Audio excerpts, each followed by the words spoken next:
Okay, there we go. I think this is working now. It's been a while. I think I looked at the calendar. It's been more than 6 weeks. I think it's almost been 8. I'm pretty sure it's been ages. Oh goodness. Hi. How's everybody? Um hold on one second. Because it's been a while, I am also forgetting a lot of the things that I used to know how to do really well. There we go. Okay. I think we're good. I think we're good. I think we're good.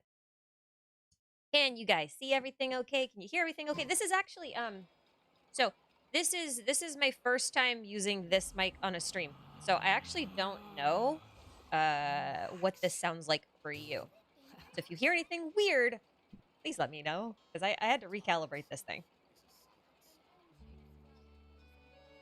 And that's just the way it be. Anyway, I've also been really busy, so I've only I just finished Simulanka's quests like last night, to give you an idea of how busy I've been. This has been out for a while, and I've only just now finished, and I haven't explored it all. So that's basically what we're gonna do today. We're gonna run around and explore and chat about, lore and everything that we learned. This quest felt extremely on the nose. All of this kind of stuff. Am I chatting with Onion? No, I think the thumbnail didn't refresh for some people. Hold on. If it's quiet, hold on one second. I'll just boost this a little bit. I got a different mic because I didn't like all the plosives on my other one. So I wanted to get something that was better. That wouldn't do that. And the problem is the noise floor is all different, and it takes sound differently, and I have to run a different equalizer, and like so I probably screwed something up somewhere. Anyway, let's I just want to. Okay, so before we started, I was just getting everything set up, and then I don't remember who it was. I was gonna go up, and I forgot. I don't know where it is. Chat moves so fast. They told me to go to the alchemy bench, and I wasn't sure why, and then I guess this is why. And I don't know how I feel about these characters from Simulanka coming out into Teyvat and turning into inanimate objects. That's wild. Like, I kind of got that from the Windwheel Aster flower pot thing, but like, what? That's just like, how is that why we don't see them? Are they like all sorts of red? Okay, I'm out of here. I'm out of here. I can't handle this right now. I can't handle this right now. Like I said, I've explored nothing, so we're probably just gonna start somewhere and like go from there. Anyway, I also saw Franklin. Thank you for the super. I appreciate you.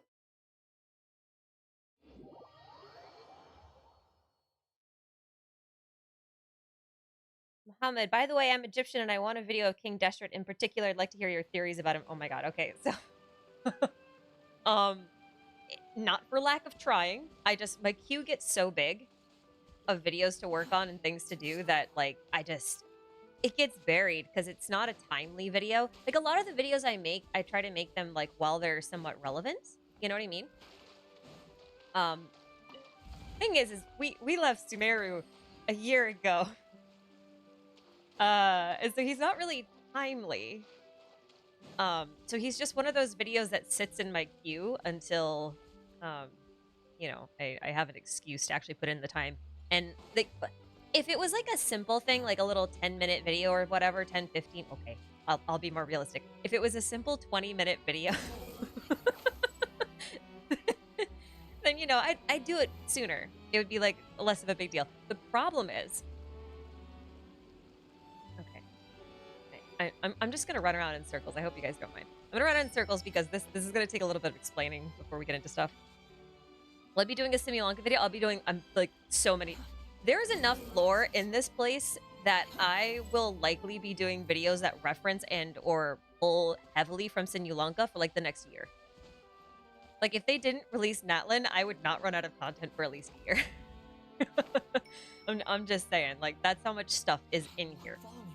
Okay, but the thing I was trying to say, so my lore buddy Crystal Marie, is really obsessed with Zhongli, and all of the weirdness that he has, and I really like all things related to Deshret and his story, right? And one thing we've been finding is how many connections the two have together and like how much overlay there is. Like overlap, sorry. Not overlay. And the more we dig, the weirder things get. And so what I've been working on keeps getting revised because of new discoveries that we have.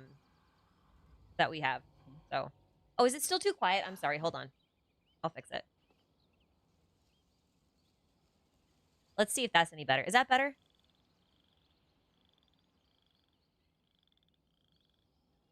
Is that oh, sorry. If I say it's better and then I don't continue to talk, that's not very helpful, is it? Okay. All right, that should be better. Okay, good. Sorry, this mic is a lot quieter. I have to turn the gain up a lot higher. So a lot of these settings are left over from my last mic, which was way more sensitive. So yeah, that's good. Okay, great. Let me know if I need to adjust that again. I'm gonna try and be better about chat. You guys know I'm not that great as it is. Oh, I wasn't paying attention. What am I doing? It's rather pathetic to force a conversation just to occupy silence. I don't remember what I was doing. Okay, well that's fine. Oh, I think she just wants to like nod. Okay, nod over there. Okay, interesting. Poet on high. Finally, constellation. Where is constellation with gold? Let's go. But yeah, that's why I haven't put out a Deshret video, is because it's just so much, and it just keeps getting worse. So, I'll do it eventually. I've got maybe 4 documents. Oh my god, I think there's like 180 pages worth of notes and scrapped outlines. Like it's a lot. It's a lot. When in doubt, button. So yeah, there's that. But this place has been a treat. Absolute treat.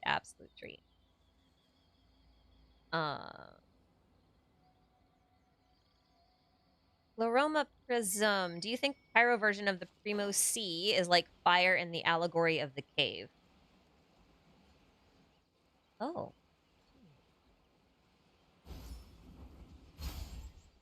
I mean, yeah. I hadn't thought of it like that, but like, I mean, you need light in order to... Okay, you know what? I have thought of it like this, but not in this context. I'll back up. So one thing I remember from doing some research on Zoroastrianism, and please correct me if I don't get this quite right. But what I remember is like a lot of the temples that they have usually have a fire that's always burning and never goes out. And it's not because they worship a deity of fire, but it's because they believe light is like related to the truth, and they hold the truth above most all things. Paraphrasing a little bit, obviously. But fire gives off light. So that was why the fires were always burning. Which I thought was really interesting, like conceptually. I do wonder if that's actually what you're thinking of, because I was thinking about it in a Zoroastrian sense for other reasons unrelated to Deshret, I promise. But yeah, I think you need light for projector anyway. Didn't they have that in Bottleland though? Like the projector was there was like a flame. And then also like the little story about the witch and the dagger thief was all about a bottled flame. And then we've got more references to bottled flames in a couple of books recently, like related to the Hexen Circle, if memory serves. So, yeah. I guess that's a really succinct way to put it, the light in the allegory of the cave. Yeah. What do you think the meaning of the book quest is? Which book quest? I mean, like, this whole area is a book. Oh, wait, you mean... Oh, okay, sorry. You mean the book quest as, with the Sumeru cast. Yeah, okay. Yeah.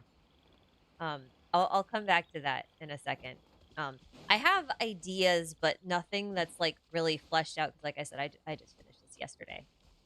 Coming off of, like, a ridiculous bender of, video production. And I won't say that my brain's... my brain is a bit like a dry sponge. It's not absorbing things all that well right now. Although I suppose that's not very unusual. But I'll come back to that. I'll come back to that in a bit. I know that quest feels... Yeah, okay. We'll come back to it. I just... Razor Claw, thank you for the super. What do you think about the lore dumps in the summer event, like Alice and her witch friends and the Duren? Okay. This one's quick. I say... It's not actually quick, is it? I have a lot of thoughts. I think the big takeaway, apart from, like, extreme world building, is that... Oh dear. I might have to level up some gear. I'm out of space. Okay. Well, I guess I'll do that for a bit. The Hexen Circle's way more important than we thought they were. They're starting to feel a bit more like the... I don't want to call them the big boss, but, like, the biggest faction operating in the background right now. They kind of feel like that to me. So I think...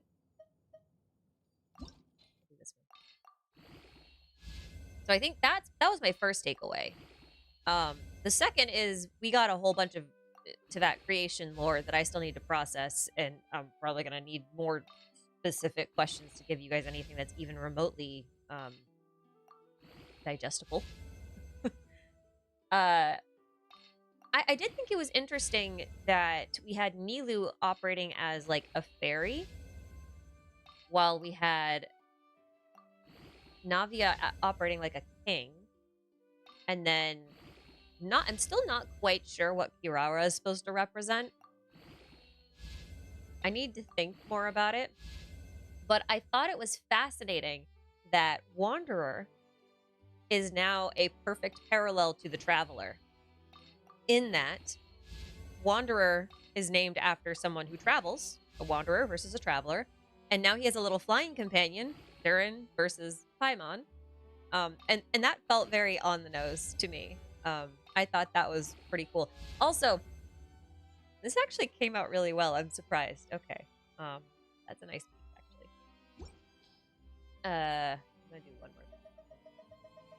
That should be enough for scoring.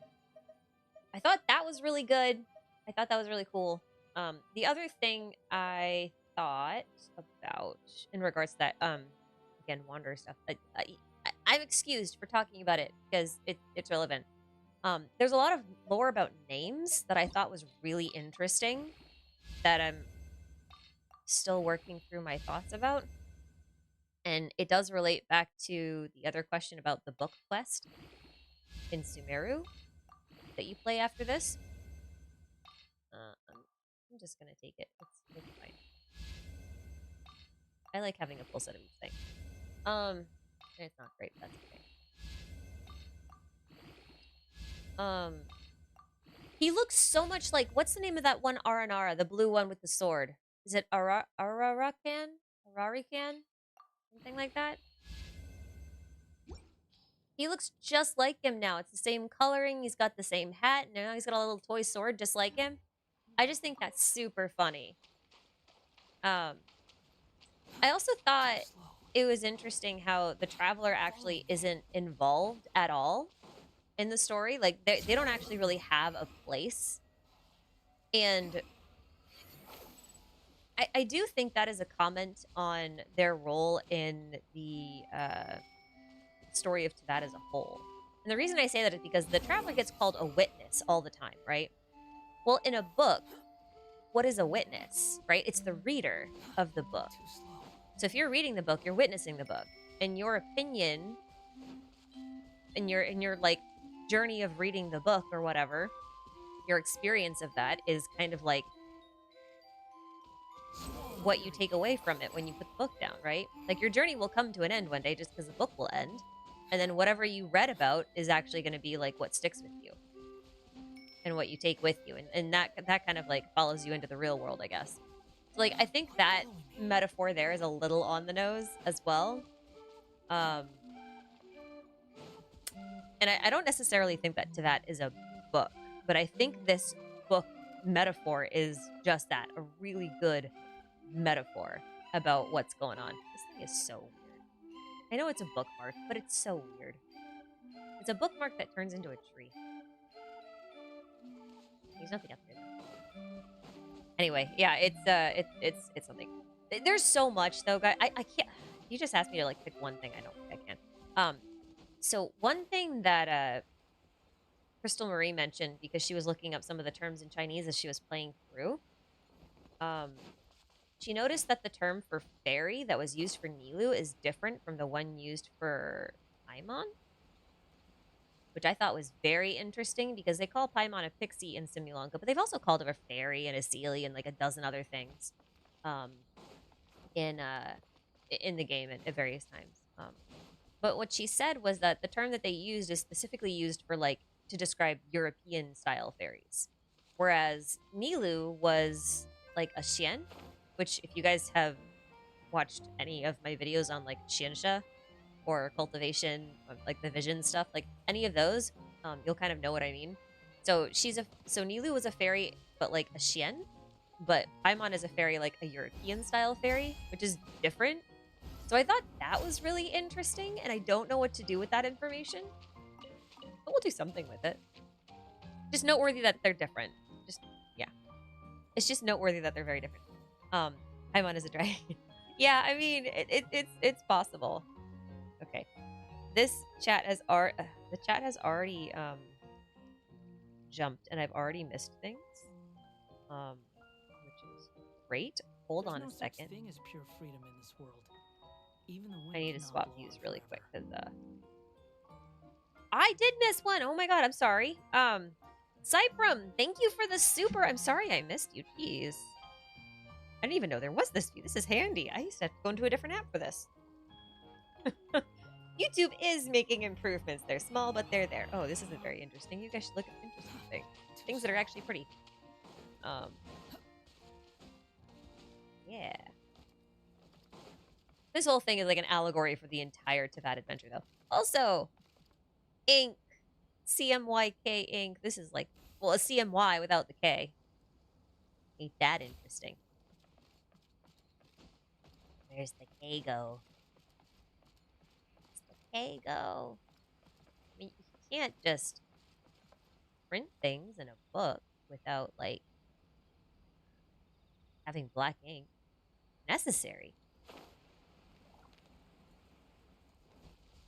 There's none in these drinks. Unless it's at the bottom. Maybe it sinks to the bottom. Maybe the bottom of these things are black. Too slow. Yeah, sorry. Yeah. Also, this quest committed a crime. It didn't give me a mini Duren gadget. I'm forever gonna be upset about it. Quit following me. I wanted a mini Duren. I wanted him to follow me. Little dragon buddy. I would have never unequipped him. He would have been here forever. Too slow. Anyway, there's that.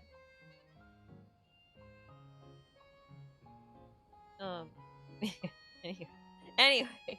Oh, Racer, thanks again for the super. You didn't have to do that.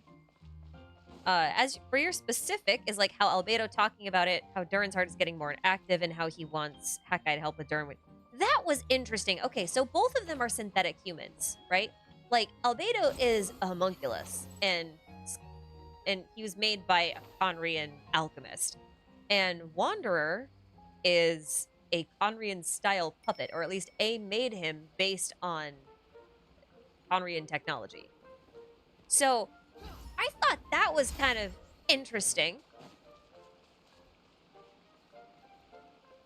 As far as that goes, because two synthetic humans trying to take on not really take on dragons, but like befriend dragons, like why do they have to be synthetic for that? Like, what's the purpose of the repeating theme? Why would they do that? Interesting too that they decided to use Wanderer for Duren. I thought that was very interesting. I'm also wondering though, how do I put this? I'm also wondering, like, if they revive Duren, like, they're not going to change the landscape of Dragonspine, right? Like, he's probably going to end up with a new body. Like, don't you think? Like, they're not going to remove all the rib cages and everything. But if that's the case, like, Elenis also has a heart that can beat. I mean, like, it went into crystallized hibernation. It's not waking up, but it could. So, like, that's something to keep in mind. But I love the idea of Duren waking up, because Duren and Dvalin have a past. And we've actually got to meet Duren, and now people actually know that the real Duren only wanted to play, you know? Because for the longest time, they're just like, oh yeah, Dark Abyssal Dragon. Rawr. Wait, what is this? I wasn't thinking. Are we just supposed to run? I think we're just supposed to run. I'm just gonna... You're dead. Oh, okay, we're not. Did I get electroshocked in the air? That's wild. Too slow. That's funny.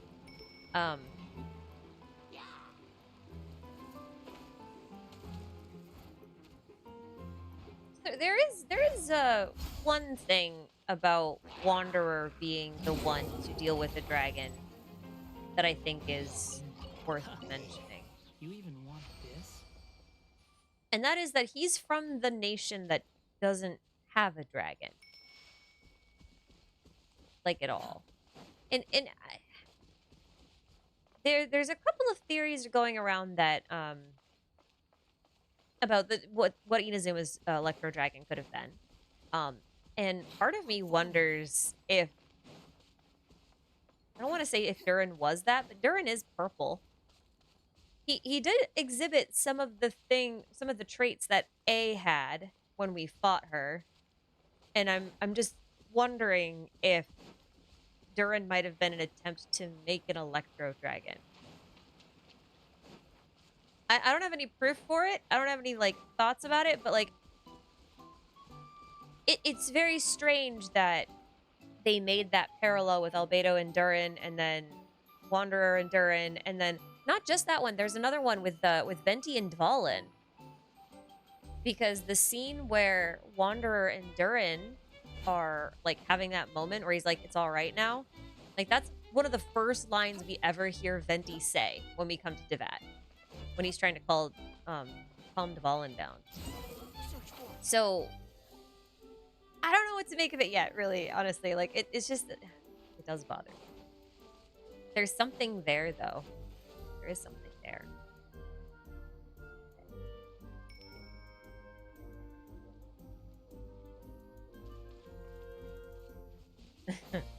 I have way too many thoughts about Wanderer and all. Like I said, like, I could probably write enough theories to last me well over a year at this point with the amount of stuff that's in here. So I'm going to be very selective about how much time I spend on everything, or I'm going to get really distracted. And I still have a lot of Natlan stuff to catch up on. I am absurdly behind at the moment. I actually don't think there's much to do in this forest. Maybe I did explore this forest. Okay, well, I guess we'll go somewhere else then. We'll go somewhere else. Samanyu! Narrator in Kirara's quest suggests that we're in a dream. Yeah, there was some stuff like that. There are some there was one moment in particular where I made the most unholy screeching noise. I can't remember what it was. It was during the fight with Duren. It was dream related. I'll go back and look at the footage later. I'm sure you guys will probably remember it before I will. At this point. Or maybe A and Makoto being thunder itself is the Electro Dragon. I mean, it's possible. I've actually there's Crystal Marie does have a theory about A being the Electro Dragon, but not knowing it. Especially because Makoto was said to have reforged A's body. And if she could do it once, why couldn't she do it multiple times? Is kind of the idea. Which would make Wanderer a dragon child.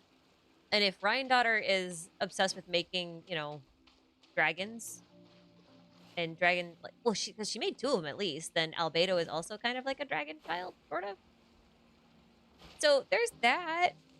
I also did see there is a theory on Reddit. I saw it posted on Reddit about hi guys, how you doing? I saw a theory posted on Reddit that actually came to a similar conclusion, but through very different logic, which was still really cool to see. Actually, it means we're not crazy, you know. Oh, why did I go this way? Is there anything else in here? Wait, how did I get out of here? I don't remember. What am I doing? Oh, down there is. I think this is an empty cave. This is an empty cave. We're just chilling. Fine.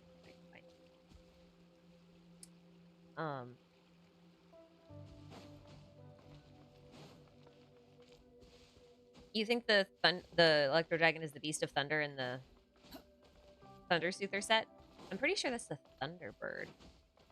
It is possible that the Thunderbird is the Electro Dragon. Like, to be clear, that is possible.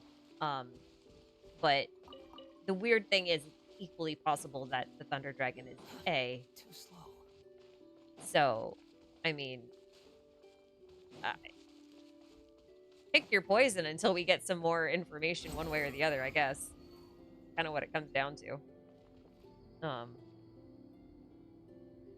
Yeah. It's just what it comes down to.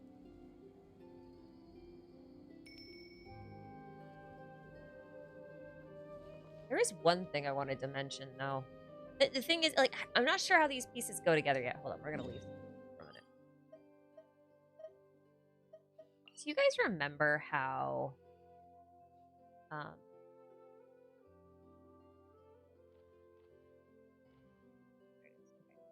You guys remember how they added this whole area here? You guys remember that? And how there's like legitimately nothing in this area worth mentioning except like a teleport. There's a teleport point and that's it. Like there's nothing else here in this whole gap that was like a mystery for forever. It's just empty. No chests, no nothing. So this is really far away from Dragonspine. I need you guys to understand. Like this is really far away from Dragonspine. And Duren's like way over here. But I'm wondering. Hi, Duren. He's actually very small compared to Elenis. Look how little he is. How little. He's so small. I mean, like if we go all the way over here, look at freaking Elenis. Elenis is like 6 times the size. Freaking huge. Anyway. So when games, especially live service ones, release areas like this that are devoid of basically anything, that generally means that place isn't going to stick around. Because most of the time they don't want this kind of stuff to be like full of missable whatevers, right? So they just don't put anything in there. So what I'm wondering is if there's going to be a situation where a dragon does wake up and gets revived or whatever, but it's this area here that takes damage. Which sounds weird, I realize, because Duren's all the way over here. But I don't really know how you make it from there all the way over to here without, like, causing a mess. But maybe we chase him. But I'm just saying. I'm wondering. there is like a lore reason why this area would sink. Someone wrote a theory about it like 4 months ago. Something. This is the name of the desert of an area that sinks in the Bible due to an apocalyptic thing or something like that. I forget. Like a giant chasm opens up and the whole area sinks into the earth. So I'm just wondering. Anyway, that's the one thing about Duren getting revived, kind of potentially. Anyway, yep. Okay, I am so behind now.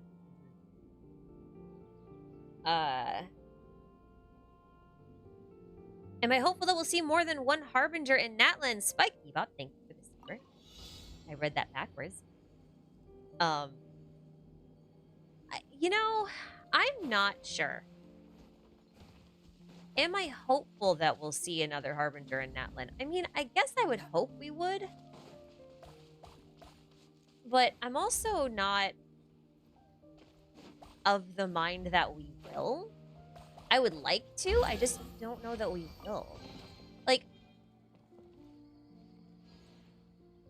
I think everybody, including me, figured we'd run into Syndrome in Fontaine, and then we didn't. Like, they got mentioned, right? And that was kind of it. And I don't think most of us, before we got the teasers, thought Arlecchino was going to be in Fontaine. I think we figured she'd show up with Columbina instead. And Columbina never showed up. I mean, oh, hi.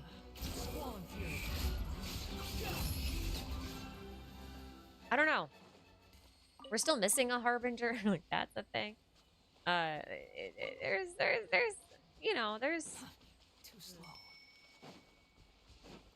I guess if there, I guess I'm just sitting here wondering, like, if any Harbinger besides Capitano is going to be in Natlan, who would it be? Or who would I even want it to be? And I don't have an answer to that, so, like, I'm just kind of sitting here like, maybe nobody. Maybe nobody. Maybe I just... Where's the picture? Am I blind? I'm probably blind. Where's my paper? Oh, it's up here.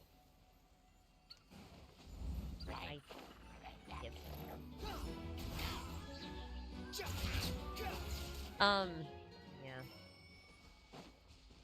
I guess Columbina makes the most sense to me out of all of the ones to show up. And Dottore, I guess. I guess Dottore, Columbina, and Capitano are the three that I would expect to show up. If they're gonna do that. I kind of don't think they will. I feel like Dottore's gonna get his own interlude. I don't think we're gonna see Columbina until we get to Snezhnaya. Same with Pantalone, nay, Pants Man. I don't think we'll see him either. Who are we missing? Yeah.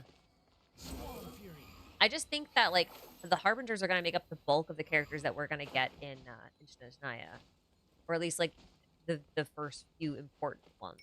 Oh, Puccinella. Right. I feel tall. I'm tall. Bow before me. Yeah, ha, ha, ha. What a cute little village. Kind of Mondstadtish. Yeah. We'll see. I'm just not optimistic. I'm just really not about getting more than one Harbinger. So far, that just has not been the case. It's been one Harbinger per region. Even if multiple show up, like Dottore and Wanderer did at the same time, like, we still only got one Harbinger. So I guess what I'm saying is, if any of the Harbingers do show up, I just wouldn't get your hopes up about them being playable. Yet. Putting a caveat on that, yet. Later. I do think they're going to make all of them playable, though. Oh. Ayush, thank you for the super. Will you revisit the timeline theory that you and Roosevelt cooked up about Fontaine's prophecy coming true in different forms now that we have so many crazy time and mirror references in Simulanka? Oh, God. I hate timelines, man. Don't make me work on timeline theories.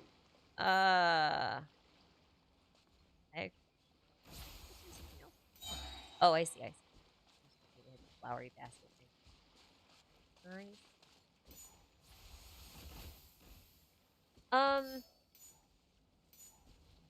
I don't know. I mean, I feel like I'm probably done with Fontaine lore for a while.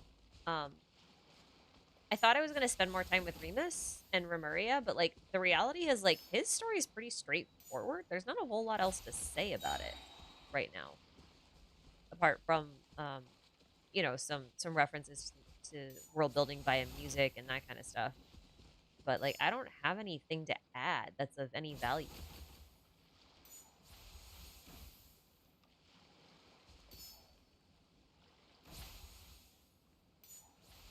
I don't know. What's going on here? Are we just harassing these two little toy soldiers? These two little Lego men? Okay. We're just making fun of them by throwing a squirrel at them. I see. Okay. That's nice. That's nice. We are good and friendly and neighborly citizens. I love it. Love it.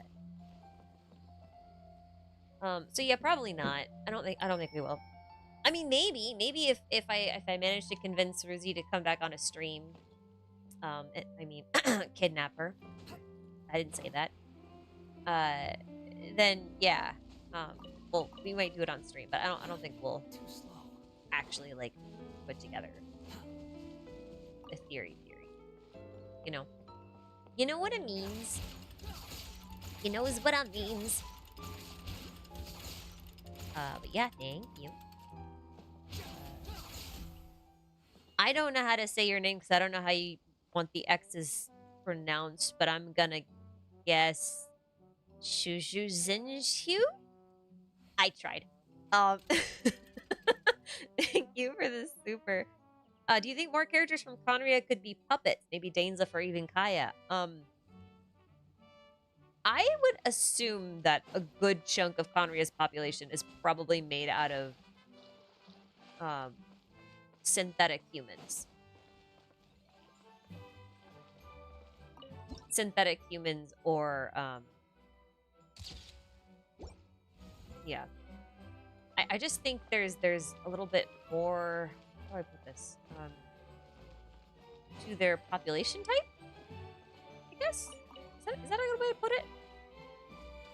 Because I don't actually think like the people of Khaenri'ah are human in the traditional sense. I mentioned this in my Arlecchino video, and I got vindication during the Imaginarium theater stuff because I mentioned that I thought Arlecchino might have been a Nephilim, or at the very least a reference to them. And it was therefore possible that Khaenri'ahs in general were predominantly Nephilim. And then the witch book that you can read in the Imaginarium theater, that ended up saying that like the original dominant race of Teyvat was the Nephilim. And I was like, well, ain't that a funny thing? I didn't think they'd ever mention that by name. I really didn't. So there's a lot of implications there that I still haven't processed. But yeah, I definitely think that synthetic humans were definitely on the table. Especially because if you shed your human form, things can happen. And there are lots of stories in game about us shedding our human form for one way or another, for one reason or another, sorry. Like there's benefits to it. I'm gonna steal your food. I don't know what you guys are doing. I like how the origami people are moving, but the Lego guy is just frozen stiff. Is he okay? Guy? Dude? Alright? Very rare. I'm not alright. I'm stuck. I'm stuck! Get me out of here! Get me out of here! Okay, I'm out. We're good. Yeah. You stand by Venti Nephilim? Venti gets sussier by the second. Yeah, Venti is an interesting thing. We don't talk about Venti much anymore because, like, he's, you know, he's kind of, I don't want to say he's old news, but, like, he just hasn't gotten anything new in ages. Like, where is his second story quest? when are we getting that? Are we ever gonna get that? Is it just like something time forgot? I actually don't know where these guys are. What am I doing? I'm playing hide and seek. Can I cheat? There's cheating number 1. Ah, gotcha. That's my next. Cool. Unnecessary. Yeah, everyone did forget about Venti. But you gotta, okay. So, here's the thing about the Hexen Circle. I know there are more supers. I'm sorry. I see you guys, but hold on. I have a thought. I promise we're still gonna go talk about the book quest. I didn't forget that either. I don't want to do this right now. I don't want to do this thing right here because this seems like a fun thing to just have on. I want to do it later. What are you? Okay, so here's the thing about witches. Okay, witches usually, well, let's say stereotypically, witches are associated with lunar goddesses, triple goddesses, that kind of thing. And so when we think of having 3 moon sisters, and we think about the Hexen Circle being as crazy as they are, you know, the whole goddess of creation and fate and prophecy kind of thing, like, oh, I'm supposed to do that in very specific order. Okay, yeah, my bad. Yeah.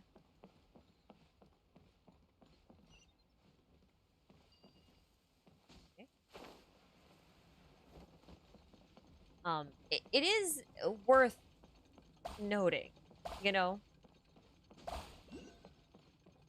that the witches are very moon sister coded, not just in game, but like just because they're witches and just because the moon sisters are moons.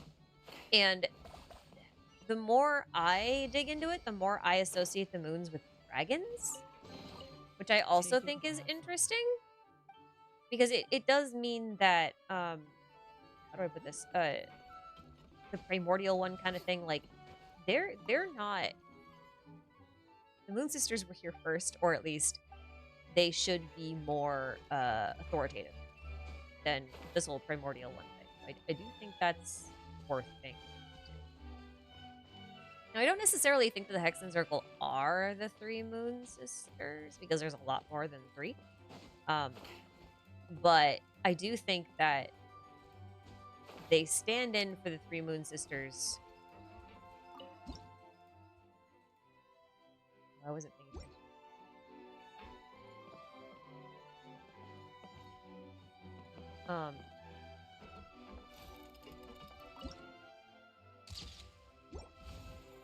Okay. I do think they're supposed to be like stand-ins or representative of them in a lot of ways. Oh, this is a giant.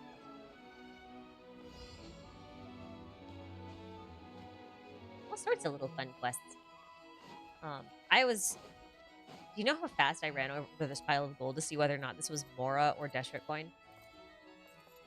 It was so fast. I was like, this will tell me everything. It told me nothing, but it's on Mora. I was slightly disappointed, but it makes sense. It does make sense. Unnecessary. Yeah, anyway. Okay, I have a question.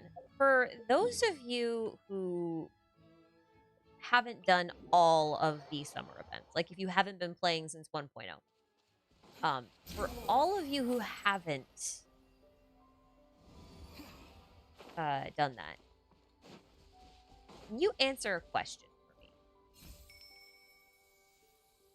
Because I have a question. Because I've been arguing for a long time that all of the summer events and every event that has story in it is technically canon. Like all of them happen in game no matter what. It's just whether or not you as the player were there to witness them, whether or not you have like these memories of them, I guess. But like Wanderer was always there for Unreconciled Stars. The question isn't whether or not that happened, it was, were you there?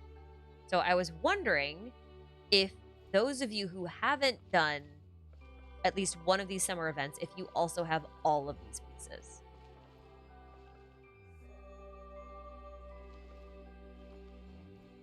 Because my logic here is that if people haven't played those and then they're missing the corresponding souvenir from that year, and that might mean that, okay, we what's the word, that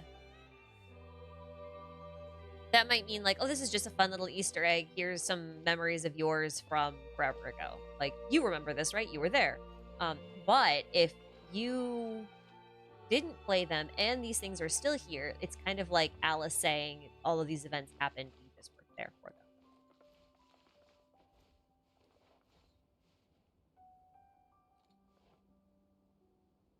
Okay, so you have all the souvenirs. Okay, great.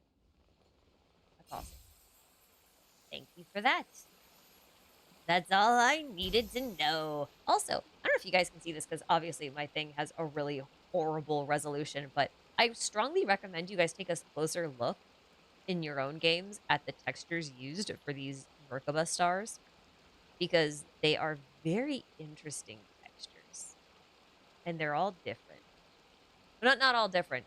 Like there's a couple of different ones used on the star. Like the ones that are used on these bottom spikes are different from the ones used up here on the top, which I thought was quite interesting. It's easier to see on some of them than others. But yeah, like one of the points is always different. Like this one right here that I'm standing on, this top one, that one's different than the other ones. The other ones have 6-pointed stars on them, like kind of tessellated. There's some hearts and stuff. And then this one is like this weird arrow thing. There. It's not the same UV. It's not the same texture, Jimmy. I promise you. Like listen, there's no scenario wherein this is the same texture. Hold on.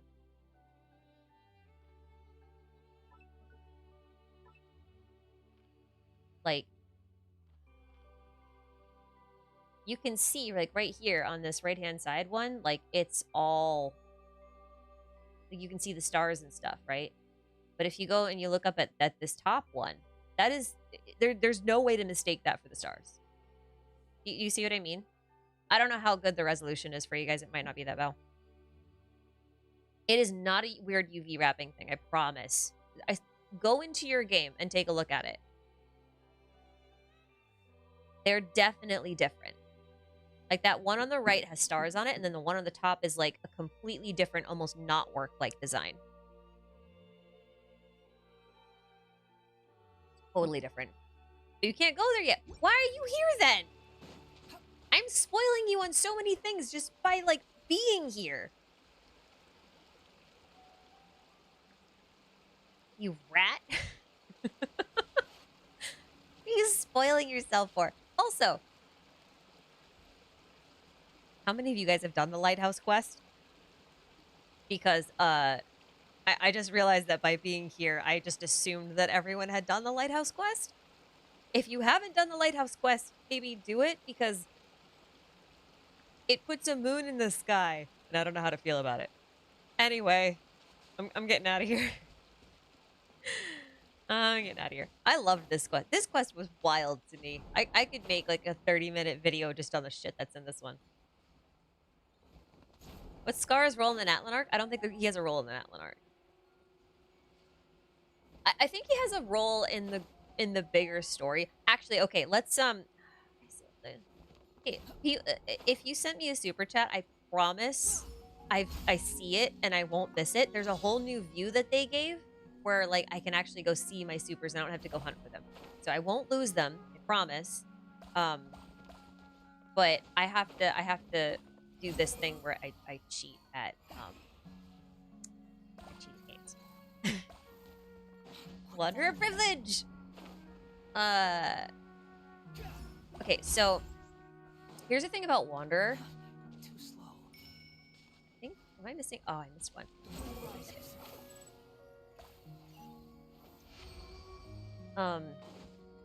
He's like the only character that doesn't actually have a name. He was never actually given a real name except by the Traveler. And I think that has more meaning than we originally thought, not just like from a character development thing, but like in the context of the game. And the reason I say that is because of child specifically. So read that whole book quest thing, right? If you guys haven't done the Sumer book quest, plug your ears or something. But like basically Kaveh found a bad book and then he found a typo in bad book. And he's like, well, I'm going to circle this name because it's a typo and it should be fixed. And then he just didn't do anything about it because he was drunk. He was like, I'm going to bed. But he ended up, it was a murder mystery novel. And he ended up circling the name of the murderer on accident because that was the name that was mistyped. And so Al-Haytham then decided, oh, well, I don't want anyone to be spoiled on the book. So if I just lower the odds that this circle is correct by circling something of my own, then, you know, it'll be fine. And then it led to this huge thing where everyone started circling names in the book and then everyone was confused. But when they were talking, oh, I guess there's one up here. When they were talking about names, like the only thing that was circled in those books was names, right? Just names. Too slow. And I think that matters because when Wanderer saw that memory, you guys remember?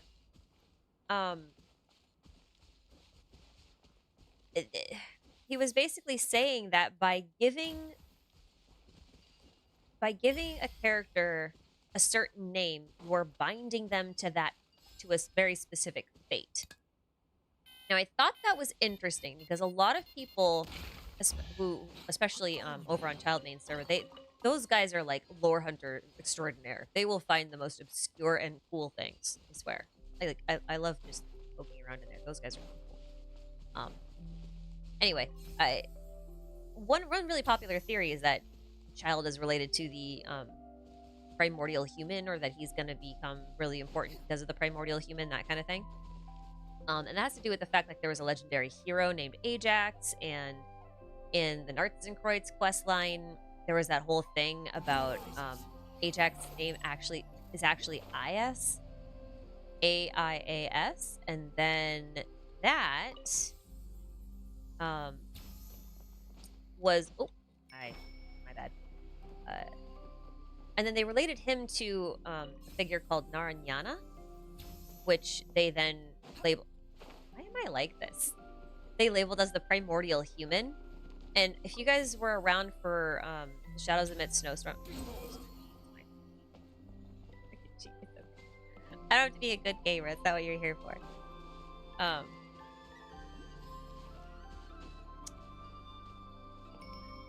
They were talking about the whole primordial human thing, right? And during the Shadows Amid Snowstorms, we learned that... Oh, there's different ones. We learned that Daughter was working on the Primordial Human project, and Albedo was, like, part of that project, and it involved dragons and all sorts of stuff. So, like, Child being related to the Primordial Human project, or just the Primordial Man in general, was, like, a really big deal. And I've kind of come to this idea that the act of giving someone a name in Teyvat is part of how they get their own fate. So when Child's father or mother, I'm actually not sure who named him, I don't remember, gave him the name of the legendary hero, I think what he might have done inadvertently was bind Child to the fate of Ajax, like the hero. Like, I think that's actually what happened. And I think that might be implying that this could be happening to a lot of characters that get named, you know?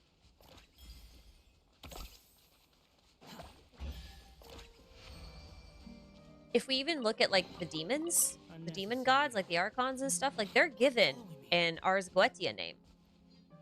So it's very possible, like, they're given a name by Celestia, and then that binds them to a very specific fate of Archon. You know what I mean? Like, I feel like that's possible. And it's just an idea that is kind of sort of getting fleshed out now. But I think it's interesting because one of the names that gets mentioned in the book that Khaenri'ah circled was Al-Amal, which sounds a lot like Al-Amar, which is Deshret, which makes sense in Sumeru, right? Whoa, look at all these blocks. I'm gonna do this like really brain dead. This is gonna be fun. Oh, even this brain dead. Oh my god, there are so many. There are so many blocks. You want me to build a house?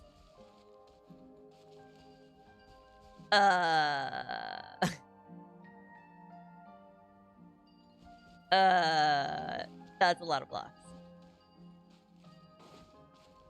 Yeah, anyway, so that was my thought. That was my thought.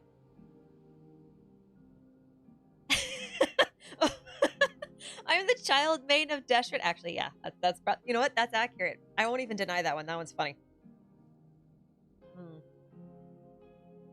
So, I guess like one of the bigger takeaways too is that like the names in this game don't need to match 100%.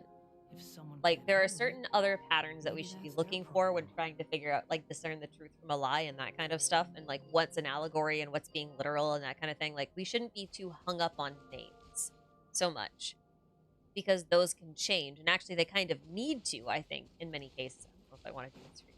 I think I'm gonna hurt myself. I don't think they need to in order to be preserved so that Irminsul doesn't kind of nuke them, right? And actually, it kind of makes...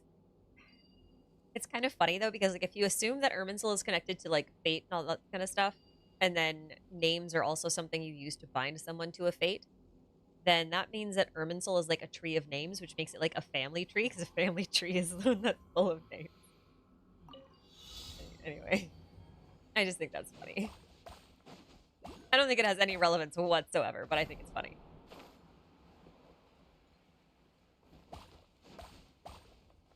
I haven't done any of these puzzles, so like I'm probably gonna make a lot of you like frustrated. Also, I'm not very good at multitasking.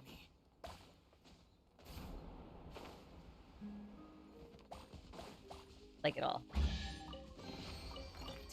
Okay. Anyway, that was my piece. That was my piece. That was my piece. There's a lot. I'm okay. I'm really behind on supers. I know. I'm sorry. I need to go back now. Oh shit! I'm so sorry. I have to ignore chat for a little bit because otherwise I'm gonna never ever get through all of these. I'm so sorry, but thank you, Crystal, for your super.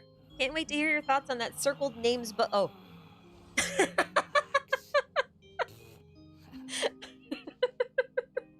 Well then. Okay. There's one other thing I want to add to the books thing. Since I've already been labeled the child maiden of Deshret, we'll just embrace it. I'll say something silly. So I've long been a believer that both Khaenri'ah and Alhaitham represent Deshret, but in two different fashions, right? Deshret has a lot of Osiris references in his design and everything else, and then he also has a lot of references to Ra. So to me, Khaenri'ah is kind of like Ra, and then Alhaitham is Osiris. Like that's kind of how I see them, and how they both relate to Deshret at the same time. And why I also think it's really funny that they share a house, because like to me that it's kind of like being in your own, like stuck in your own head with yourself, talking to yourself, you know. So I think anyway, but I think both of them are like that. And one thing that I thought was really interesting is that at the end of that quest, one thing Alhaitham says is that I suppose that book now has a new owner. And in the context of Simulanka being an entire world inside of a book, and Khaenri'ah representing the raw aspect of Deshret, right? I thought it was, how to say, kind of like saying, okay, so Ra is a sun god, for those of you who don't know, okay? He's a solar deity. How did I miss that? And the thing about Take it and have Phaenus, so like the primordial one listed in Before Sun and Moon, is that he's also a light god. He's not a sun god necessarily, but he is a god of light. Like, his entire body is made of light. And Hoyo really likes working with these themes about like light gods, like in Zenless Zone Zero, the latest one. Like their main characters are named after Phaethon, who is also a solar sun god kind of thing. Well, not really a solar sun god. He's the son of a sun god, but whatever. Let's not get into particulars. But the point is that repeating themes, narratives, blah blah blah, right? So I thought that was very interesting because if you assume that names bind you to a fate and that a book can have a new owner and a whole world can be referenced in a book, like you can keep a whole world in a book, then the owner of the book is the owner of the world. The owner of the world should be Phaenus, right? If you're naming someone, if the name doesn't necessarily matter so much when you're like looking at things historically, then all we need to do is look at the book and be like, okay, well, the name of the owner of this book means like light bringer or light or, sun or solar or whatever. And so long as it matches that, then we could make the logical leap that the new owner of the book is a new Phaenus. And that would mean that the primordial one's identity changes regularly. There's no which I need to think is an exchange interesting possibility. pleasantries. It's rather pathetic That's to what I took force from a it. conversation Anyway. just to Oh my god, motorcycle, sorry. Actually, I don't know if you can hear that. This mic isn't quite as sensitive as my last one, so like I actually don't know what you guys can and can't hear. That's a very loud motorcycle. I'll be surprised if you can't hear that.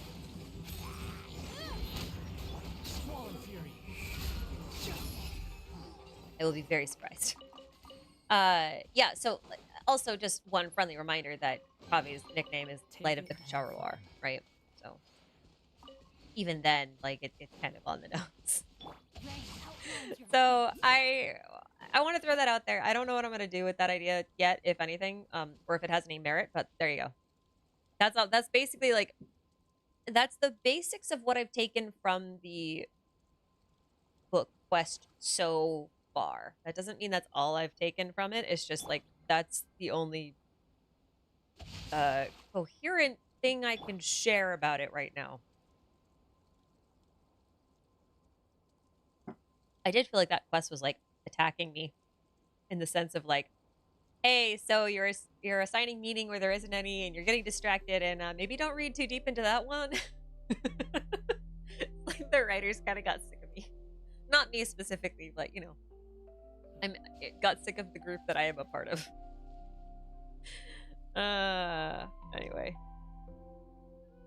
Anyway, sorry, I'm gonna ignore chat for a little bit. I gotta catch up here. I'm so far behind. Good lord. I think I need to stream a little bit more often because this is a backlog that's a little bit frightening to go through. Goodness. I can do that now, by the way. I am more or less officially done with my job, and I am now just trying to catch up on real life things and balance stuff out.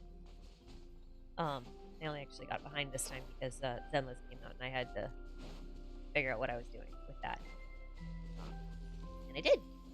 That I should be all good going into August. Although I am gonna take a little bit of a break this coming week. Even though I know I'm still behind, but I need to take a break. I really need to take a little bit of a break. I've uploaded a lot. I need rest. Also, it's my birthday soon-ish. So I'm gonna take a few days off for that and then get back to work. Oh, this might not be correct. Oh, I see.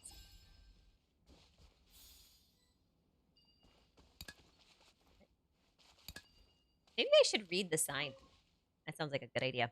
Raymond Lynn, thank you for the super. Do you think the Hexen Circle and the Sinners are two opposing groups of the same caliber? No, I don't. I don't think they are. Well, okay.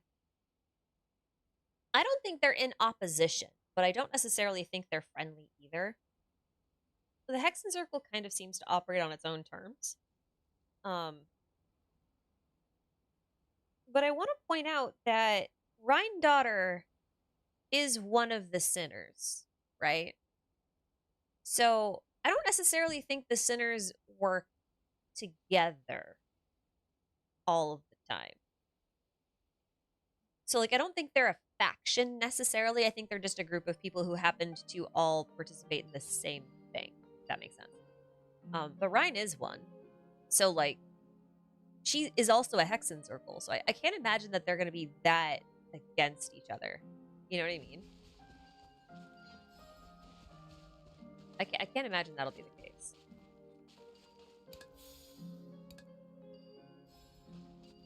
What did this sign say? I didn't even read it. All goods are arranged in an orderly manner. Oh. Birthday wish. Okay, you guys, who wants a candle?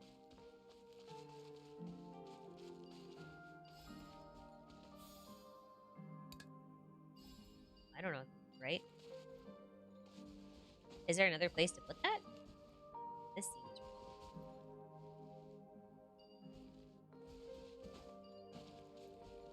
This block is completely out of place. Where does it go? I think I'm missing something. Probably. Oh, wait, is the red one... Is the red one like a... Is that one over here? Yay! That doesn't help me over here, though. Oh. Oh, it charred it! Oh, that's cool! I don't know why I didn't expect that. I like it. I like it. That's cool. It's fun. I'm easily entertained, okay? It's fine. It's fine. It's fine. It's fine. We're good. We're good. Ah, Matt4848. Thank you for the super. I appreciate it. In the 4.0 trailer, wow, you're going back quite a ways. In Lynette's intro screen, it says the firmament glimpsed in a reflected moon. Sorry. I've always found this really suspicious. Do you think this holds any real significance? Yes and yes and no and yes, but yes. Yeah. So, what was the line? The line was from this Simulanka quest. Or this Simulanka, storyline. I can't remember what the exact line is, but it was something like, it was like someone created this world of Simulanka in a lake, and it was a reflection of the world above it. And if we think of the firmament as being like the sky barrier, then the firmament glimpsed in a reflected moon. If the moon is also like a mirror, then the mirror is like the lake that you would build the world in. So, I mean, it's very possible that Teyvat is on the moon and it's reflecting another world or something akin to it.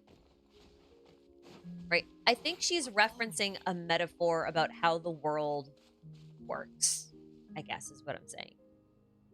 I don't know if it's like necessarily literal. Like, I don't know if we're on the moon or if we're under a lake, or if they're just saying like we're in an alternate dimension kind of thing where it's like we're underneath whatever. I'm not sure. I'm really not. But I do think that that has merit, and it's a good thing to remember. Also, Kave is called the Empyrean what is it? What is it? Forget the name. Something firmament, Empyrean reflection firmament. Oh, I can't remember. What's it called? I'm gonna look it up. It's gonna bother me that much. I'm gonna look it up.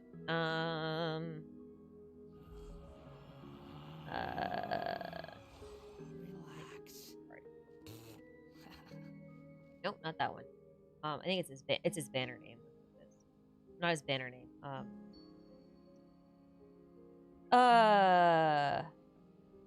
Oh yeah, the name card is called Firmament Courtyard. Oh, it's a constellation. It's his constellation that's called that, which I think is interesting. Yeah, but there's a lot of references to the firmament and the moons and that kind of stuff, which is why I got so suspicious when we brought that orb from the lighthouse over to the witches, and they're just like, "Yeah, this is gonna be a moon now." like, all right. Oh no, it's not his constellation. What the hell is it called? There's Where's no the such thing Empyrean's as pure reflection freedom thing? in this world. I've forgotten. Even the wind cannot blow on forever. I don't know where it is.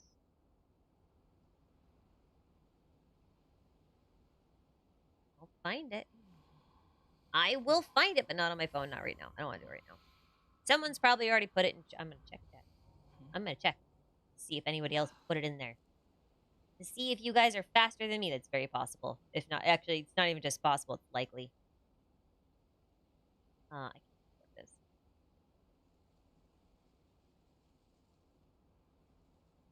Sorry if this is a dumb question. Is Onion not here? YouTube sometimes doesn't change the thumbnails for everybody. If you have like your browser cache turned on or something, sometimes it reuses my old thumbnails. The thumbnail for this one should be Ether with Khaenri'ah on it. It shouldn't be Onion. That was just the last. It's just been a long time since I streamed. That was literally the last stream that I did. Isn't that wild? Actually wild. It's been ages. Oh my god. Yeah, I don't know. I'll go look for it later. I think what's his banner name or something. Not his banner name. He's not a 5-star. It was related to the banner though. The moniker thingy. Like they all have a moniker that goes with them. Oh well, I don't care. I'll think of it later. Liu, thank you for your super chat. I was about to say superior chat. That's not fair. That's not fair at all. Not even the right word. Yep. But thank you for that. Do I think Columbina and Venti are connected? They have so many design and thematic similarities. I think it's really interesting. I think this depends on what you think Columbina's skill is. We don't really know enough about her to say much of anything with any certainty. But what I will say is that I don't think the two of them are directly connected. In that, like, why does he have a bunch of veggies at his feet? Why is he covering his face with a leaf? What does this guy do? You know what? I don't care. I don't think the two are directly connected. I don't even know if they know each other, right? Like, I don't know any of that. And I don't necessarily think that will be the case, even. But what I do think is that, you know, Venti is a fragment of the Thousand Winds, which means he's related to Istaroth, right?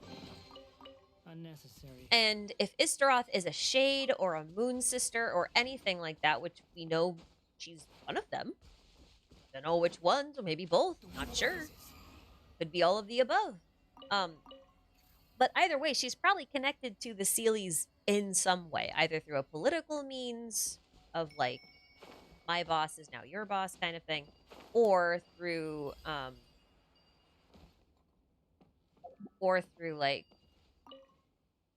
how do I put this? Or through a relationship kind of like how Nabu Malikata had with her Jinn, right? Because the way it works is kind of like big Seelies make smaller Seelies, make smaller Seelies, make smaller Seelies, and they get called different things all the way down the line. So the way I see it is that if Istaroth ended up being related to the Moon Sisters, then her likelihood of being Seelie related, or at least Seelie adjacent, or like a similar kind of being, goes way, way, way, way up. And if you could then split her into 1,000 pieces, kind of like how Nabu Malikata was split, not split into the Jinn, but she split the Jinn, and then also she made the Simmer, which then split into the Pari kind of thing. You know, you see what I'm saying? Like a big thing becomes a lot of little small things. Then Venti ends up being a fragment of her, which would mean he's a Seelie too, which would also kind of make him sort of like Columbina. But I don't necessarily think that they're directly related, as in like they have past beef or something. That makes sense.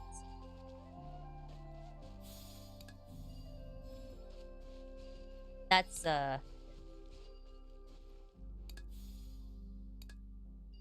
I'm gonna play with blocks now. Koomsy! It's been a while, buddy. Thank you for the 5 gifted.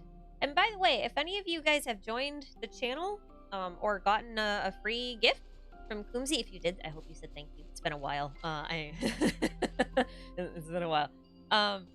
Then you can go log onto your Discord account and you can connect your Discord account to your YouTube account, and that will allow you access to our Discord channel, where there's a lot of very enthusiastic lore peoples liking to talk about lots of lore things. Oh wait,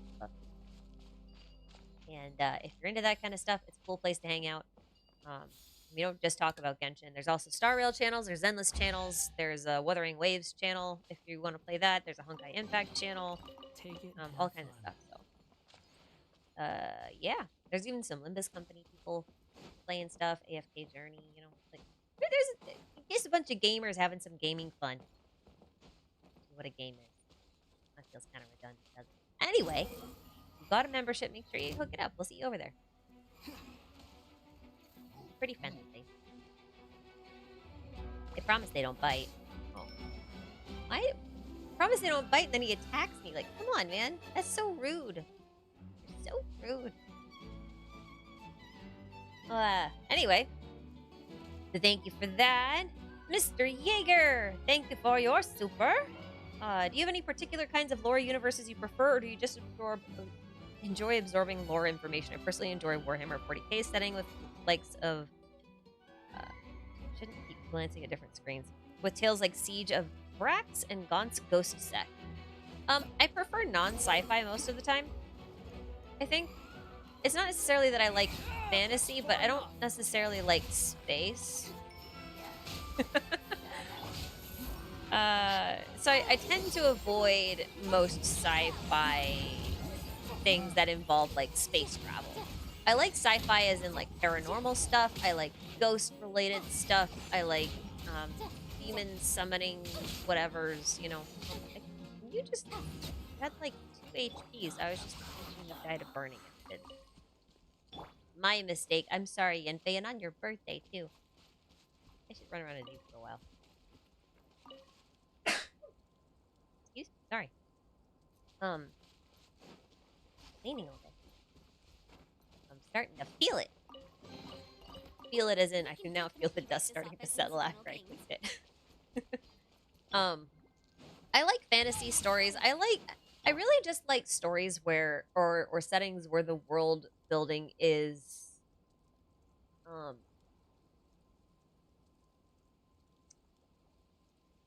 how do I phrase this? She says, putting down her controller because she forgot she's playing a game. But sometimes the two conflict. Balancing the two is a discipline in its own right. You know, I actually think the bigger thing for me about a game with its lore isn't so much the initial setting, although, like I said, I do have some preferences. Like, I don't necessarily like space-ish related stuff. I just get really bored.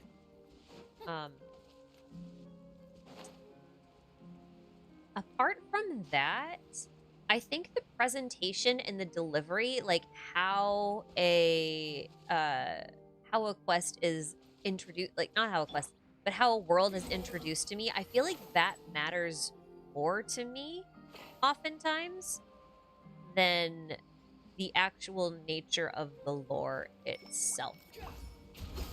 If that So I get really frustrated with games if they start with a lot of technobabble that makes no sense. And I also get really frustrated with games when they give me technobabble and then immediately decide, oh, we're just going to give you definitions for absolutely everything. Right? Like, I feel like part of the reason why I have a hard time with I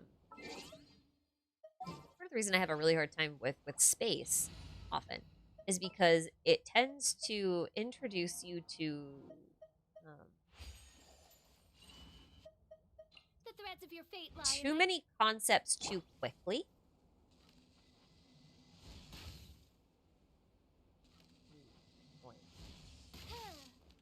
Well, we'll just sit here and wait. I missed. I feel better now.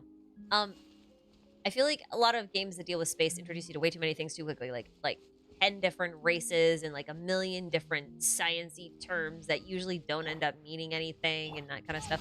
Like, this is actually also a problem with me with high fantasy too. Not necessarily because of like technology and stuff and like too many words or whatever. Like for me with high fantasy, like I'm not even like a huge fan of Tolkien, for example. And it's not because I don't think the books are good. I just have a really hard time sometimes when characters speak in a flouncy way, which I understand is like, you know, it's part of the world. It just doesn't appeal to me. So even with games like Elden Ring, I have a really hard time sometimes because I don't like that I don't like that method of speech. Like I find it very difficult to focus on, I guess, for lack. I don't know how else to explain it. So a game has to like actually draw me into its world, and then I'm usually pretty okay with learning about its lore and being quite happy about it, regardless of how good or not good the lore is, so long as it's like presented in an engaging manner that's like not overwhelming when you're first getting into it, and it all feels like it actually means something, in the sense like I'm not just saying this techno babble to sound smart kind of thing. That's usually all I need. Yeah. I'm not that hard to please, really. Not when it comes to this kind of stuff. I just like a good story. Sometimes even if the lore's not good. If the story's good, the characters are good, I'm usually pretty happy. Oh, all sorts of flowers. I'm supposed to collect all these flowers, huh? This guy wants a garden? You lazy sod. Plant your own garden. That's where you're supposed to get the satisfaction from. Planting it yourself, not me. I get it. You and your little Lego hands can't do this yourself. Okay, I get it. I have opposable thumbs. I understand. Oh, there's two of you. Got it. Hey, that was so rude. I dodged that. It's fine. The game won't admit that. I just have to live with, you know. I just have to live with knowing that the game doesn't dodge when I ask it to. Excuses. Yay! My money is mine! I don't need any of that. I don't need any of it, but it's fine. The satisfaction of opening a chest and saving this little gopher from being stuck in a hole for forever is kind of all we need. Yeah. White Kaneko, thank you for the super. Simulanka felt like a conclusion and goodbye to cheerful summer times. Did you get that impression too? I feel future summer events are going to get more serious. I don't know that if it felt like I was saying goodbye to fun summer times, but it did feel more like a shit's about to get real kind of thing. It did feel like that. I know what you mean. I still think we'll have fun summer times. At least one or two more. As the game inevitably starts to reach its Teyvat chapter conclusion. But I feel like it's gonna end up being one of those things like nothing down. I feel like it's gonna be one of those things where like how do I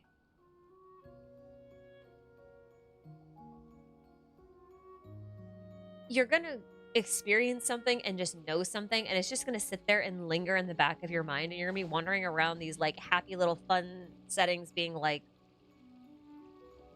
knowing that there's some sort of horror that you just experienced and that's going on right now, and like here you are playing with Legos, you know.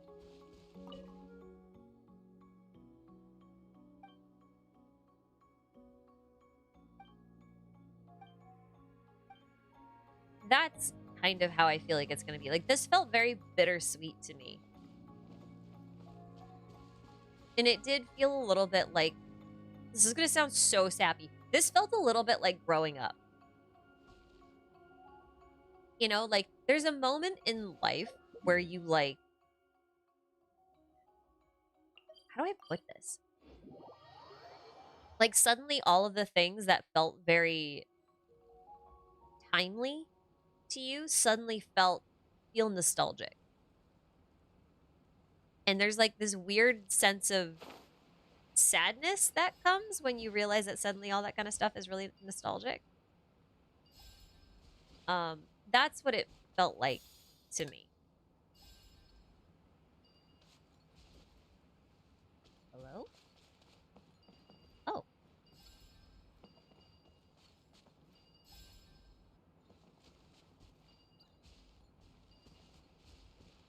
That's what this feels like.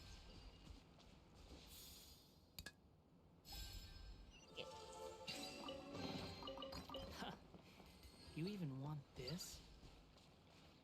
It does feel like things are about to start going down, though. There's some interesting stuff going on because, like, this was the summer events always. The reason why it feels that way to me, at least, is because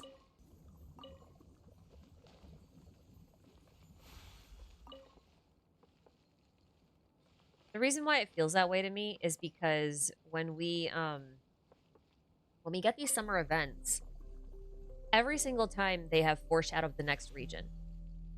Oh, another one I didn't see. And the fact that this one doesn't seem to be foreshadowing much in the way of Natlan is, I think, what gets me. Insofar as, like, there's almost a nostalgia now, you know? Because, like, it's not like we're going to the next region and we're going to go on a little self-contained journey and then go to the next region. Like, it does feel like the meaning of the journey or whatever, like all of those big mysteries that have been haunting us for a while are about to start getting some answers, I guess. And I think there's some nostalgia in that time where, like, you just didn't know anything. And all you could do is hypothesize. Like, the fact that this quest is so on the nose about everything is amazing to me. That they feel like, yeah, you guys kind of need this recap now. You kind of need this recap now. Because you're about to get lore, not just for a region, but for so much more than that. And I think that's honestly what gets me.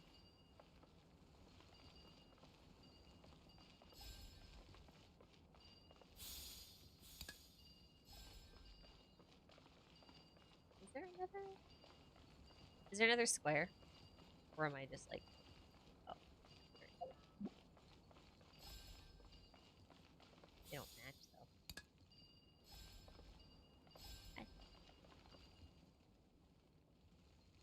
Oh wait, no, it's not. Never mind.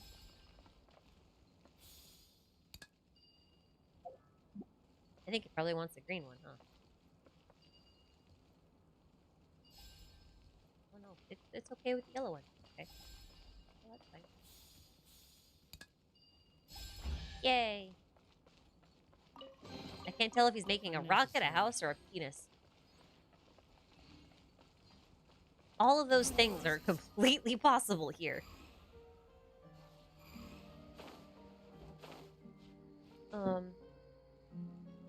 Yeah. Franklin Cabral, thank you for the super chat. Appreciate it. I don't think you had any question for me, but thank you. Oh, and then Fencer Dario, thank you so much for your super. I just got here, so sorry if you already asked this, but what part of the Simulanka story do you think we should keep in mind going into Natlan? Oh, God, you know what? We've been talking about Simulanka, but I actually haven't said anything related to that. I would say the nature of the world itself. Because like I said, like this does feel like we're about to go into Natlan, and I think there's a reason why we haven't seen any Natlan NPCs anywhere. I think there's a reason why we haven't seen anything really, but like it's the most mysterious nation. Like I think there's reasons for that. And I don't think the reason is like what we think it is. There's no need to exchange pleasantries. It's rather I pathetic to force a conversation don't have just to occupy concrete silence. answers, but like if you go to a nation where they're like working together with dragons in a world where that's like conquered by dragons traditionally, I find that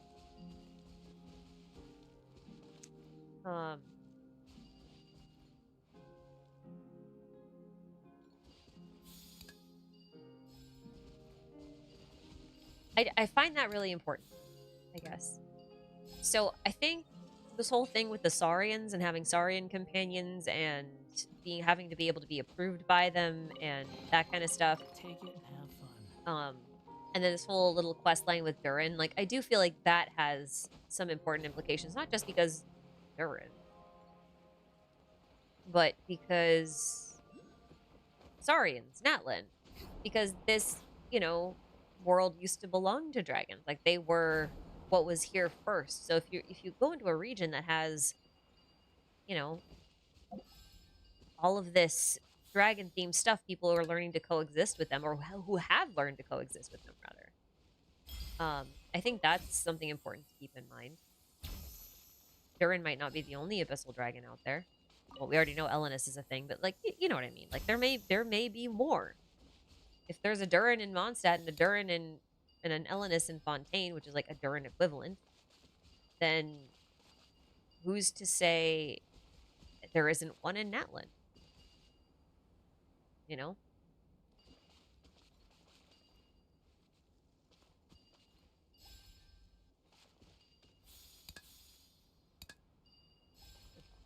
Is this all that there is? Oh, okay. I see. So I think that's a good one. I do think it's interesting that they brought back the stuff for the Withering with Nilu and stuff with the colors. I think that's worth paying attention to. Again, because in that Natlan video I said that little stripping of colors could be stripping of powers and things like that. But I also wonder if it's like take it and have fun. Like the forest. They actually likened it to memories, which is very on theme, to be fair. Because I was likening I liken the elements to primordial seawater in one of my latest videos, right? And I'm pretty confident on that, but I also want to liken the magic ink drink to primordial seawater, like an allegorical primordial seawater, right? And if you think about it, it's like memory juice. So when all of those forest animals lost their color, they lost their memories, which also meant that in part they were losing their identity, which got me thinking about like the names and things like that. So I wonder if that's really going to be the theme going into Natlan, because it's kind of been the theme so far, going into in almost all of the regions in different ways, you know.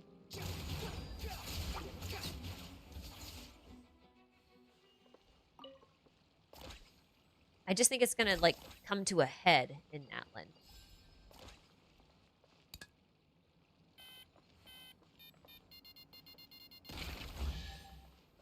I guess that's what I'm saying. I gotta dig through the footage again. I mean, like, I went through this all once. I'm gonna go through it, like, probably twice more. Once while I take notes, and then again as I'm editing, and I usually notice a lot more stuff when I'm editing than when I'm taking notes for some reason. So I'll go through it a couple more times and I'll probably come up with some more stuff that I've missed because I got distracted by other things. But that's kind of the thing, right? Like there's so much in here. It's so easy to get distracted. And because this whole... Okay. I don't know if you guys noticed, but like this whole area, like where we first show up here, this spot, this is supposed to be referencing Star Snatch Cliff or something similar to it. Like we showed up in this one area and then we met this little forest sprite and then we go on this little journey into the woods or whatever, right? The more this just reminds me of like when you first enter Mondstadt for the very first time, right? Like Mondstadt to me is like that little tavern over there. Like that's Angel's Share. And there's trees off in the distance. You know, maybe that's supposed to reference Sumeru. Maybe it's not even supposed to reference any of that. Maybe this is like the Night Kingdom or something. From oh shoot, what's that book? Official's book. Bitternox Wolves? Oh no, sorry, it's the first volume of the Pale Princess. Night Kingdom is that one. Moonlight Forest, that one. This one is very possible, like being Moonlight Forest-ish reference. But like even so, like it still kind of represents our journey as we go down through here. We go to different areas, we solve everyone's problems, we fight a dragon, then we end over on Constellation Metropole, put the stars back up in the sky. It just kind of feels like here's our first leg of our journey, and then we go all the way down to the end of the journey, and at the end of the journey we go underground to all these people who are hiding underground with a dragon, which to me kind of sounds like it could be like Khaenri'ah, especially if you consider that like if you assume that Fischl's story is like an allegory for something that happened in Khaenri'ah at one point, because it does seem that way, then it's worth mentioning that in the Golden Apple Archipelago event with her,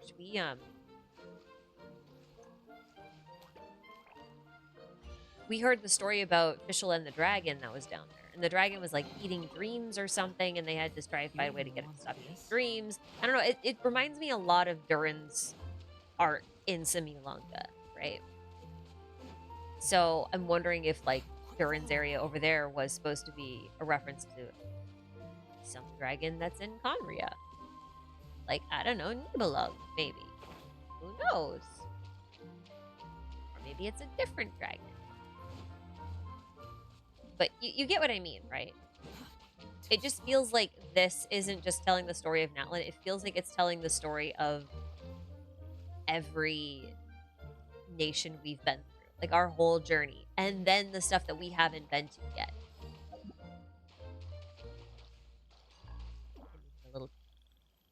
Anyway, I got a little off. You get the idea. You get the idea.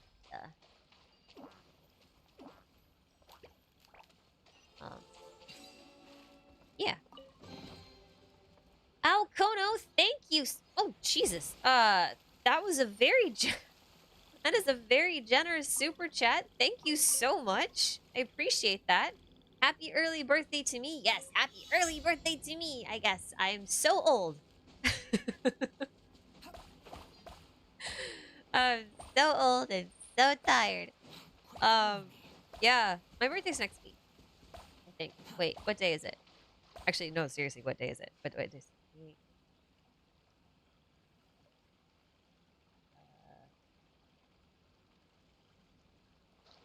Wait, sorry. Hold on. Hold on. It is next week, isn't it? I think it is. You even want this? No, it's not. It's not next week. It's like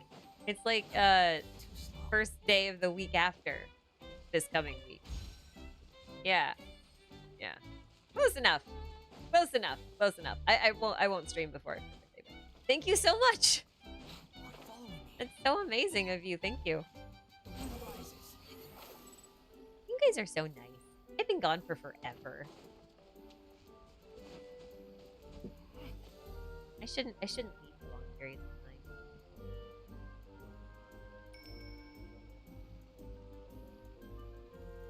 Yeah. Hold on.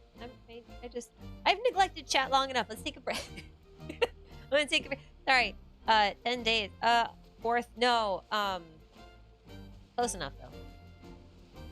Close enough. 4th. Yeah. 31 days in July, right? Yeah. So is today the 28th? 9:31. Then 9 days. Yeah.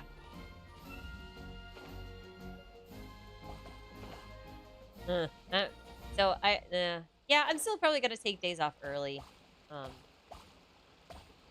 just because this is a pretty good stopping point for me Take it and in have terms fun. of trying to get things done. Also, weather's nice. Also, family is visiting. Therefore, I am obligated to take time. Not because I want to, because I have to. What is that? Yay! Thank you! It's funny, though, because some people have been wishing me happy birthday because it's Yenfei's birthday. And, I forgot it was Yenfei's birthday.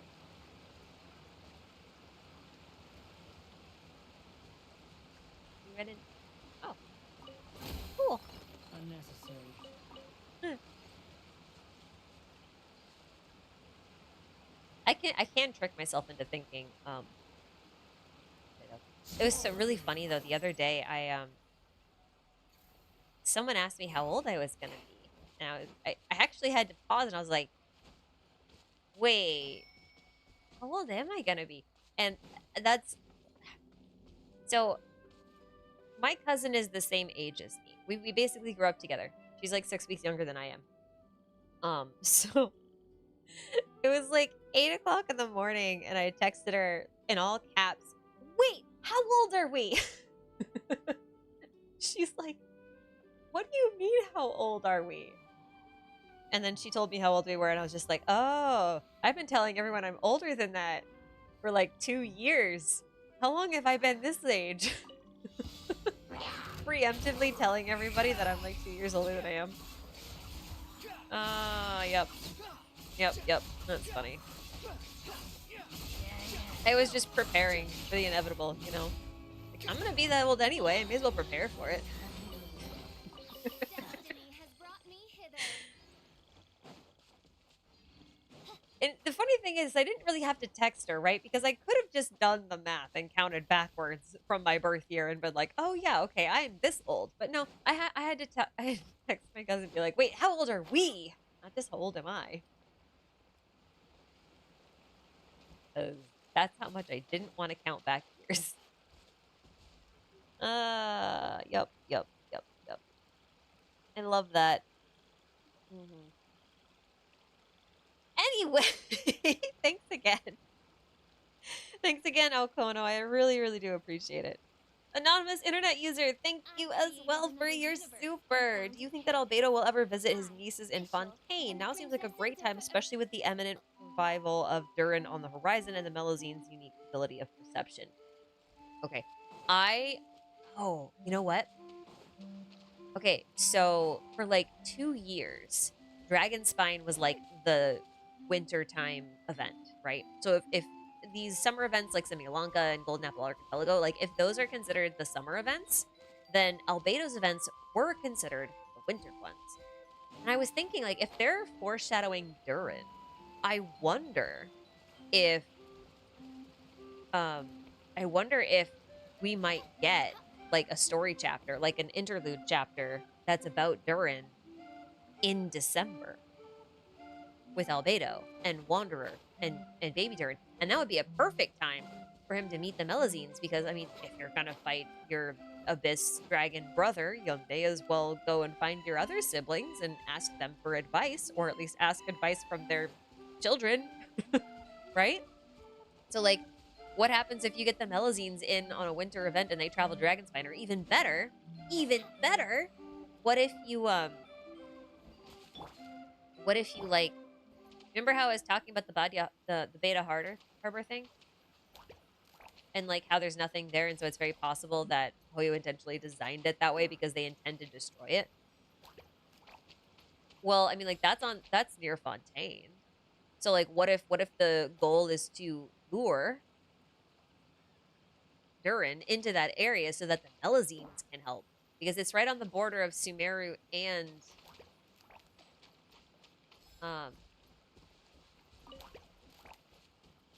everything else. You know what I mean? On the border of Sumeru for Wanderer, on the border of Fontaine for the Melusine. Like, that would be cool. That'd be the best winter event ever. Except I don't think it would be an event. Like, I think it would actually be like a permanent quest. Let's appraise the value But on you know what I mean. That's what I'd like. I'd love to see that. That's like my wish list. That is my wish list event.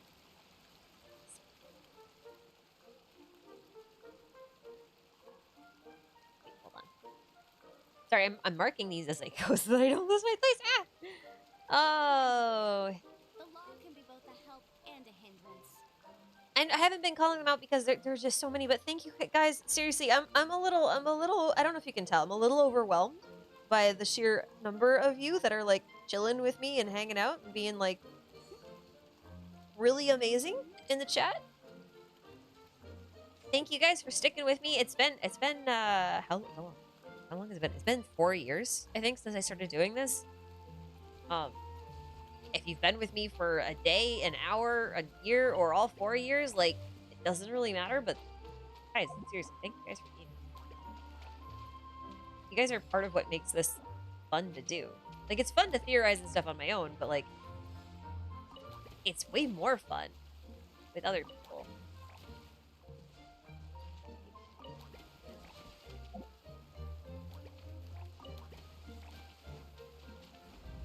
So without you guys, this wouldn't be nearly as much fun. Is basically what I'm saying. So thanks for being here.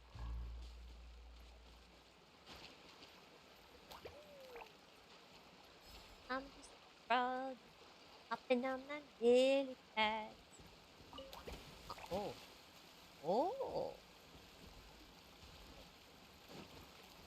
I see how you want to play it. I can jump super high.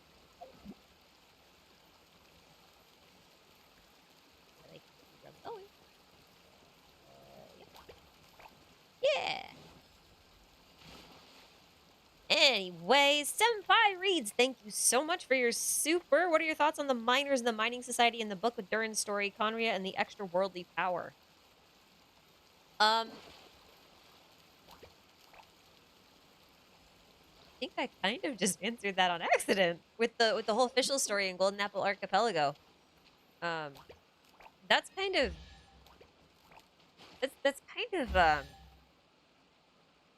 sort of where I think things are headed. Like, I wonder if what was the name of that oh, I didn't need that. I wanted the chest. I wanted the money. I wanted the money and the treasure. I wanted to open the chest. I can't move.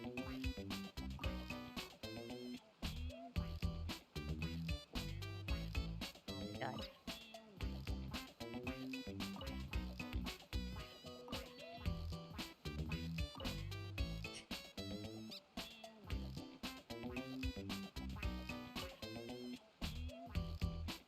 This is the weirdest mini game because like there's not really like any metrics other than just like don't fail, but the timing doesn't matter either. So I don't. This is the weirdest mini game. Let's appraise the value on this. I like the music though. Yeah, no, I still think the official story is relevant here, just because like the relationship between her and the dragon and the Khaenri'ah connection and all of that kind of stuff. Like, I definitely think that's where it's going for the most part. I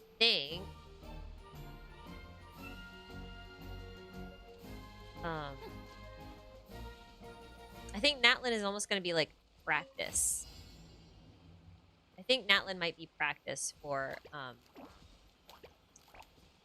Khaenri'ah.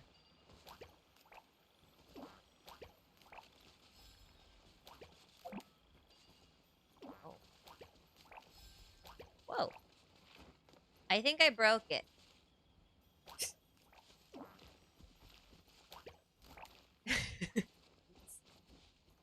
Yeah, I think Natlan's gonna be practice for Khaenri'ah. I don't know what happened there. It's fine. Let's try that again. The miners, I think I legitimately think that the miners are a reference to the fact that the Khaenri'ahs are supposed to be somewhat like dwarves. I don't know which video I last mentioned this in, but you know, if Khaenri'ahs live underground and they're kind of Nordic in nature, then like assuming that they are supposed to be like references to dwarves from Norse mythology is not a stretch. You know what I mean?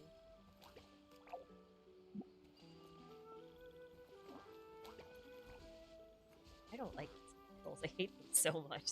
They're so weird.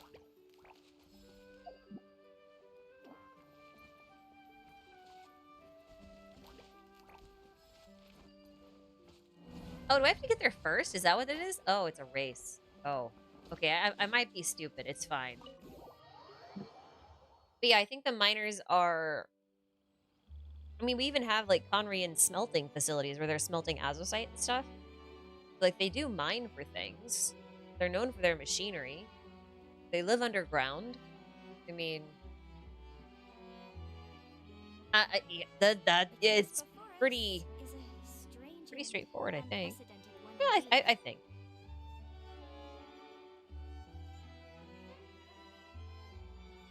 Parts of the titanium mines also look slightly like the Tatarasuna, and that may be why Wanderer was found over there. Yeah, well, like, that's another thing, though, right? Because, like, the thing about Tatarasuna is that,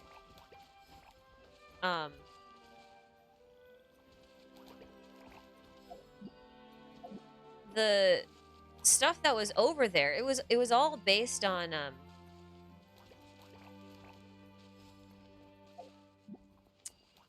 it was based on, like, the crystal marrow from Orobashi. And, I think that was kind of, like, the point, right? Like, a lot of the forging techniques were done with dead god remains. So if we think of it that way, Khaenri'ah might be doing some interesting things with dead god remains. I mean, they don't have any qualms about that kind of stuff.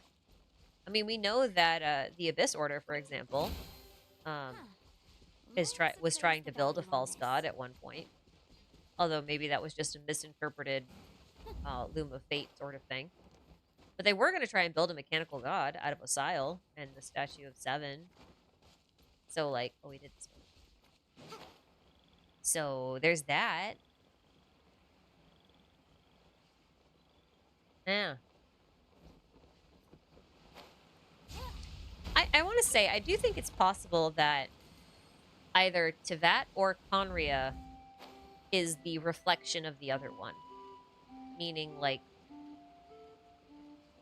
one of them might not actually be real. You know? Remember how we were saying that, like, in Simulanka, it's basically like a, someone built a world underwater and that world is a reflection of the world above water or whatever? If Khaenri'ah is quote-unquote underground, then it could just as easily be underwater, metaphorically, you know what I mean? And if it is, then I guess the question is, which one is the reflection of the other? You know?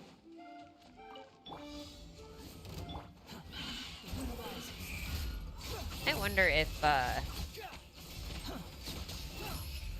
whatever dragon or whatever might be in Khaenri'ah might not actually be able to leave. And maybe that's the problem. Because that would be interesting. What do you think?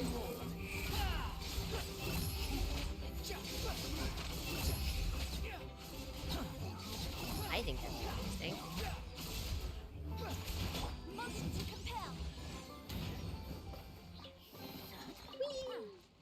Let's appraise the value on this. Maybe that's why they wanted someone from outside the world, though, is because they can only leave the world if they have the blessing from a world from outside. That would make sense. I'm a little far from my mic. I'm sorry. I was going backwards and backwards and backwards and backwards. I am still super, super far behind. Can you guys stop sending me supers for a bit? I need to catch up. Oh wait, no, I'm towards the end. Okay, cool. Oh my God, I'm so sorry. I haven't been ignoring anybody. I promise. I just slowly but surely catching up. It's fine. It's fine. Crazy Quilt, thank you for your super. Do you think we'll see Daneslef sooner or after the Archon quest? Because last time we didn't really see him at the end, and then also Khaenri'ah being chapter question mark. Do you think that it is the Dane quests? No. yes, no, kind of, yesn't. Okay. How do I articulate thought processes? How do I word? What words be good here? Yes? I don't know. Words yes. Donking. I thinkling. I'll be a thinkling. Alright, so Khaenri'ah being chapter question mark, and then also being labeled a dream yet to be dreamed, makes me think that the Khaenri'ah chapter either has to have, there's some other prerequisite, or because Khaenri'ah was destroyed, there should be a Khaenri'ah chapter, but there isn't yet. Or maybe, if you want to use the book metaphor to that, maybe Khaenri'ah's chapter was never written. Right? So, okay, say you were writing a book, and you knew that book would have 9 chapters in it, and then you just didn't write chapter 8. You wrote every other chapter, but didn't write chapter 8. Like, I guess you could still label it chapter 8, but, like, in reality, if the chapter has no content in it, like, is it really chapter 8? Or is it just, like, a blank chapter? Like, that's kind of what it feels like to me. I feel like there has to be some other catalyst to it. But I also wonder if Khaenri'ah also represents a sort of loop. Meaning, not necessarily that time rewinds. Because I'm still not a huge fan of time rewinding in this game. Because they've gone out of their way a few times to... how do I put it? They've gone out of their way a few times to explicitly call out the difference between altering memories and memories altering reality and time travel. And they've been pointing out that there is a difference, and it's important to pay attention to that sort of thing. So, like, because they've done that kind of thing a few times, like, I'm very hesitant to call things time travel. More so than I am to say history repeats itself kind of thing, especially if you can use names to bind yourself to a fate, because in that way cycles can repeat, right? So I think of it in terms of that. Trying to figure out how do I actually word this in a way that makes sense outside of my brain.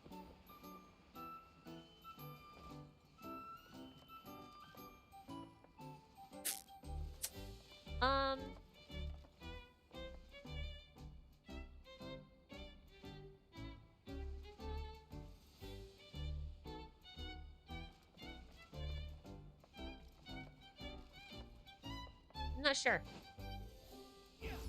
I'm not sure how to articulate this thought. Maybe I'll come back to it. I don't know how to word good. I can't word good. I do think we'll see... I feel like we're going to see Dainsleif early on in Natlan. How's that? I think we're going to see him early on. And I think that the Khaenri'ah chapter is all of Dane's quests, but also isn't. Because I feel like those are like... His quests are sort of like an interlude for making it possible for Khaenri'ah to be accessible. Like, if the dream's not dreamed yet, then you can't really go there. Too slow.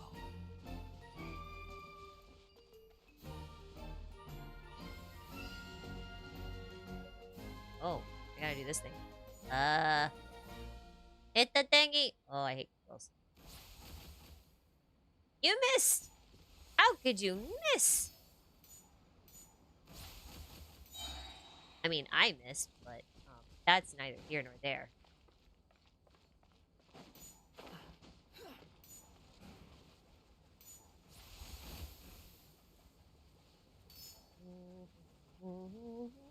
Is this easier on mobile or phone? I don't actually know.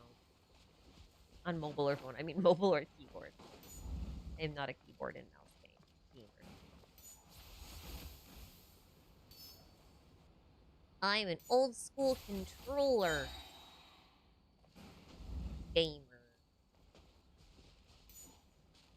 Pop! Yay!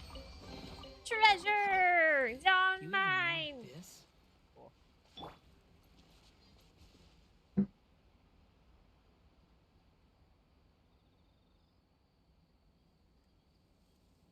Oh, right. I remember my train. Okay, sorry. I lost my train of thought and then I forgot it and then I came back to it again. And now there are mosquitoes. I will accept my punishment of leaving the door open and getting eaten while I say this because I lost my train of thought and I deserve it. Right. So, okay. I was saying you know how there are 4 descenders, right? And we're like the 4th one. Well, if you think about there being multiple cycles, I was wondering if, like, hey, this is so rude. I was wondering if the cycles are less. These Illichurls are incredibly rude. Can you, like, let me climb in peace, please? I'm just gonna fly as fast as I can. There. Mine. Those poor hamsters. Motorcycle. There we go. If you have 4 cycles and 4 descenders, and everything keeps kind of like ending at the what is it? Khaenri'ah cycle? Was that what it was called? I don't know if that's how you say it, but if everything kept ending there and then resetting, what I'm wondering is if you go through your journey, or each descender has gone through their journey, and then gotten to the Khaenri'ah chapter and then failed, which meant that the cycle had to begin itself with a new descender to go through and get to Khaenri'ah section and not fail. So that's kind of what I'm wondering, is if that's the whole cycle thing and why it's a question mark, because it hasn't actually happened. Like, no one's completed it, right? It kind of works in with what I was saying too about, like, a dream yet to be dreamed. No one actually has written chapter, what is it, chapter 8? Yeah. Like, no one's written chapter 8, so, like, can't go there. But, like, I'm thinking about it in terms of cycles too. Because cycles doesn't just mean time loops. Like, if you have a samsara, it just means something is repeating. It doesn't necessarily mean that you're, like, going back in time or being reborn or anything like that. Like, it can be something as simple as, it can be something as simple as,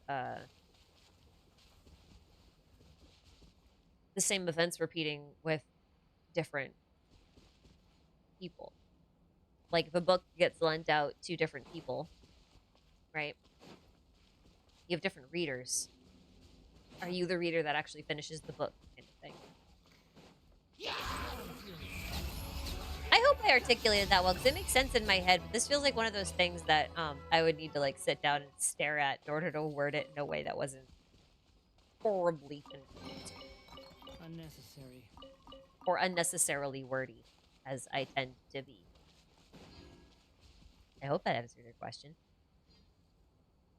That's where I'm at. I don't actually know, like, how plausible that is. Anyway. Yeah. Cosmic Abyss, thank you for this super. I currently 7% through chapter 3 of Genshin Impact. How many chapters do I have to go before I'm caught up? 1. Yes? No. Wait. Mondstadt is prologue. Liyue is chapter 1. Inazuma is chapter 2. That means Sumeru is chapter 3. Fontaine is chapter 4. Yeah. Yeah, because Natlan would be chapter 5. Snezhnaya is 6. Khaenri'ah is 7. Oh, 7, not 8. My bad. 8 chapter would be Celestia. Yeah, someone's probably been yelling that at me the whole time. That's fine. Wait, no. Yeah, because Mondstadt is prologue. Mondstadt is not chapter 1, it's chapter 0. Yes. There's no need to Sorry. exchange pleasantries. It's rather pathetic to force a conversation just to occupy Yeah, so you silence. gotta you've got 1 chapter to go until next patch. So if you finish the next chapter in 5 weeks, then you'll be basically up to where everybody else is. I think. Probably. Yeah. Cherry Freak and Ice Cream, thank you for the super. How do I do research for my videos? Oh boy. That's always fun. Hold on 1 second. I am actually getting eaten by mosquitoes and I gotta close my door. Which is unfortunate. So There's no such thing as pure freedom in this world. Even the wind cannot blow on forever.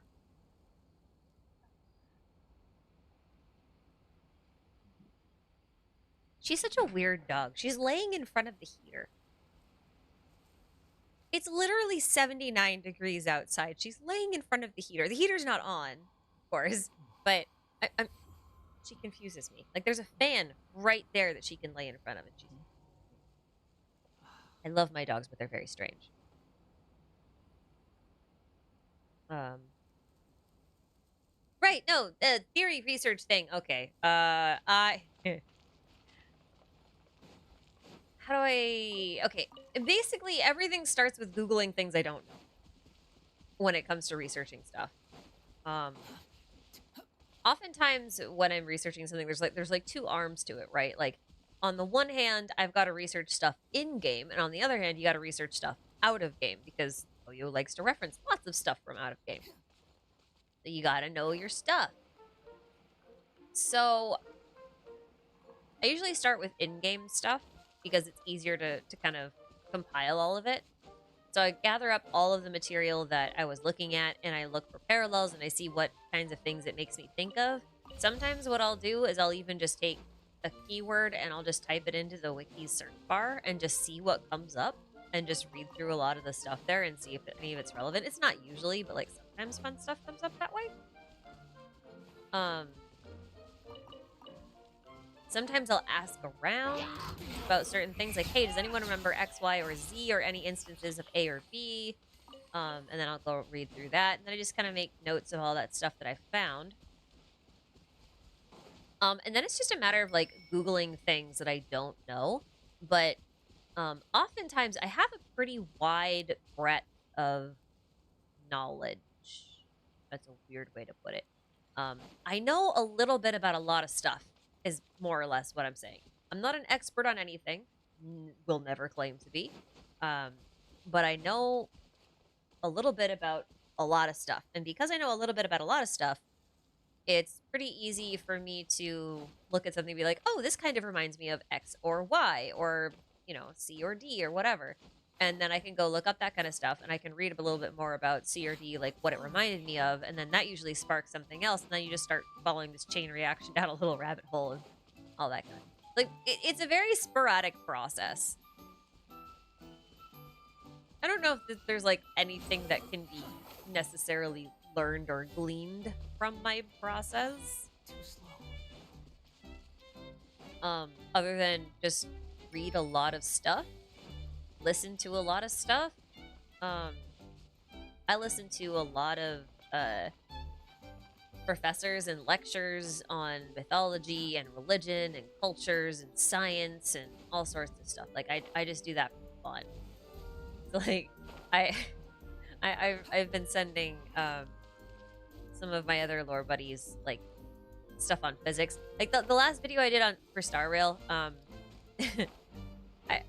have a whole section in there about thermodynamics and entropy, because I was really interested in thermodynamics and entropy for a while, so I had to make sure, like, that was right. So I had to go read about those for a bit, make sure I was explaining everything correctly. But, you know, it's just about keeping your mind open and Googling everything you don't know. Like, sometimes I don't think to Google some things, and that's usually the thing that has, like, a very easy answer or a very easy connection. Like, in the last video I did, the last Star Rail video I did, I didn't know that a terminus is the train station at the end of the line. Did not know that. I'm American. We don't have trains. That's not true. We do have trains. We don't have a lot of passenger trains. At least, we have, like, subways in some cities, but, like, for the most part, we're not really, like, train heavy. Not like Europe. Not like most of Asia. Yeah. So I just never thought about it. I didn't even make the connection between terminus and terminal. But that would have been, like, the easiest way to make the case that I was trying to make. And I got there, but not through using the name. And the name was, like, the most obvious thing there. So, like, you should be Googling everything, even if, like, or just searching for it. Even if you think you know something about it, just to, like, fact check yourself. Because there's always something that you don't know that you don't know. Follow me. I'm still upset about it. I'm going to be upset about it forever. I really am going to be upset about it forever.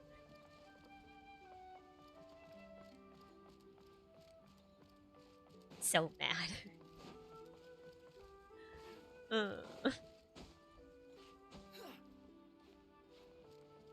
Talk about on the nose and naming. Anyway. You've ridden a train like 3 times, yeah. Good morning.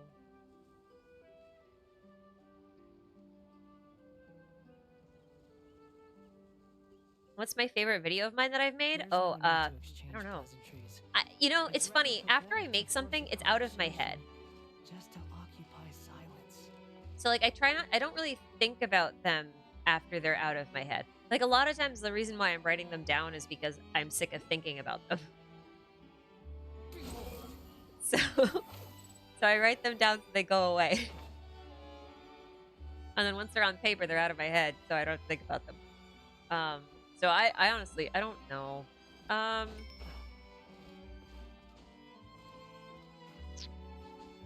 don't know, because, like, some videos I'm proud of because I'm proud of myself for making it. Because there were things that I thought I couldn't do, or there were things that, like, were outside of my comfort zone, or I just put a lot of work into it, and I'm proud of myself for putting the work in. But I won't say that they're, like, technically my best work, and I don't even think I can look at anything and be like, yeah, this is my best work. Because, like, I don't really operate that way. I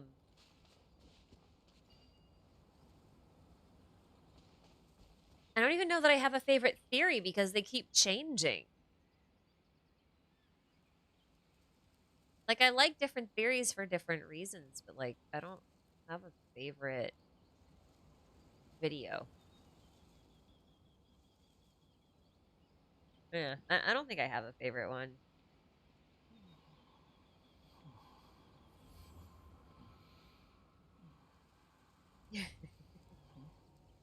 I'm glad I'm not the only one who has that problem where, like,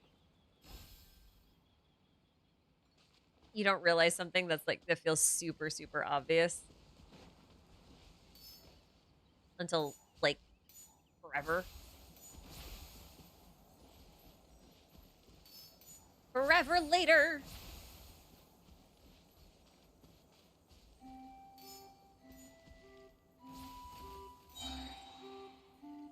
Blue Cat, thanks for the super. It's not a loop, it's a spiral. Wait, wrong game. Wait, what game is this? Wait, what game is the spiral? What game is the spiral, Cat? You even want What game's this? the spiral? I'll never know. It's been too long since that message came in. And now I'll never know. Speaking of your Eon video, I was thinking, what if elation versus harmony is more hedonism versus collectivism versus chaos and order? Yeah, someone else mentioned that. They were like, oh, what was it?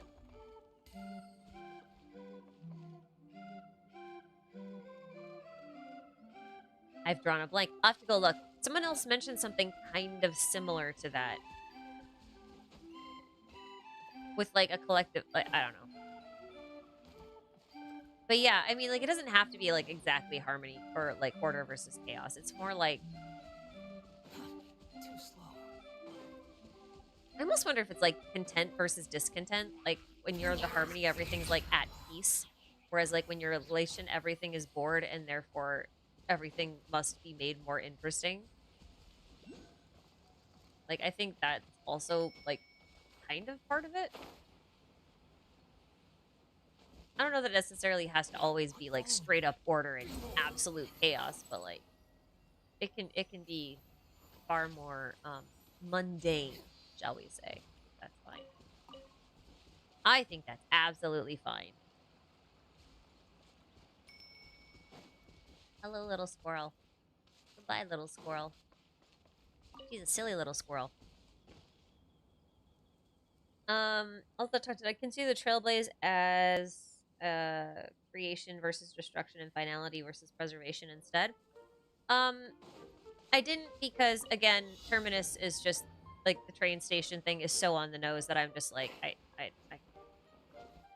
Also, we also learned, when you go to the Apocalyptic Shadow thing for the first time, what's her name? The little puppet thing there. I mean, she basically straight up says that Terminus and the Trailblaze go against each other. So, like, it was never really a consideration for me to think about much beyond those two as opposing. Where am I going? Oh. I'm going this way. As opposing forces. Like, those two were actually, like, the ones that made the most amount of sense. Like, just going into it. Like, yeah, of course it's Terminus and Finality. Especially because, like, if you remember, Finality is, like, the big thing in Honkai Impact. And we know that Honkai Impact and Honkai Star Rail are connected because friggin' Welt is there. And Welt is a character from Honkai Impact. And that's not even, like, an XP or whatever. Like, it is straight up the same guy. Same character. So, like, for me...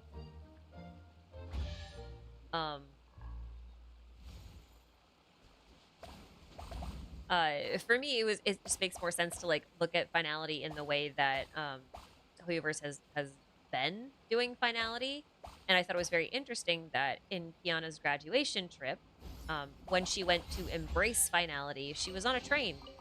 Like, her whole thing was about subway stations and railway cars and going on a train-based journey. And then she became Finality at the end. So, like, for me, I'm looking at that being like, yeah, they're probably trying to do something along those lines. Hello? Oh, dear.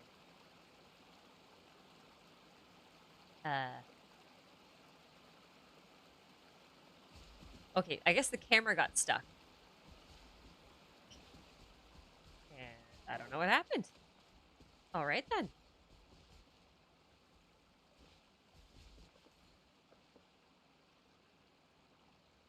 What happens if Welt meets his XP? He's gonna have a very strange experience. That's what's gonna happen.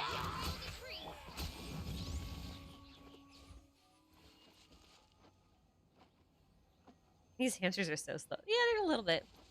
I mean, look how tiny their legs are, though. Like, how do you expect them to move faster? My legs are like 4, 5, 6, 7, 8, 9 times bigger than theirs. It makes sense that they move so slow.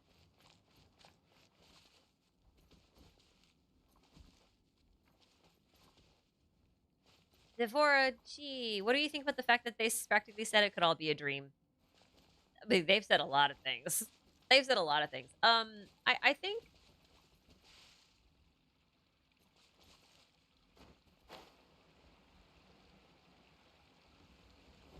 I think it's possible that they'll go, the dream route, but I feel like...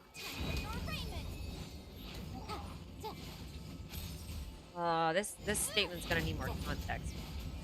Okay, let's talk Natlan for a minute. Promise I'm staying on topic. For once. So when I was making my Natlan predictions video, the one with Nilu in it,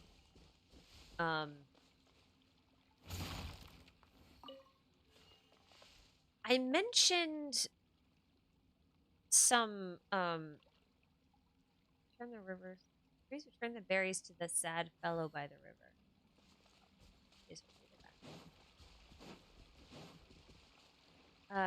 We're talking about some Australian mythology, and there's one that is referred to as the dreaming, which is very interesting. And there's not, it's not like a super well documented mythos or religion. I'm not quite sure what to call it. But I found it really interesting because the more I learn about it, the more I kind of get suspicious that that's actually the core of what Genshin's based on. Like, all of the Gnosticism, all of the Judaism, all of the theology that they've been using, Buddhist terms, the Xianxia, all of it, like, it all feels kind of like that's the red herring for the one thing that they actually wanted to do, and I feel like that might actually be the dream time or the dreaming. For more reasons than one, but I was listening to a retelling of one of the myths, and the TLDR of it was like, in the very beginning, there was nothing, as you would have in basically every other myth. And then there was one spirit of life that existed. And the spirit of life began to dream one day, and they dreamed up an entire world and all this kind of stuff. And like legit, this is the whole myth.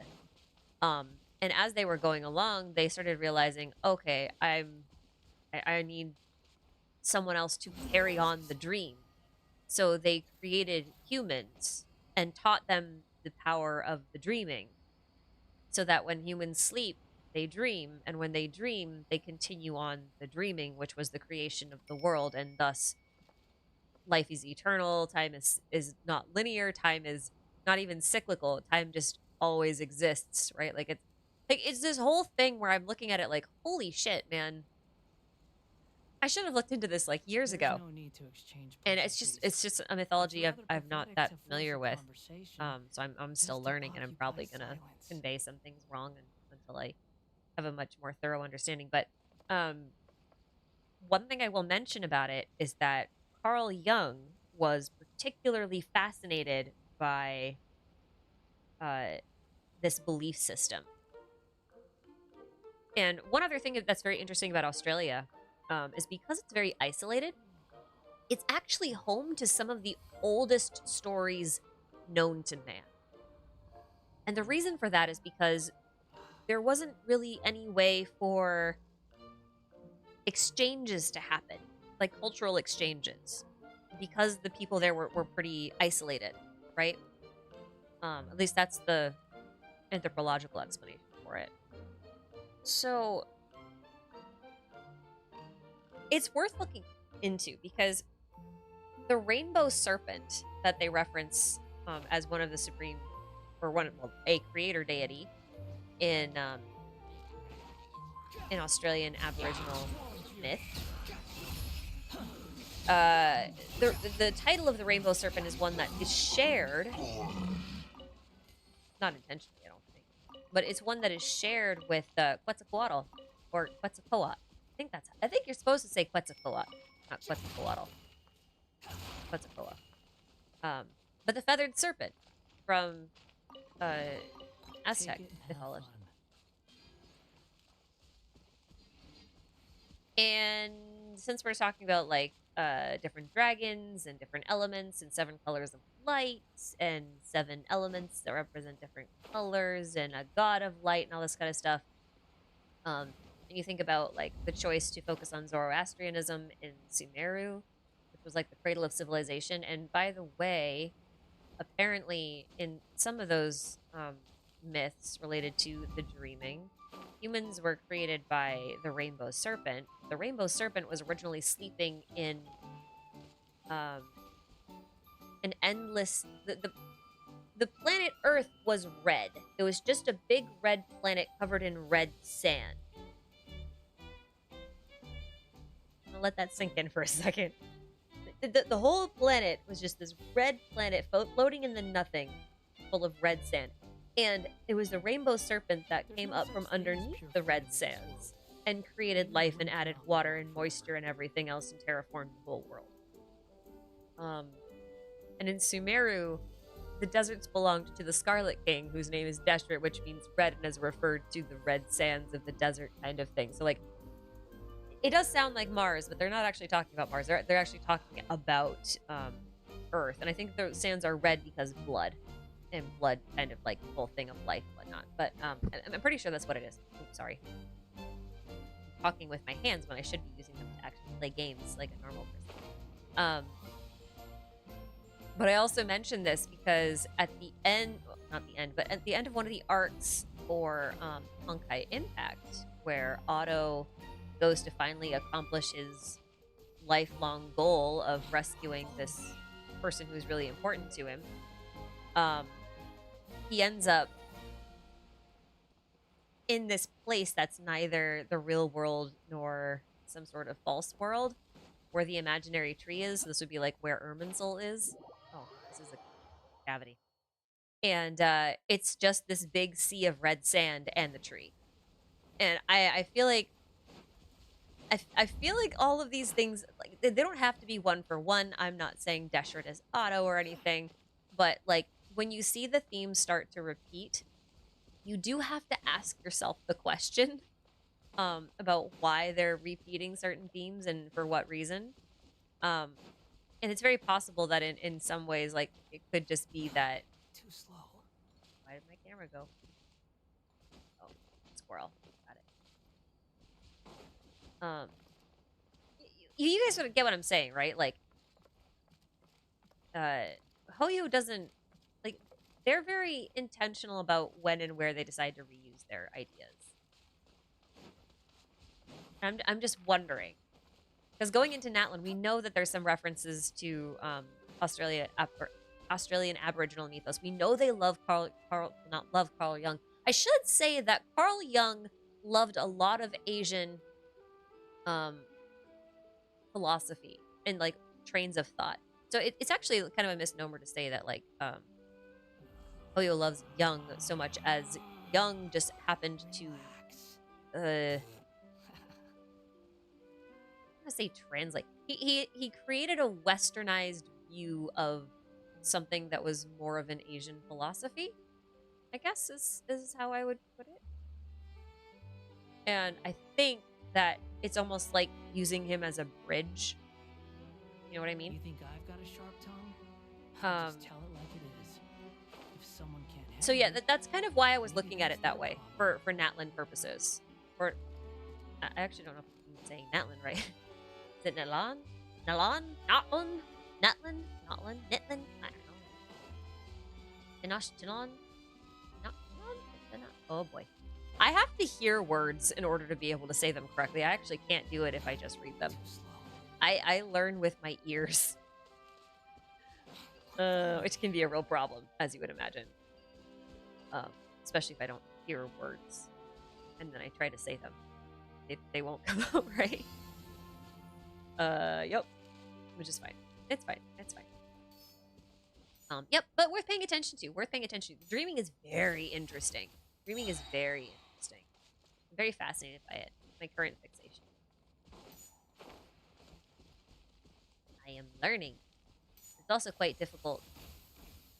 Quite a difficult thing to find things about, because like a lot of the documentation of it was done by people who like really misinterpreted like a lot of the words used, a lot of the terminologies, a lot of the phrases and like their meanings. So even the stuff you can find, like it's hard to say whether or not we went to the point where they found like real experts, you know what I mean, to it's hard to say whether or not they went through the trouble of like trying to find a real accurate expert, or if they were just like looking at the same sort of access to stuff that I have, and they have like the wrong-ish interpretation, but it's like the common one, so it's the one that everyone would kind of be able to figure. Like I don't actually know. That's the part where I get kind of whatever. You get the idea. Like for me, with people when do stuff with tarot cards, like are you doing it the way that I think the correct way is, or are you doing it like the most common way that people know?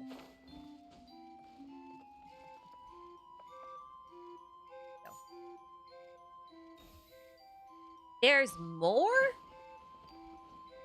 Man, this one's long.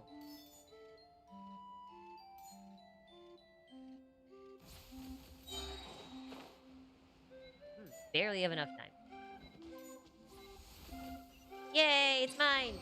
Give me your treasure. Yum. You even want this? Yes, I want this. Well, I mean, I guess I want it. I don't have the option to not take it. The chest just sits there. Is that good? I don't know. It's just unused. No one's using it? What a shame.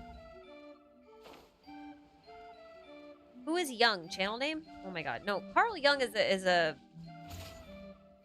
Like a psychoanalyst and a philosopher? A very noteworthy historical figure.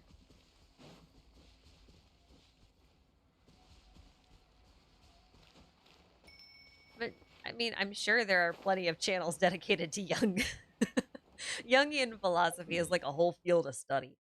I have been around Forest of Ballads for a long time. I thought I was like doing pretty good in the Forest of Ballads. Apparently not. Wait, I wanna go get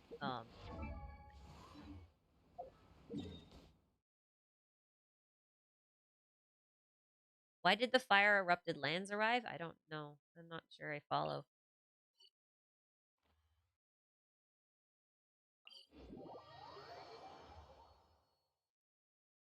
You don't have the compass yet? I don't like using a compass. It feels like cheating. I'm someone who won't even take a compass when I go hiking in the woods, okay? Like I'm not cheating. I'm gonna use my own internal GPS. I'm gonna bring a sextant. I'm gonna look at the sun, calculate the angles, plot my course on a map that I drew myself out of my own blood. Yeah. Oh. I can't make any more, right? Forgot. I don't quite understand why I can't, why we can't make it.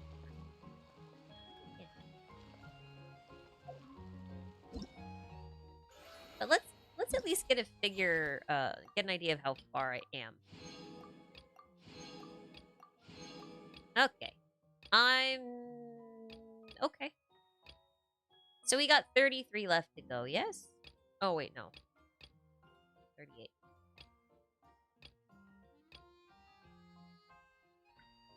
Can you tell me what is all about the last part of this patch quest when on Earth happened in Sumeru? I already did that.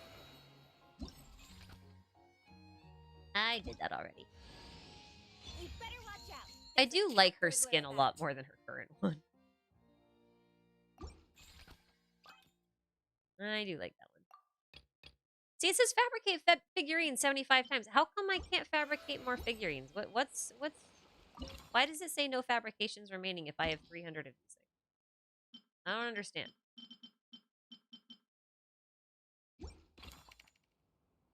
Why can I not spin the machine?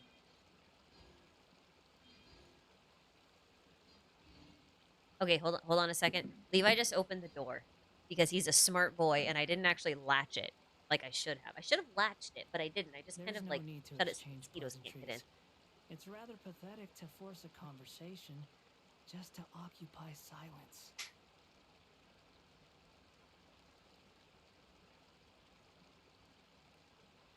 One day I will actually cut a hole in my door and install a doggy door so that my dogs have their own door.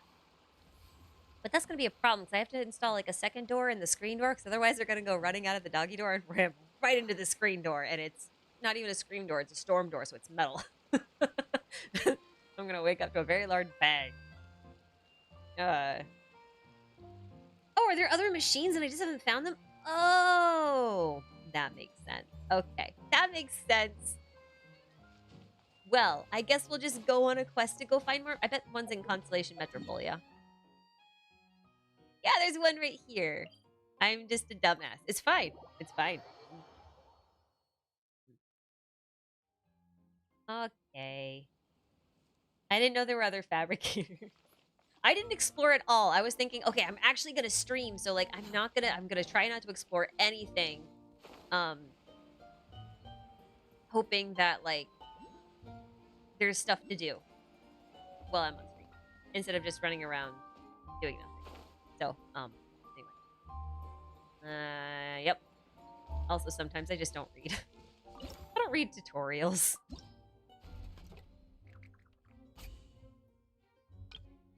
I don't read tutorials.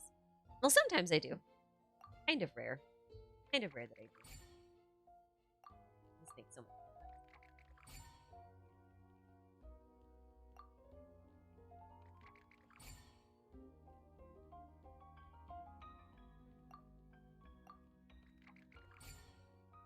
You wonder if there'll be a world quest about why Vanessa and her people left? Oh, yeah. No, there definitely will.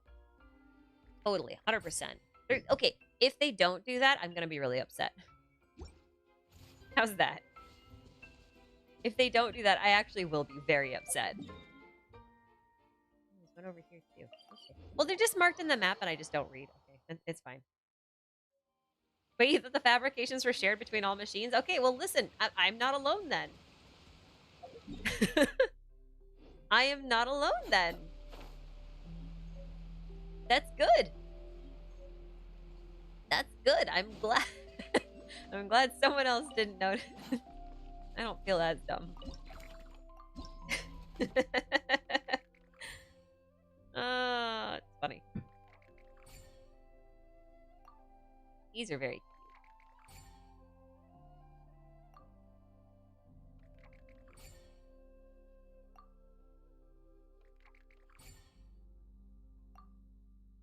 All right. Is that all of them? This should be all of them. 3 machines. 3 machines. Cool. That means we can get a free Khaenri'ah.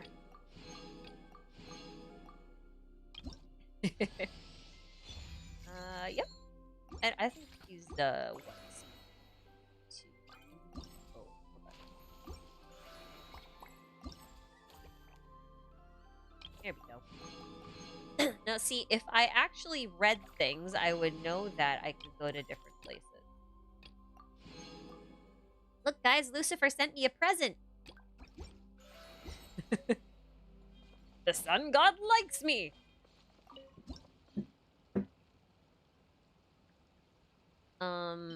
I guess I want a sword and a shield and flower and bomb and another flower and okay, we can have a little dude. Yeah, we have a little dude, another little dude, and something that makes little dudes tired. Yeah, cool. All right. Khaenri'ah.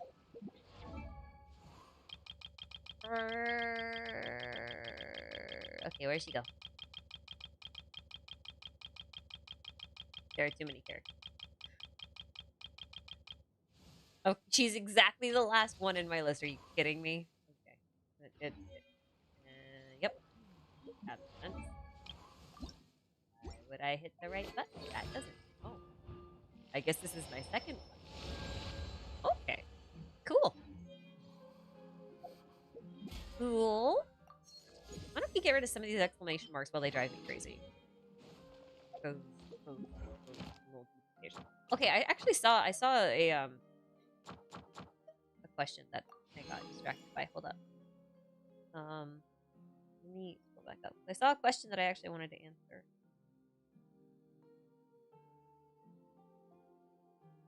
Not that I don't want to answer other questions. It's more like this question in particular is like, oh, hey, I actually wanted to touch on that. Yep. By Zeely, do you think Zenless Zone Zero is going to have more of an active, engaging lore within the storytelling than Genshin? So I want to clarify a couple of things. So Genshin focuses a lot on environmental storytelling, right? Like a lot of the stuff that we learn about the game, we go through like the different world quests, we have to solve puzzles, we have to like piece together things from like endless amounts of collectibles and readables that are hidden throughout the world and symbols and like all that kind of stuff, right? Like Genshin does a lot of that. Like even here, right? Like block puzzles, place full of Legos, all this kind of like, this is all environmental storytelling, just like everything that's present here. Like there's a lot to imply from all of this kind of stuff. So a lot of the story itself tends to be very simple to compensate for the fact that the world itself and all of the little stories that you can find within it are pretty complex. You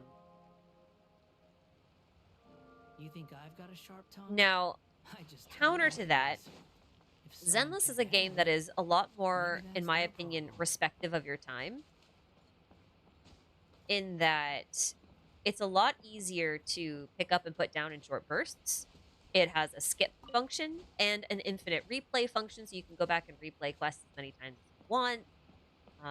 all of that kind of stuff, which is very nice. It also severely lacks in readables, which is both a good and a bad thing I've been finding. Because on the one hand, it means that they can really flesh out the story and the characters and stuff in the main quests, which I think is fantastic. And they do a really good job of that.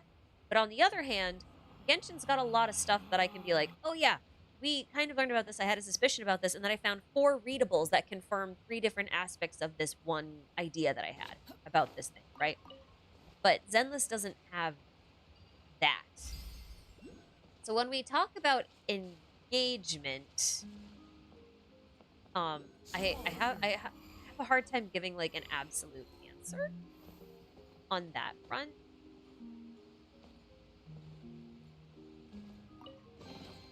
Take it and have fun. I think it's a little bit harder to say.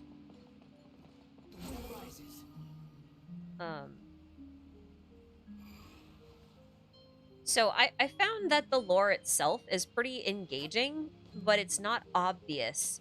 And I think it's because the story actually tells you everything you need to know as you go along, so it doesn't feel like there are a lot of mysteries unless you start actually digging for them yourself, whereas Genshin kind of pushes you to look at them. So I think that's kind of like the difference for me with the 2 games.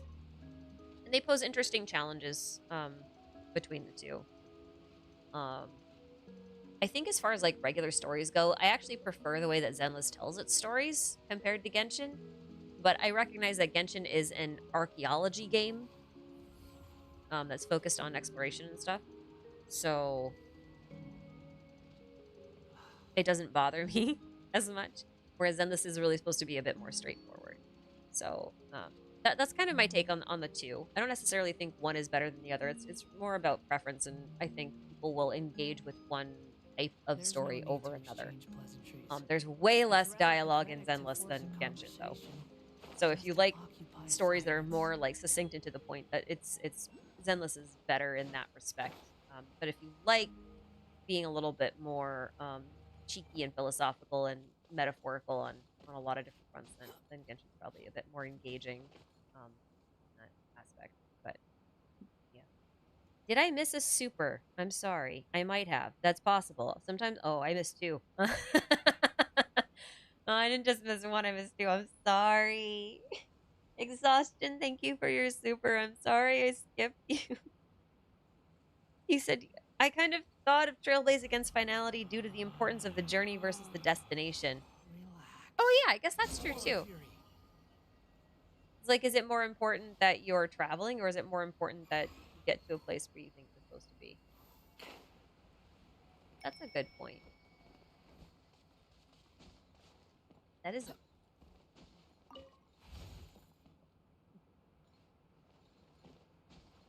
Hey, just gave me the book. It should end this life. Journey versus the destination. Yeah. I guess there's a certain level of satisfaction to that too, huh? Because, like, there are some people who are just like, I want to do something with the goal of accomplishing X or Y. But there are other people who are just really chill about being like, you know what? I'm here. I'm going to just go along for the ride. I'm going to do whatever I need to. And I'm going to be happy with whatever happens. And those are really 2 opposing philosophies. And there's times and places for both of those too, which is kind of the nice thing. Because, like, it's good to have goals. It's good to have, like, an ultimate goal, an ultimate destination. But, like, if you're not enjoying the path it takes to get there, like... You know what it kind of reminds me of? This will be a little bit contentious, depending on what your opinions are on the subject, but... This actually kind of reminds me of AI, like generative AI stuff. Not to debate any usefulness or ethical concerns or anything, like it's such a deep topic, but one argument I see for the use of generative AI a lot is like, I've always wanted to be able to make my own artwork and I'm never going to be able to do it, or always wanted to be able to create my own music or whatever. And to me, to look at something and be like, I want to use this tool that generates something to fulfill my need to accomplish a goal that I have without actually putting in the work to accomplish that goal, kind of like diminishes the meaning behind the work in the first place. You know what I mean?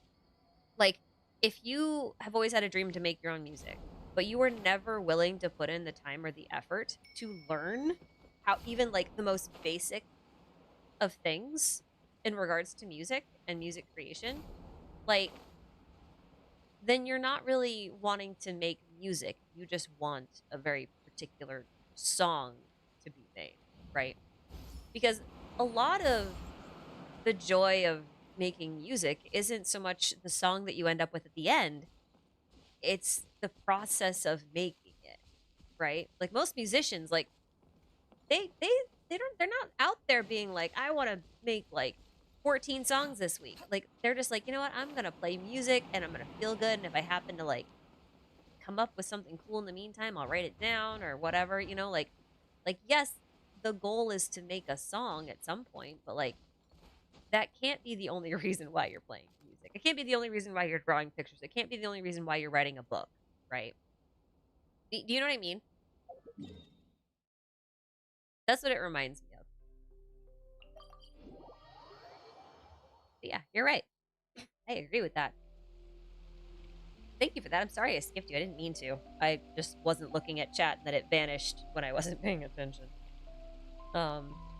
Raven Hikari, thank you for your super. I had a theory that Capitano is the soul of the Bloodstained Knight from the artifact. By soul, I mean like Al from FMA. Maybe I'm pulling from nothing.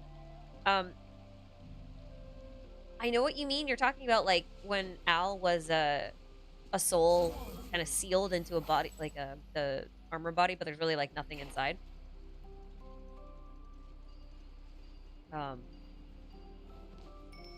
That's possible. I feel like most people I know who like Capitano want that outcome.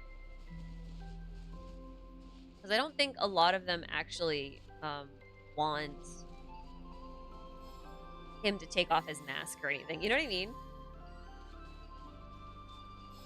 And I feel like if he's really a human under there, then he will have to take off his mask. And I feel like a lot of people are going to get really disappointed. As far as pulling from nothing, there's actually a really good theory written by... Oh, no. Yeah, no, okay, I think it's Laughing Man. I think it was Laughing Man who made this this video about Capitano being the Bloodstained Knight. And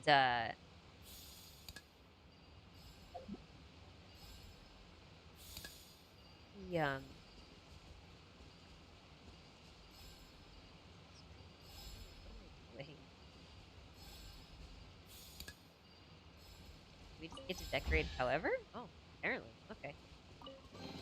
But he made a really good theory about the Bloodstained Knight being potentially Capitano, and he made like a lot of really good arguments for it too, which you might be interested in. So I would recommend giving it a quick YouTube search.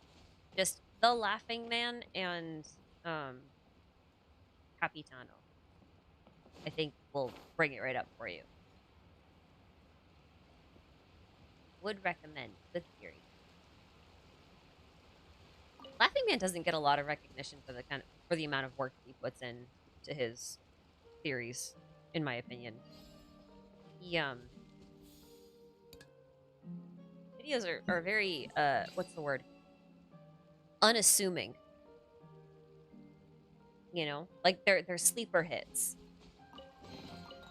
So I do recommend checking them out if you're interested in that sort of thing. Got some good stuff. Hey, it's Fischl! Hi, Fischl. You say something interesting? This is a very dangerous place to stand. Though I customarily refer to you as my familiar, in truth, I have always seen you as... Oh. Say no more, I have to hit a button. I, Osvaldo Harafnavines, hereby pledge to always stay by your side. Quite rightly so. The princessin should expect no less from her most favored Nachtgraben. I couldn't agree more, mein Fräulein. Okay, my chat just died. Hold on. My chat just died. Thanks, YouTube. For nothing! There it goes. Okay. Well, okay, there it goes. There we go. I'm back.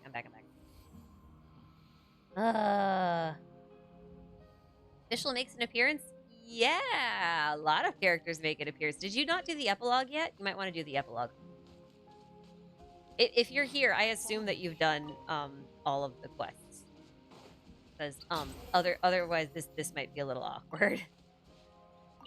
Oh, whoops. I wanted the chicken! Why did you take me out of the buff? That's so rude.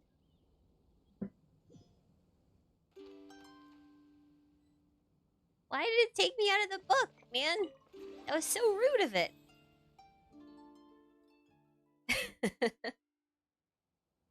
Yeah, everyone here has done all of the quests. Yeah, of course you have, Jibby. You haven't done all of the quests.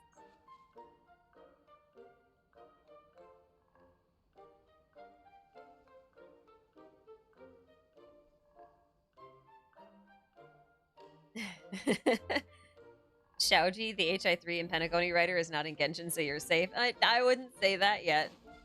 No, I wouldn't say that yet.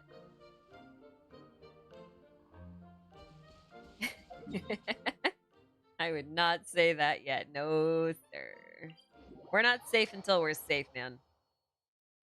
We are not safe until we're safe. And then, even then, we're never safe. Never, ever safe. Does it count if we're doing quests as we watch the stream? I don't know how you can pay attention to both at once, but, yeah, I guess so. Sure. I guess. I mean, I can't stop you. What am I gonna do? Kick you out of chat? Well, you haven't done this quest. I'm gonna kick you out. I'm not gonna do that. I don't care. I mean, like, I just assume because otherwise you're gonna get spoiled. If you don't mind spoilers, I don't care. Was I supposed to scare off the birds? I mean, he seems pretty happy about it. It's hard to tell, though. They don't really have mouths.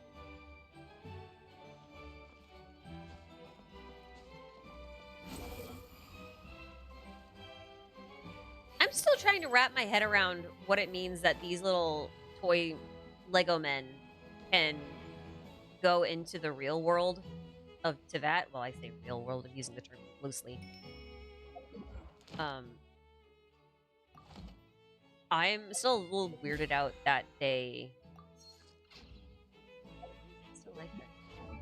Oh, you know why? Dressing room.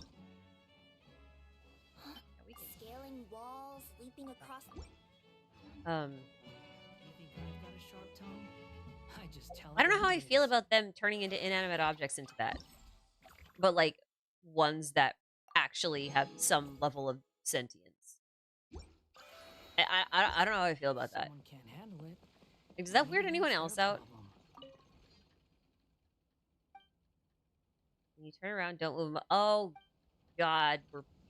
like, Are we playing red light, green light? Are you serious?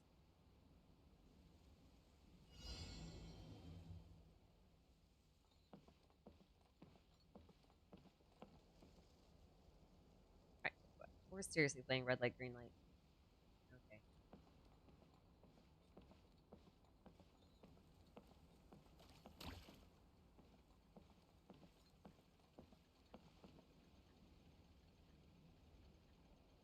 Squid Game. This isn't Squid Games! Squid Games are based on real games, not the other way around. I don't want to cheat with Wanderer. I'm gonna play this game fair and square. Does it weird anybody else out that this entire town is just, like, male? Take it and have fun. Why is the other guy dead on the ground? Well, he got caught in glue.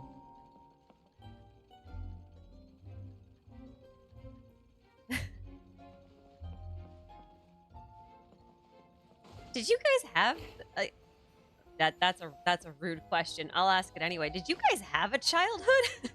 Was your childhood Squid Games? Like, I'm very concerned.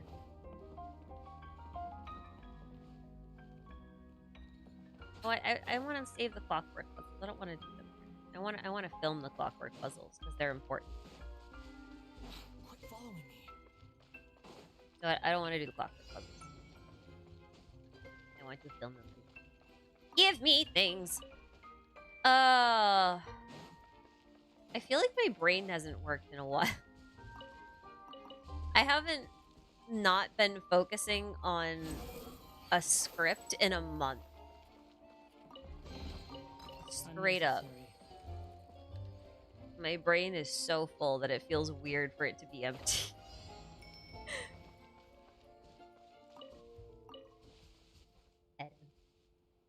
If there was a Teyvat Squid Game... Oh, Jason, you don't have to... Okay, well, thank you. Thank you for the super. Oh, I was supposed to... Okay, hold on. 1 second.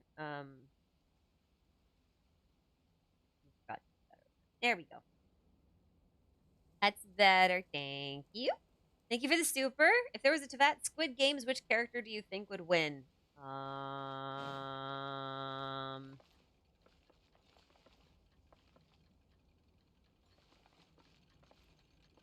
Al-Haytham. Or Nahida. Because, like, Al-Haytham is, like, that big brain sort of player who would, like, absolutely not care if anybody else was failing. But then also would, like, subtly, like, trick people into doing the wrong thing and honestly not give a crap if they actually followed him or not. Like, I actually feel like he'd do that. So as far as survival of the fittest goes, like, I don't think he has enough, I don't want to say, I don't think he cares enough, but, like, that's kind of what it is. He's a weirdly altruistic guy, but also one that's kind of...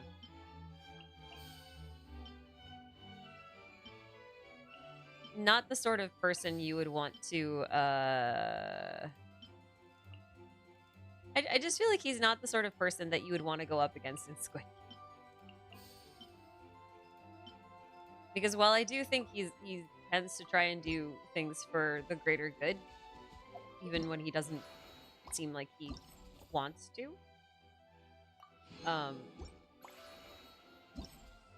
I feel like if he had to choose between himself and other people, like, I don't think it's even a contest, you know?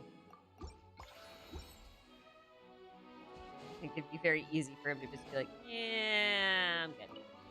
I'll just... But then Nahida can just kind of, like, go invisible and read people's minds. I feel like she's a little overpowered for this.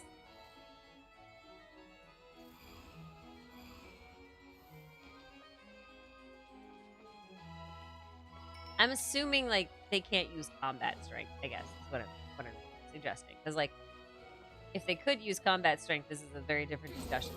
I don't think it'd be Squid Games at that point, though, so... It feels so mean. Why is this place full of glue? I don't quite understand why they went with all this glue motif. Like, I like it. I just don't quite understand why glue.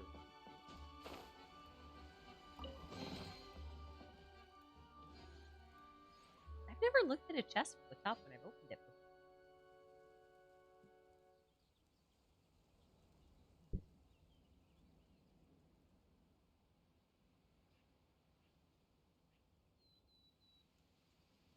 Place is full of glue because war crimes?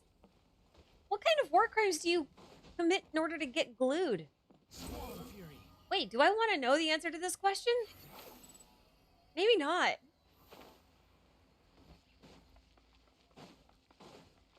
Maybe because it's a non-lethal kind of cannon sort of thing. That would be a horrific punishment, though, man. To, like, get glued onto the wall for eternity. Can you imagine? What a terrible existence that would be. Too slow. Co-op challenges. What is this? Yeah, what is this competition? Test the ability to work as a pair. Wait, do you actually have to play this one in co-op?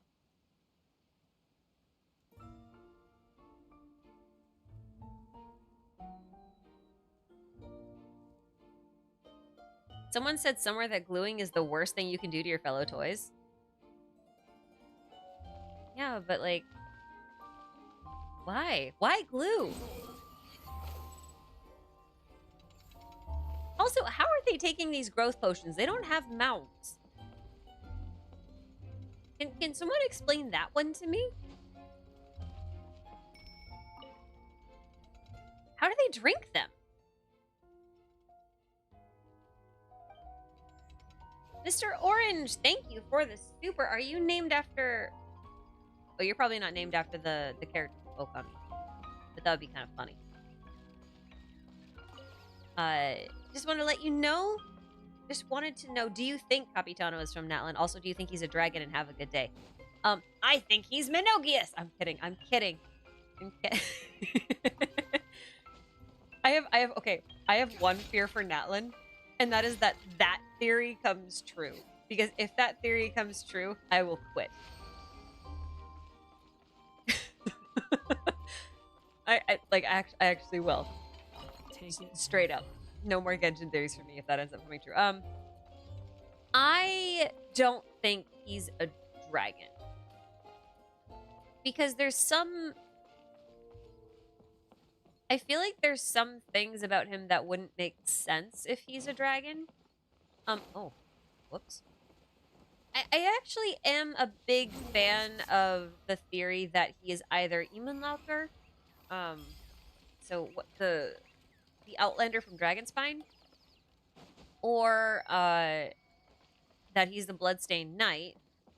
I do like that theory a lot too. I like those two, but I think it's equally possible that he's kind of like Vittori in that we probably have no idea who he's supposed to be, and won't until we actually get to Natlan. You know, I am wondering.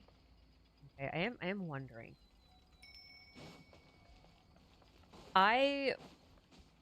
Capitano is King Deshret, guys. No, please stop. I hate to say this. That is possible. There's actually an argument to be made for the King Deshret is Capitano argument, and I don't like it. But it is possible. I don't know how I feel about it if it actually ended up happening, though. I'm very weird about it. No, I wonder if there's a chance that he's I haven't heard this word yet, so I'm going to say it wrong. Right? I wonder if he's supposed to be Shambalanke. You guys know who I'm talking about? The quote, the one entombed in primal fire. I know that sounds kind of weird, and I don't have anything to base it off of, but I'm wondering, similar to the idea that someone had earlier about Capitano being kind of like Alphonse Elric from Fullmetal Alchemist, and how he was basically like a soul that was bound to a body of armor. Not a bow user. I was wondering if he might be like that as far as Natlan goes, in that he may have died and then someone may have done a transmutation thing, bound him to a suit of armor, and that's why he's like the one entombed in primal fire kind of thing. I don't know. I'm just wondering. I got nothing to base it off of. Like there's literally I have no evidence for anything. It's just wild speculation, what if kind of scenario. I missed. How did I miss?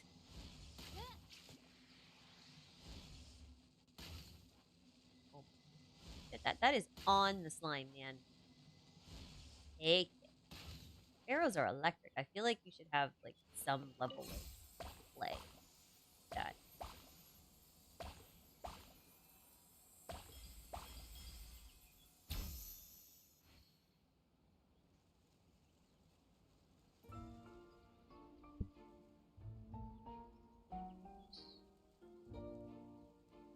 I created another universe and founded paradise. For I, Fischl, and the Means princess hidden and sun, Zephyr. and I don't know what bro's hiding behind that mask, but he is hiding something. Oh, I didn't realize the thing wasn't over. Good thing I still had time left. Trinkets like they I are didn't within this realize that desolate trial land. wasn't over. Whoops.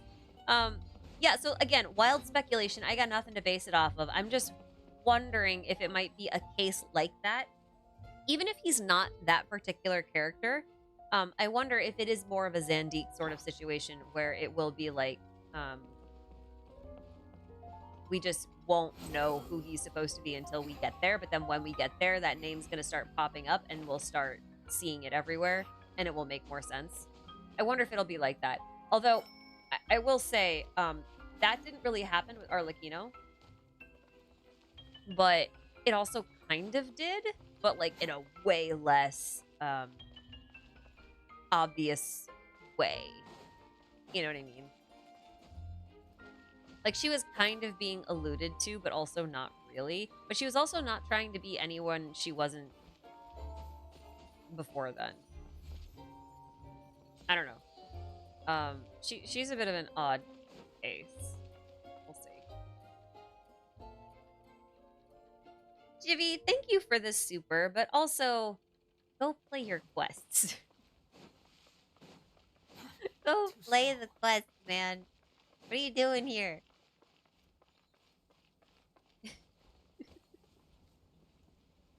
Oh, Mr. Orange, thank you again for the super. Where's Columbina, my love? Okay, I think I said this earlier, but I'm suspecting that if Columbina does not show up in Natlan, and I think there's a distinct chance she won't, and if she does, it won't be until the end.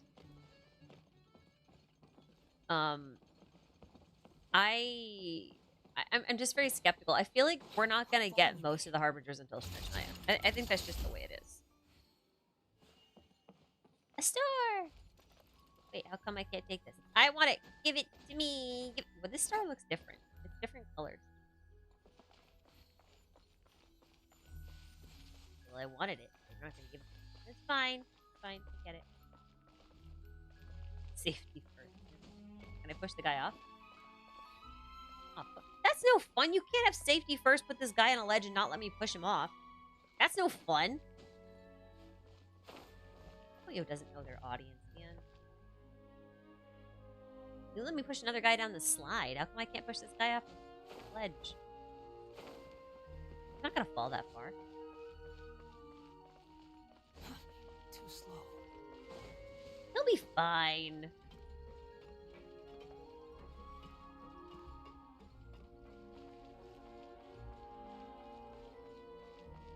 It's still wild to me that this is Barbellith.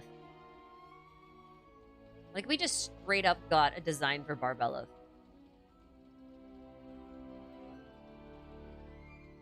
And we got lots of references to these traveling stars, too. These are the four-pointed stars that have one side that's all elongated. They have a name. The traveling stars. I think that's their name. Pretty sure. But it's fascinating that those are connected with the witches, because those are mostly connected to the traveler and their sibling. So ain't that interesting? There's a lot of actually cool stuff around this. Like, You see this rug? This rug is like... Have you ever played like a Guitar Hero or like one of those piano apps where they like have those strings of notes on the keys as they come down? It's like that. Like that. Oh, Barbie. I love that they went with calling her Barbie. I think that's so fantastic. Also, interesting note. In Gnosticism, Barbello is one of the names, or I think it is Barbello the name of the monad? I can't remember. I think it is. Or something akin to it. So I think it's interesting that they went with Barbella for the, quote, goddess of prophecy. The all-knowing one, the omniscient one. Ain't that interesting? You know what else is interesting? You guys take a look at the designs on her dress. Ain't that one interesting? The four-pointed eye, the one that looks like friggin' Deshret on her skirt. I hate this game. I hate this game so much.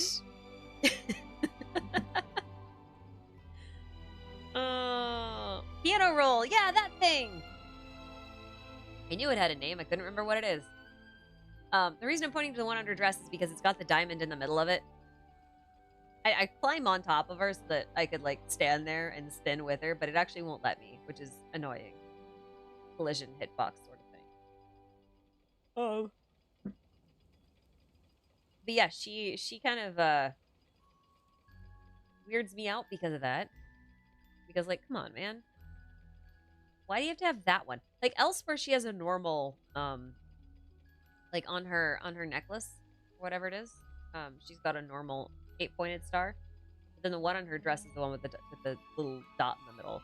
And that's the one that makes it look like an eye, and it makes it look like just like Deshret. And I'm just like, come on, man. Don't do this to me. So rude. Rude game. Super rude game. Okay. I'm going to look at something actually. Now I think about it. Like music box track. A little bit. The only thing about music box tracks that makes it different from like a piano roll is music box tracks don't have long notes. They can only do like the singular note. They can only like ping once. So they tend to just be dots. They almost look like braille. There's no such thing as pure freedom in this world. Even the wind cannot blow on forever. But piano roll has things of varying lengths on it.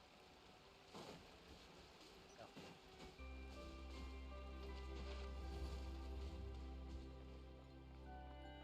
Now see, she doesn't have that thing. She's got a flower on her. I can't remember if this is Alice or M. I think this is M, right?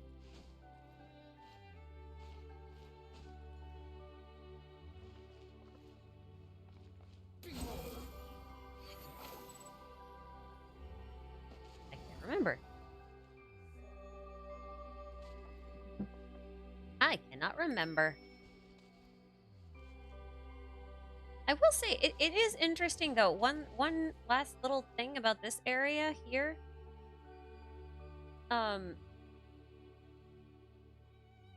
There are only a few places in the game that have vocals that are not boss fights, okay? I'm excluding boss fights. There are very few regions in the game that have vocals, and most of the places that have vocals are in some way related to Teyvat's really ancient history. So I find it very interesting that here on this little island with 3 witch statues, we have vocals.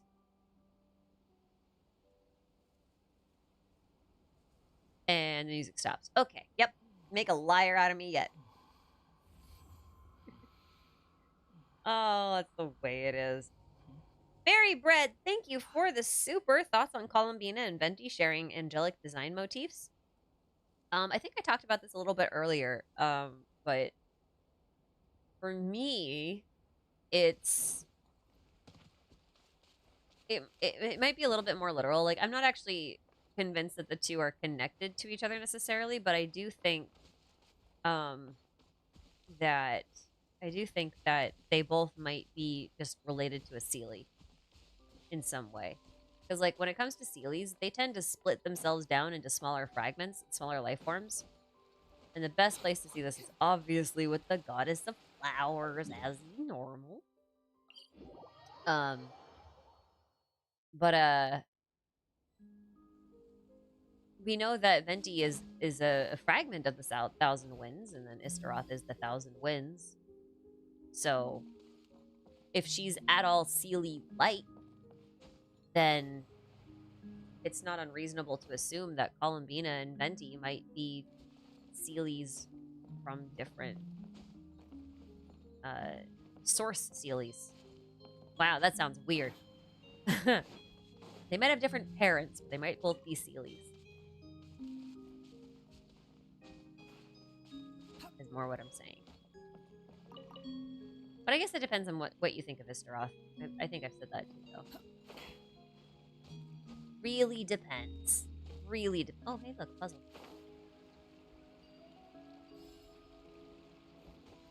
You know what's interesting? Cubes are associated with dragons.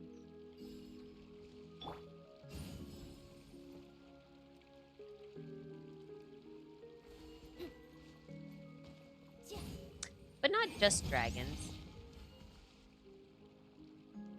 They're also associated... Oh. Not just dragons. They're also associated with, Celestia in general. Like, look, you guys see the little blue star on top of this thing?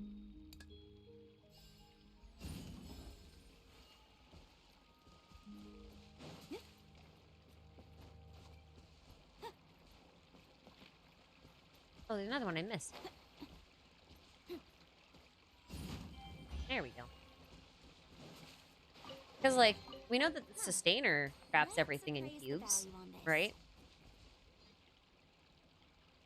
Sustainer traps everything in cubes. Yet, when we're traveling... In Simulanka, whenever we pick something up, we trap it in a CMYK cube. Well, CMY cube, because there's no K. A CMY cube with a K. Yeah, okay, I'm done. We trap them in a little cube and carry it around with us. Like, they don't have to put it in a cube. Like, that's not necessary for them to do that. So, like, for me, looking at it, I'm just like, why did they go through the effort of animating this little CMY cube for us to carry things around in? And if you have played, like, some of the last Theater Mechanicus, forgot what it was called. The one where it was, like, a 4-way path, and you had to, like, set traps on, like, all the 4 ways and just prevent them from, like, that one. I don't remember what it was. It was, like, a minified version of Theater Mechanicus.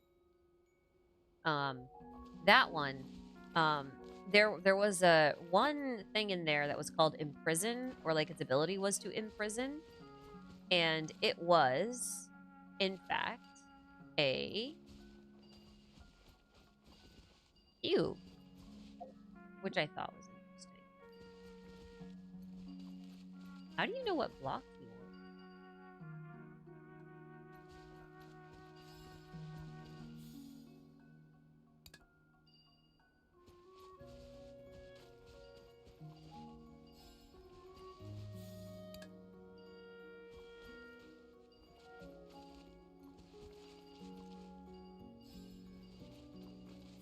Anyway. Oh, I guess it doesn't matter. Wanted to build him any kind of... I see. Well, that's a nice red herring right there. Put all these blocks around. Oh, what are you supposed to do? Do you have to build all of them? Nope, you just gotta use 3.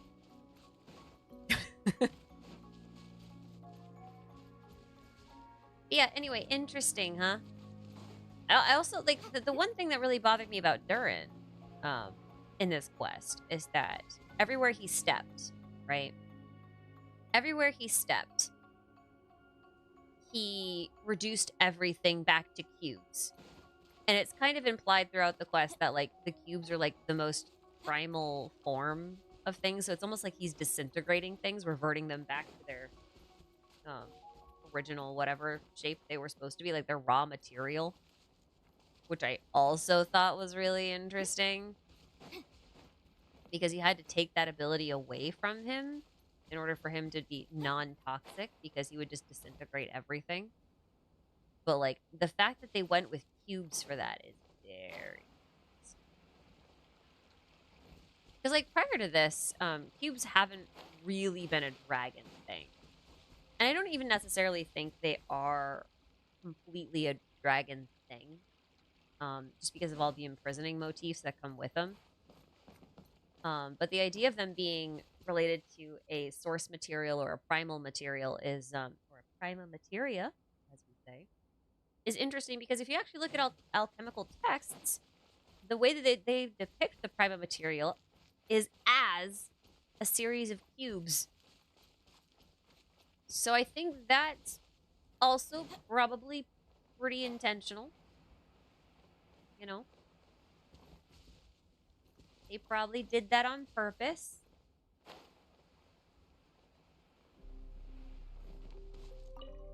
Oh, whoa. The giant dragon did what? Also, this is a really good opportunity that I've got a good shot at this. I'm just going to leave this floating on screen for a minute. How many of you have read the comic? The Genshin comic?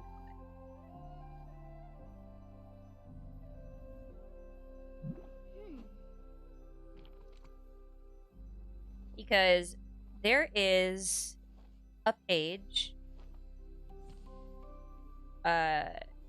in the comic, in Kale's story, not the first story with Vanessa, but in Kale's story, there's a page in there where it's kind of talking about Kale being part of these people who have been forsaken by the gods kind of thing.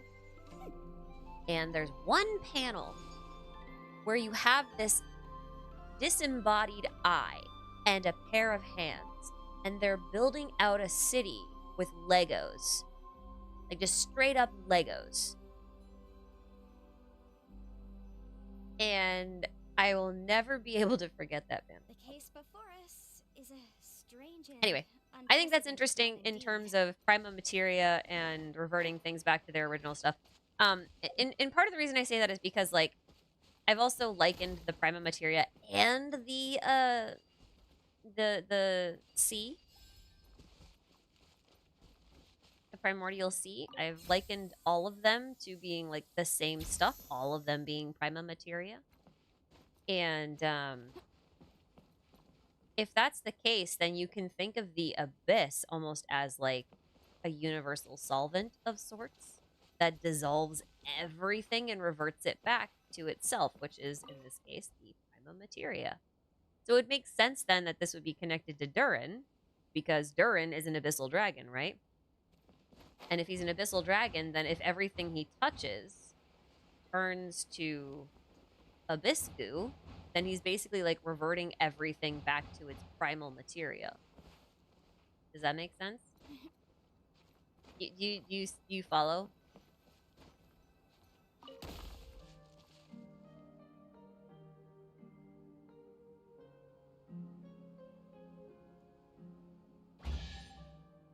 Damn, that was sad. We can definitely write this off as incidental. It's kind of like the whole corrosion thing too, right? Like reverting something back into its form of nothing, like it's raw primordial chaos kind of thing. You thought of it as prions and how they mess with your body? What are prions? I don't think I know what prions are.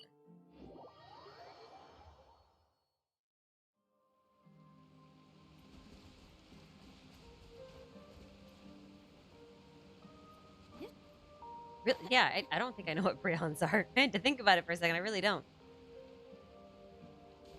Oh, prions! Oh, okay, that's different. I know what prions are. Oh, okay. Yep. That makes more sense. Freons make more sense too. Freons are what trigger MCDCWD. Oh, I don't know what those are either. What's an MCDCWC? What are these letters? Oh wait, nothing down here. Why did I do this?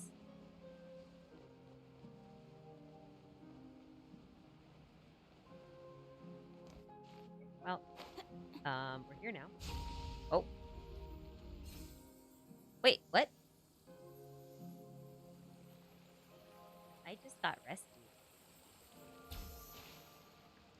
That works over here too? What? Okay. Cool. Thanks, I guess. Chronic wasting disease, which affects deer. Prions are malformed proteins. Oh, okay. I am not familiar with those, if you couldn't tell. Not familiar with that term, not familiar with that ailment. Interesting. Huh, I learned something today. Whee!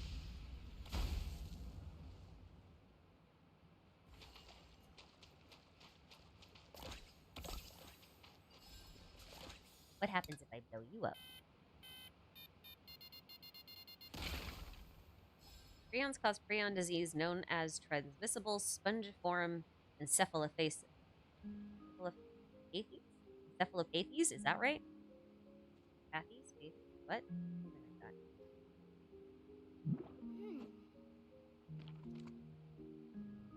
You don't know how many how many deer I have in Maine woods, but it wouldn't hurt to look out for it. Listen, this is the Maine capital of, this is the deer capital of the world. I went to school on an island, and that island is obviously isolated from everywhere else, and they literally only had deer. Legit only had deer, and it was so bad that they had a ridiculous tick population. I don't know if you know anything about the breeding cycle of ticks, but like, we have a huge problem with ticks in Maine in general. But deer and rodents tend to be two of the biggest carriers of ticks, especially rodents, because rodents tend to be a different part of the life cycle than the deer are for the ticks. And on this island, they carried out this cat population control sort of thing, where they went around catching all the stray cats and neutering or spaying them so that they would stop reproducing. And normally that's something that you do in areas so that, you know, like you don't get a lot of kittens that just can't get food and all that kind of stuff. Like it's not usually that bad of a thing to do depending on your area. But the thing is, because this ecosystem on the island was so enclosed and so isolated, the cats had made themselves a part of this very delicate ecosystem. And without the cats to reproduce, the mice went bonkers. And because the whole island is full of deer, it's just mice and deer now with no cats, which meant that the tick population quadrupled the first year after they finished neutering all those cats. Because there weren't cats to kill the mice. Which is wild, right? From Maine? I thought you were from Montana? No. I'm from almost Canada. But yeah, it was wild. It was really wild. It was bizarre to watch it happen in real time. It happened after I graduated. But still, it was one of those things that, like, it makes you realize how everything kind of has a place. And even when you think there's a problem, you might not actually be solving the problem you think they are. That you think that you're solving. Like, these stray cats have basically just become wild cats again. Even though that they were technically species of domesticated cats, like, they were no longer domesticated cats. They were, as far as nature was concerned, they were proper wild cats. You know? Oh, I guess that's a terrible idea. That's fine. I'm full of terrible ideas.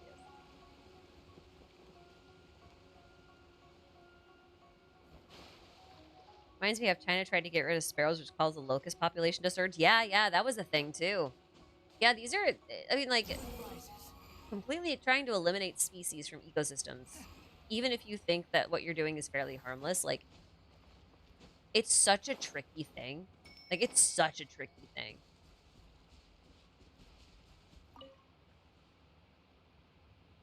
Is this a Zootopia reference? It is, isn't it?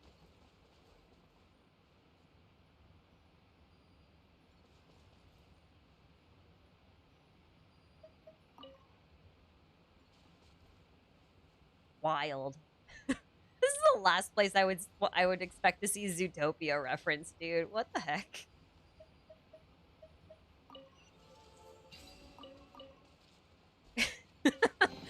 Okay. Take it and have fun. That manga panel with the eyes, hands, Legos is giving Big Enna the Order vibes, isn't it? Ain't that something? Oh, speaking of, I'm sorry. I saw the super chat and then I got distracted. Pleroma Prism, thank you so much again for your super. You had a theory that Stellarons are corrupted trailblaze, not destruction, and that the trailblaze was the original path. Relax. Original path of what? Like the first path ever? Because I think Akavili is a lot younger than Enna and Clipoth and Ouroboros.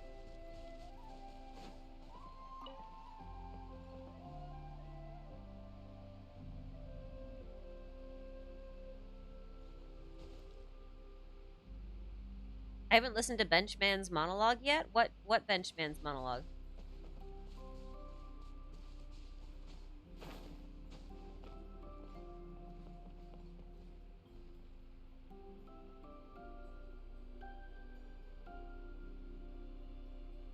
Love Bench Guy? I mean, I might have. I did all the quests, I just didn't explore for chests.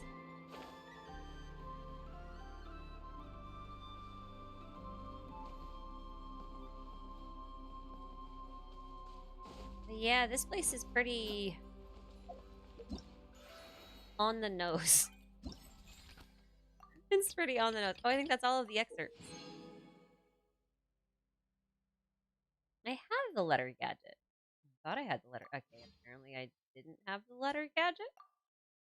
I thought it was in my inventory.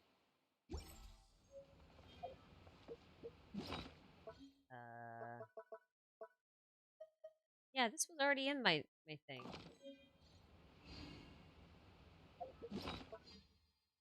So...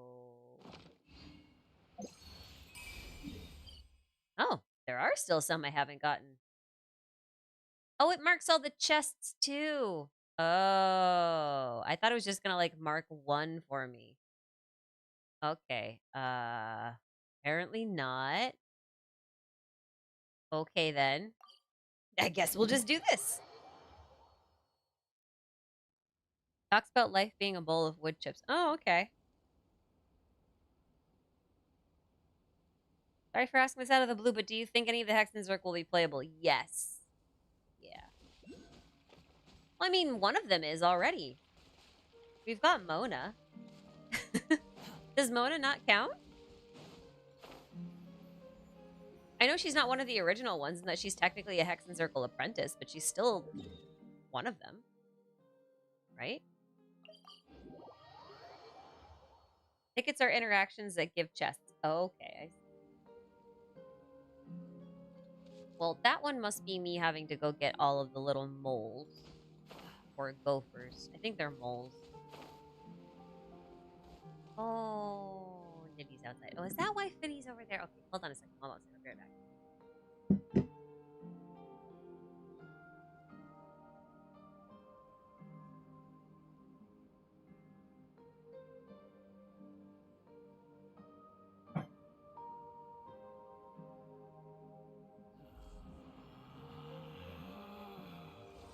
Relax. Oh, man.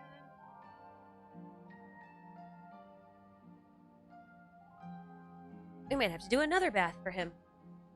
Another one? Yeah, because you're stinky. Shh, dog. 10, 10.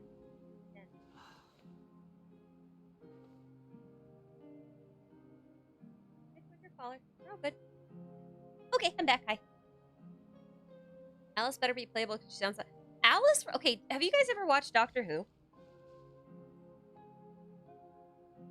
Because Alice reminds me so much of Dr. Riversong. So much of Dr. Riversong. Like, it's not funny.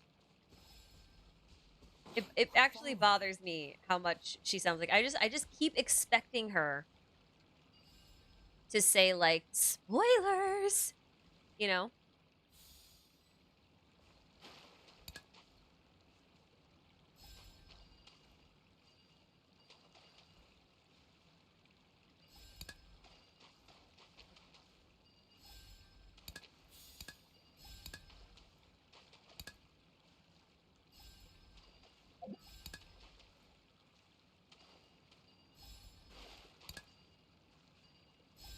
Hey, you got a bridge. I don't know why you can't just walk in the water. It's not that deep.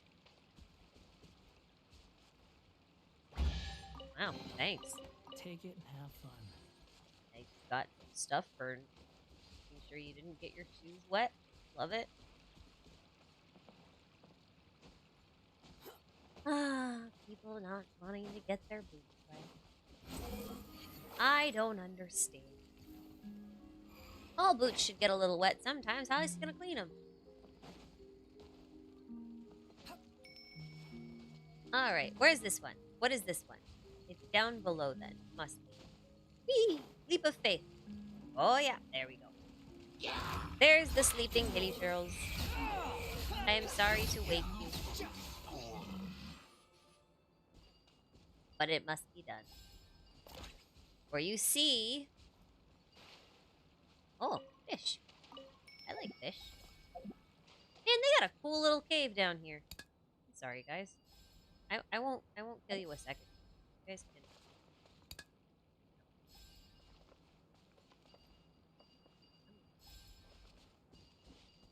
Thank you, Mr. Gopher. Mole or whatever you are.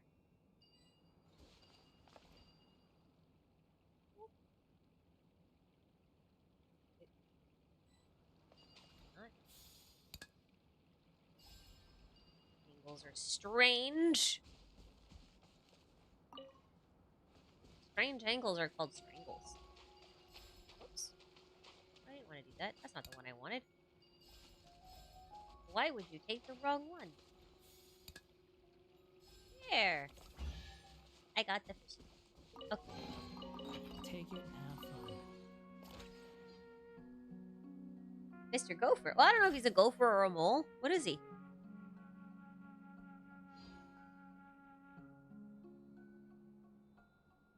Maybe Elio's Clee's dad. I mean, maybe. I don't think they're gonna actually...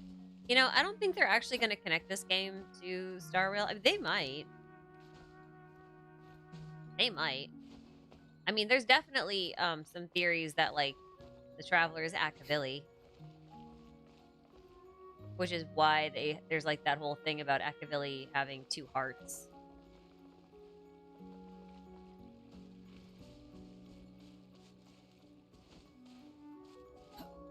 So, like, that's a possibility. Hi. Oh. I just didn't talk. That's fine. Why was Navia the king of Metropole? Is there any significance? Probably. Yeah. Yeah. The reason why she would be king of Metropole is kind of contentious. You even want this? If you ask me, I think Navia is kind of Hoyo's way of putting Durandal in the game, who is a character from Honkai Impact. But actually on a less contentious thing. I think it's actually because she's Geo. So the reason I say that is partly to do with a friend of mine I've mentioned already, named Kristen Marie, who has all these theories about Zhongli, but also partly just because look, I say this because she mentioned it to me first, but the thing is like Zhongli is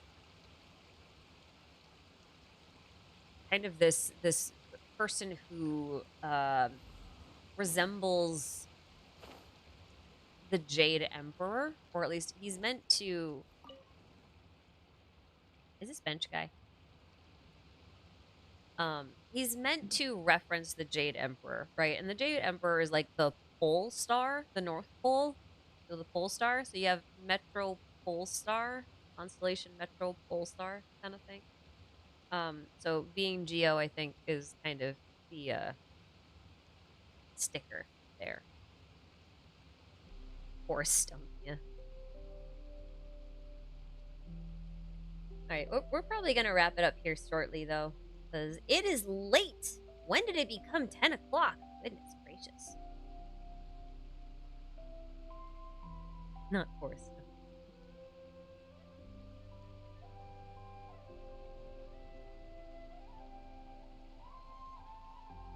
Mama? Wait, Mama? Who the hell is your... There are no females in this whole Lego Man's place.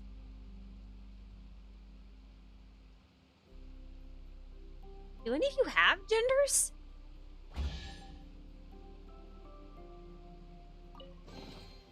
Unnecessary. When you're Legos. Well, clockwork Legos. For some reason.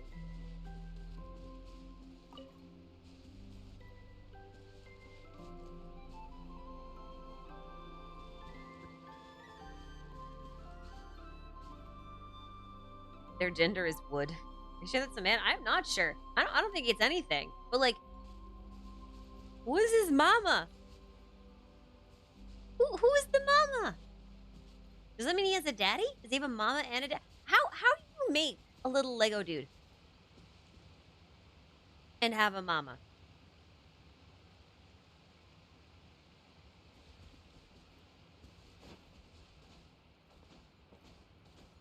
It's a toy. Use your fantasy. No, never. I don't want to. Oh, okay. Yeah, that okay. When Levi starts crying at me, that's usually my cue to stop.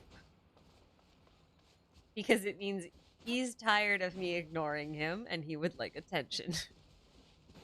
He's quite literally sitting about 3 feet from me, staring at me and whining.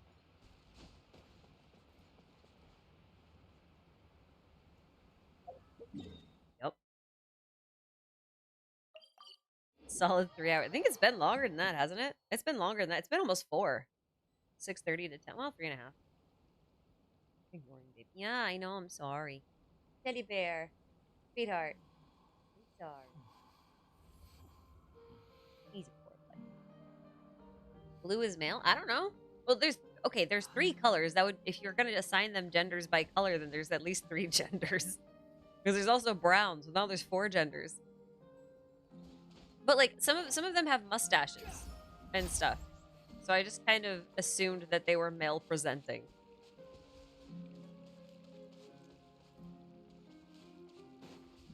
Because I haven't seen any of them even remotely female presenting. So I'm just assuming all of them are either genderless or male-ish. As male as you can be when you're made of clockwork wood. Wooden clocks were a thing for a long time. They made wooden clock gears and everything. Okay, something I have to do. I kind of need to claim my commissions.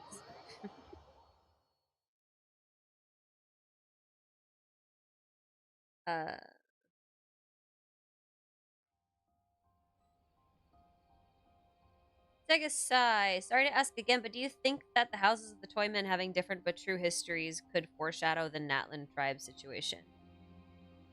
Oh, you mean the thing we had to do for the Yeah. With like with the crests and everything. Thank you for completing today's Yeah, I commissions. think a lot of so a lot of the themes of Simulanka is kind of like Ad Astra. finding the truth in a lie. So in this case, all of their histories ended up being true, but for different reasons in different scenarios, which isn't that satisfying to them, but you know, it's a thing.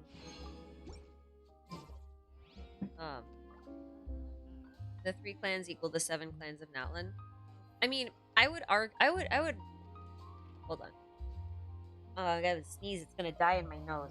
I hate that.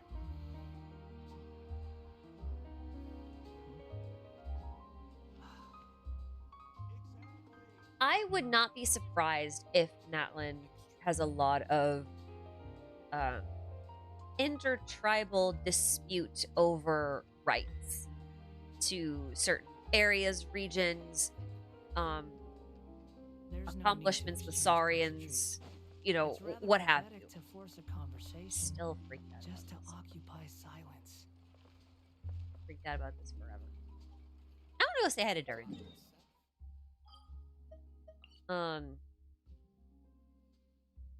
I wouldn't be surprised. I also think that we should keep in mind like the whole theming around the Sumeru book quest as well, in reference to the tribal sorts of things, because it could be that like discord between the clans is being intentionally sown, or it was made by accident and then made worse on purpose, kind of thing. I mean, those are all themes that could definitely play in, you know. Can you guys hear his heartbeat?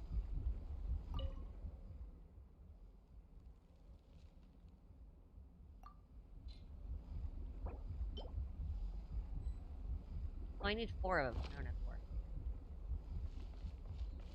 I'll just get this one.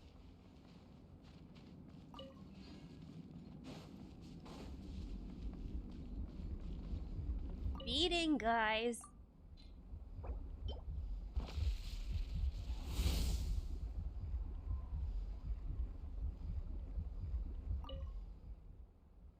Not anymore.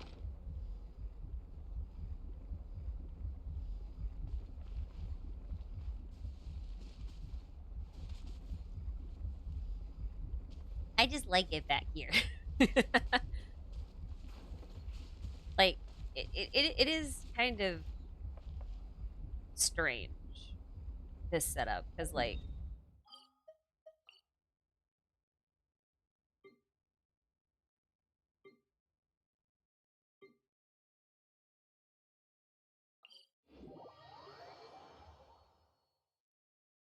during heartbeat ASMR. You can feed the heart? Yeah, that's how you get the material to forge the dragon spine spear.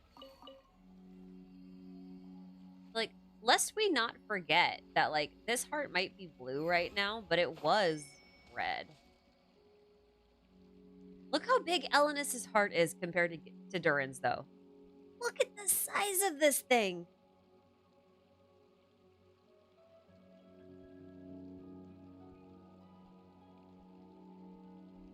Look how big this is. Like, compare this to, like, Duren's. Duren's was, like, 1.5 times the height of Wanderer. Look at Elenis's heart, okay? This thing's friggin' massive.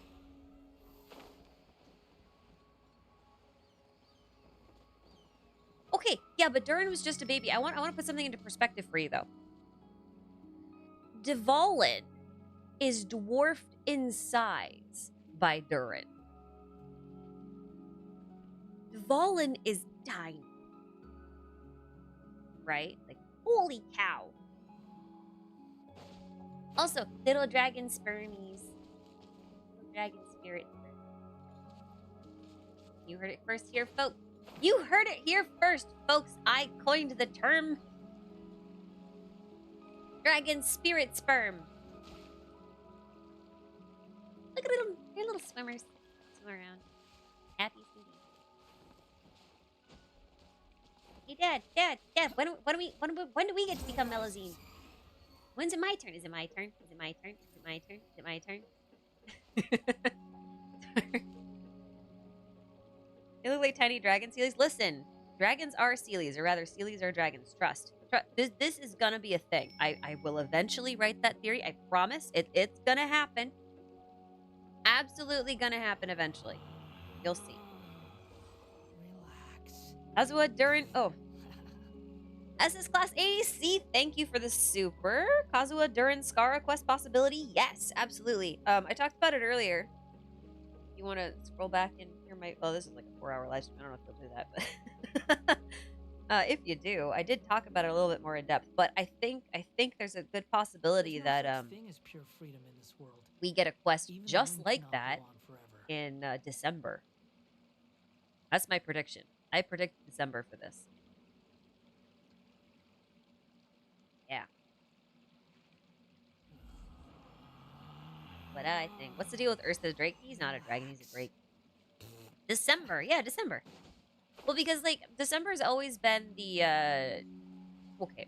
For the first 2 years of the game is what I should say. The first 2 years of the game, December was the Dragon Spine Albedo quest time, right? Like, if Golden Archipelago was the first 2 years of summer, then Dragon Spine was the first 2 years of winter. So, the fact that they're coming up now and that the summer event usually foreshadows all of the events of the next patch, and then some, apparently, I am predicting that they bring back the Albedo Dragonspine winter event in December. So. Yeah.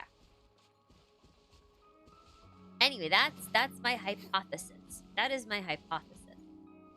How weird is it to make friends with, like, a tiny version of a dragon and then warp somewhere else and then go inside of that baby dragon, except they're, like, huge, and then you can go walk around. How weird is it to walk around inside of the skull of your friend?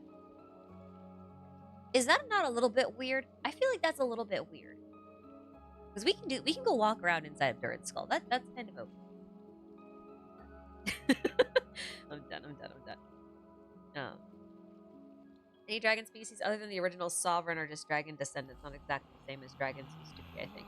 Yeah, I mean, okay, so when I say dragon, I don't necessarily mean dragon sovereigns. I mean, like, a species of dragon, right? Because, like, bishops are not the same thing as a dragon sovereign. They're a little bit different. Saurians aren't the same as a dragon sovereign, but they are dragon species. So, to me, a Seelie is another kind of dragon species.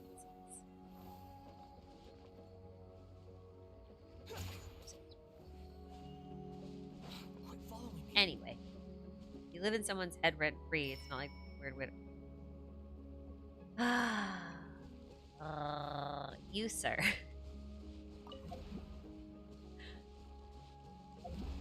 Can I ban my own mod from my chat? Can I do that?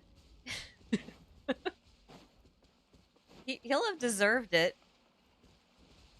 I won't feel that bad about it. Oh, sure, that you'll... I don't always look at chat. I'm not always looking at chat. I have a one-track mind. I'm not good at multitasking. I have a one-track mind. I can't do that whole looking at chat and play the game and answer questions thing. Are you a mod? Yeah, you're a mod. Oh, you know what? I might have given it to the permission to your other account. Because you came up on 2 accounts. This one was listed as a VODs account. It's really funny. Here you go.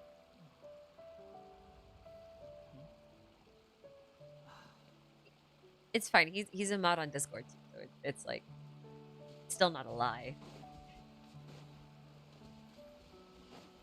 Like, look at this though. This is Elenus's eye socket, okay? I think. Yeah, this is his eye socket. Isn't that wild? His eye is huge. Like, I'm not even the size of the pupil, man.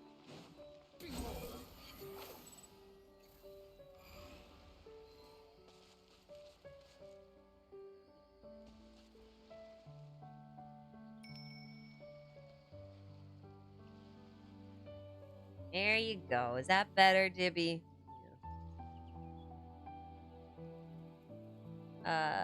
Which artifact set we say has a lot of lore that you made a lot of vids on, and why? Flowers of Paradise Lost. If only because it contains the only first-hand account of the events of the war, of like the events that happened with the Primordial one. I think it is the only artifact set that has a first-hand account, because the Goddess of Flowers was there, and the Flowers of Paradise Lost is lore about her. So, like, the words she says, the stories she tells, those are first-hand accounts. So I would say that is the set that I would that I reference the most, and probably the one that if you read any one set of lore, that's the one you should read. However, having said that, why am I going in this? Let us open the Celestial Atlas for a second, because there is one set that I recommend people check out, because I think there's a couple of sets that are pretty obvious to check out right now. I don't go in here very often. And those are obviously this set here, because this is a Natlan set. So, you know, upcoming region, may as well read the lore, obviously relevant. However, if you haven't read this set, this is the next most relevant set I recommend anyone read right now. And the reason is because this is the story about someone who we believe is a member of the Hexen Circle. Although I don't think we actually know her name. But she does... the wrong button, leave me alone. She has a quill pen and a bottle of ink. And given this whole... The thing that I want to point out that's really interesting about this bottle of ink is that if you compare it to the bottle of ink in Simulanka, it is containing the one color that is missing from the magic liquid that the Simulankan creatures drink. They drink the CMY, and she has the K, the black, right? And this ink does a lot of really interesting things that are reflected in the Simulanka quest.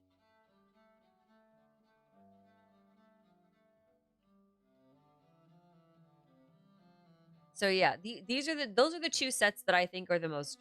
Okay, so the three sets I think are most relevant right now is one, the Natlan set for obvious reasons, we're going to Natlan, and then two, the Nighttime Whispers in the Echoing Woods set, because this is Hexen Circle lore, and then the other one is Flowers of Paradise Lost, because this has Teyvat history lore in it. And like a lot of these are good to read. Like Heroes Tea Party, this is all about the Narts and Croits. Desert Pavilion has some Desert Pavilion, and Gilded Dreams have Desperate lore. You know, like there's good stuff in here that are worth reading. Wanderer lore stuff. Like it's all good stuff to read. But like in general, I would say Flowers of Paradise Lost, followed by Nighttime Whispers in the Echoing Woods, then followed by Unfinished Reverie, if only because it's relevant timing-wise. So, has the butterfly on the symbol. It's got butterflies on every one of its relic set, artifact sets. I've got 3 games now that they all call these things different things. So like we've got the butterfly here in the upper right-hand corner on the flower. Then we've got the butterfly as a bow on the quill. Then we've got the butterfly at the top of the hourglass, butterfly at the top of the ink bottle, and a butterfly on the hat. Like it's all butterflies all the way down. I keep putting my 2 favorite characters on separate banners. I can only pull for one. Yeah, that's how it happens. Interesting Zhongli reach. You write all contracts in ink. Yeah. Or you carve them in stone. What is the Y in CMY? All I can figure out is cyan. It's cyan, magenta, and yellow. And then K is black. Don't ask why it's not CMYB. I don't remember. I knew the answer to this at one point, but I don't remember what it was. There was a reason why they went with K over B, but I forgot what it was. Setting aside lore, though, have you considered creating a tier list for which skills bursts look pretty for pictures? Like, for me, Kaveh is the best with Nilu, Amber, and Mona as timers because they're skill bone. I'm not very good at photos, so I'm not actually the person who should make a tier list like that. There are much better qualified people than I am to make a visual tier list like that. At least in my opinion. In my opinion. Anyway. Is K key? Oh, RGB has B. Oh, right. That was what it was. They went with K because the B was in RGB.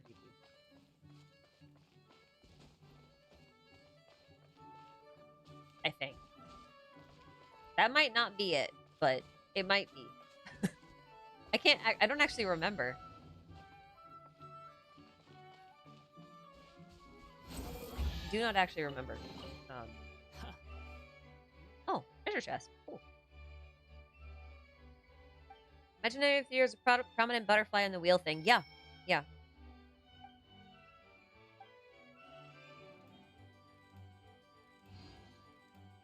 Why key, though?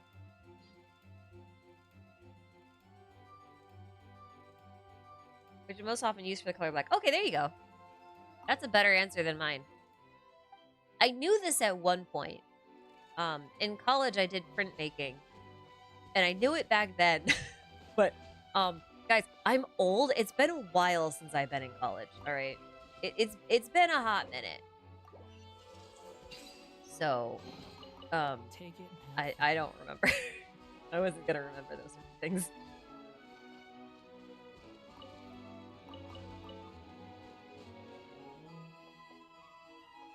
Hydro crystal flies, sweet flower, and mint are all here in the domain. Yeah. Well, they usually do that for like the last region, if I remember correctly. I think Bottleland had all the dendro flies, for example.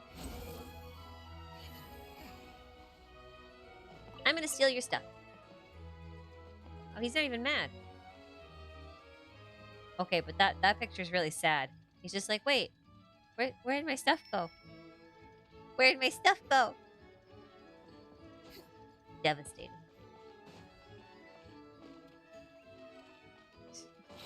Okay.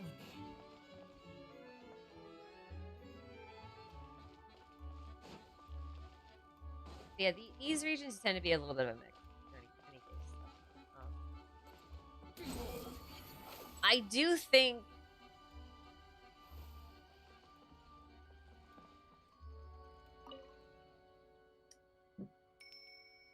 butterflies are important. We'll just leave it at that.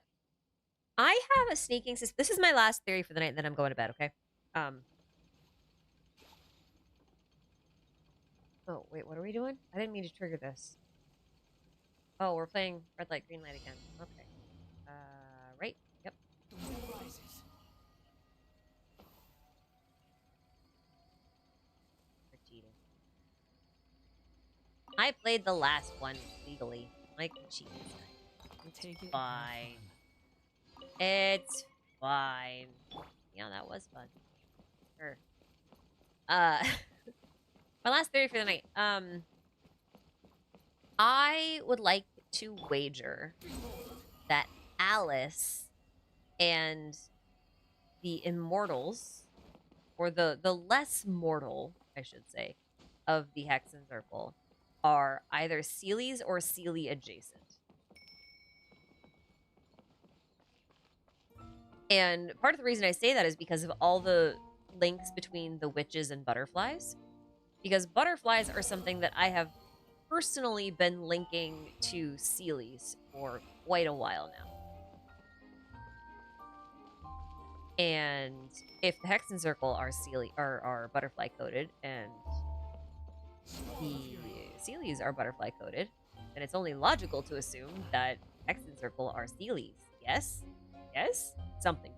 Well, like, okay, not entirely, because like we know for a fact that like some of the witches were mortal. Like they weren't too picky about who was in their coven in terms of how long they could live. Like all they had to do was be interesting and have a little bit of talent, right? That seems to be the only real criteria that Alice ever had. So if you met that criteria, it didn't matter who you were. So, looking at them, the fact that Alice comments that Klee is like a long-lived species, for example, comes from a race of long-lived beings, I just want to point out that, like, Klee is likely approximately 30-some-odd years old. By my estimates, based on the history that we know of Klee, she's about 30 years old. Obviously, mentally, developmentally, she's like, I don't know, 9, 8, maybe 8 or 9, something like that. But like, she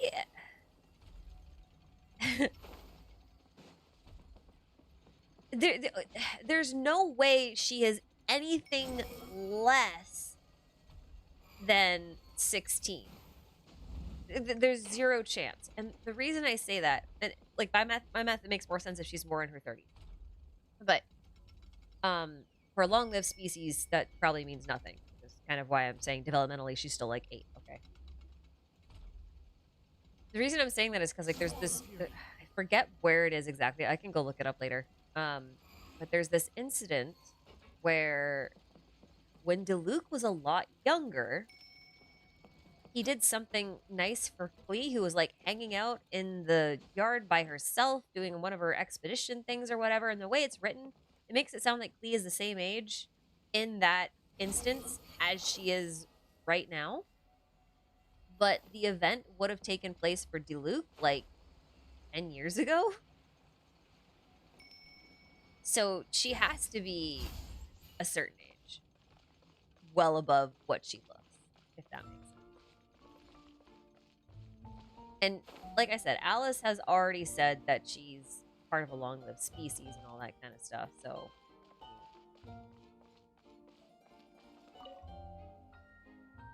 it just makes sense.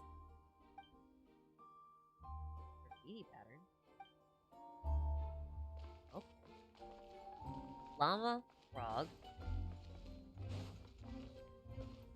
Squirrel. Llama.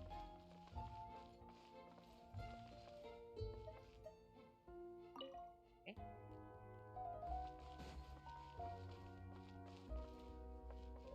Oh. Wait, do I have to like... hold on. Llama to the pond. Frog to the forest. Maybe? Llama to the frog? Quit following me. To the... what?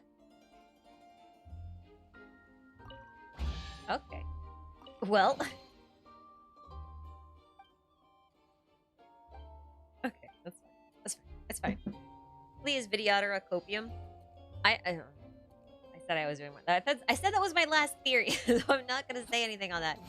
I could though. I had a theory that Teyvat was actually structured like a lotus, because the lotus has like that half semi-sphere on the bottom, and then it has the blossom on the top that kind of like forms a firmament. And it can kind of act like an egg that hasn't hatched because, like, the flower hasn't bloomed. Anyway, let's not go there. But it would parallel the Videottera quite well. Kind of my point. Wait, there's people up here. Hi, dudes. Can I play?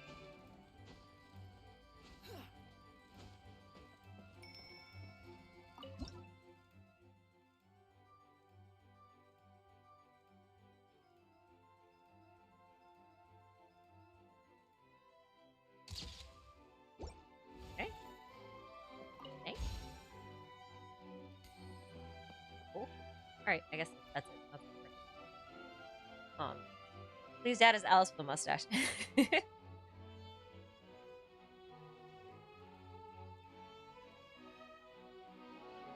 Off topic, but have you ever heard of Obsidian? I think it's a note-taking app you'd use because of your imaginative logical tendencies to see a link and a lot of stuff.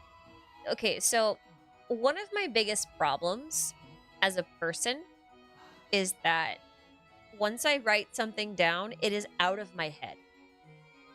Like, I just won't think of it anymore. And I have a pretty good memory, which is fortunate for that reason.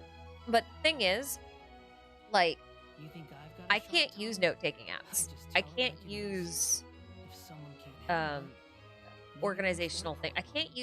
can't even use like task manager apps or like list apps or anything unless it's like just to send me a notification like a half an hour before I'm supposed to do something. Like, that's the only reason why I can do those apps. The only thing that I can deal with that actually works, like, I can't use a planner, I can't use a notebook, I can't use apps on my phone, I can't use anything except the one thing I work well with is giant chalkboards. So one of the first things I did when I moved into this house is I painted chalkboards on every wall. So every wall in my house that's not covered by windows, I got a lot of windows, has a chalkboard on it. And I write everything I need to do, notes, thoughts, schedules, calendars, everything. Everything gets drawn on chalkboards. And the reason is because every time I walk past it, I can see it, which means I will be reminded of whatever it is that I wrote down every time I walk by it. And that's the only thing that works for me. If I put it in a book, if I write it down on a note paper, if I put it on a sticky note, I won't see it. I won't deal with it. It'll just be gone. It won't be in my head anymore. I'll just forget all about it. So, yeah, that it's kind of a quirk of mine. I've seen those apps. I think they're really cool, and I have tried so hard to use them. And I just can't. Because if they're out of sight, they're out of mind. Relax. The YouTube banner is really, yeah, no, like, legit, it is. It is. I've got 2 chalkboards. One is painted on the wall. That is, I want to say that's 7 feet by 4 feet. It's ceiling to floor. I painted the whole wall. And then I've got another one that I reclaimed from an old schoolhouse renovation project. That is an actual old slate one that I need to actually mount somewhere. It's just sitting on my floor. I sit on the floor and stare at it sometimes. I drew a calendar on that one. That one's 6 feet by 3.5 feet. And then I have some smaller ones. I've got a 3 foot by 2 foot on the back wall, another 3 foot by 2 foot in the kitchen, another 3 foot by 2 foot in my old office, and a couple more little ones that are like not painted on the wall that are sitting in a closet somewhere. I got a lot of them.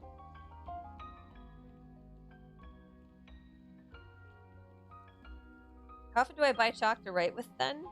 Not often, really. Chalk goes a long way.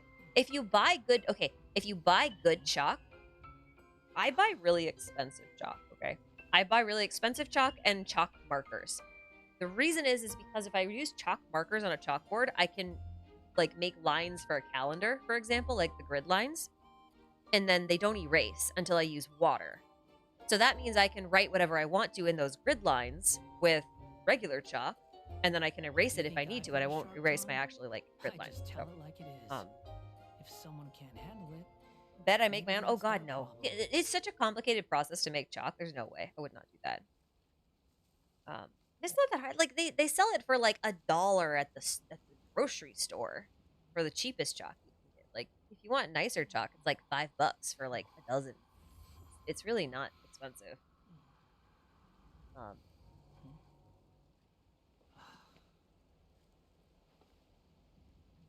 Yeah. I need a chalk related sponsor. Honestly, though, if what's the name of that one mathematician chalk company? It's like the Haguramoto. I think it's Haguramoto Chalk Company.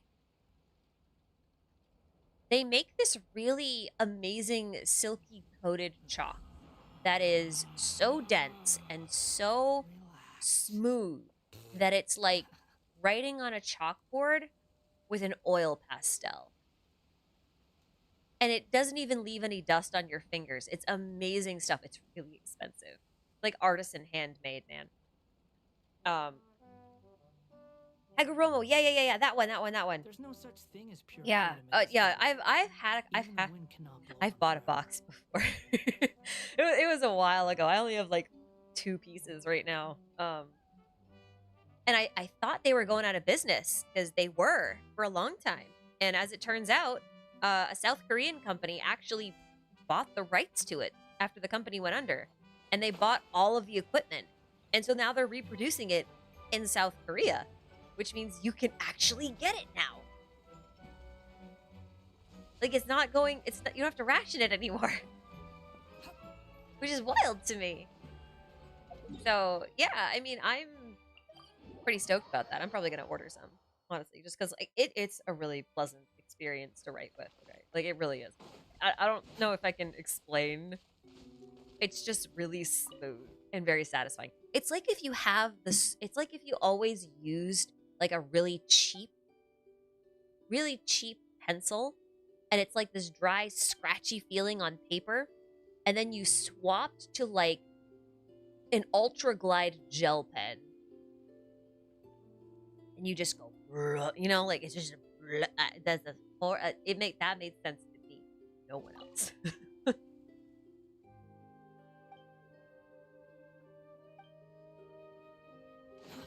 Too slow.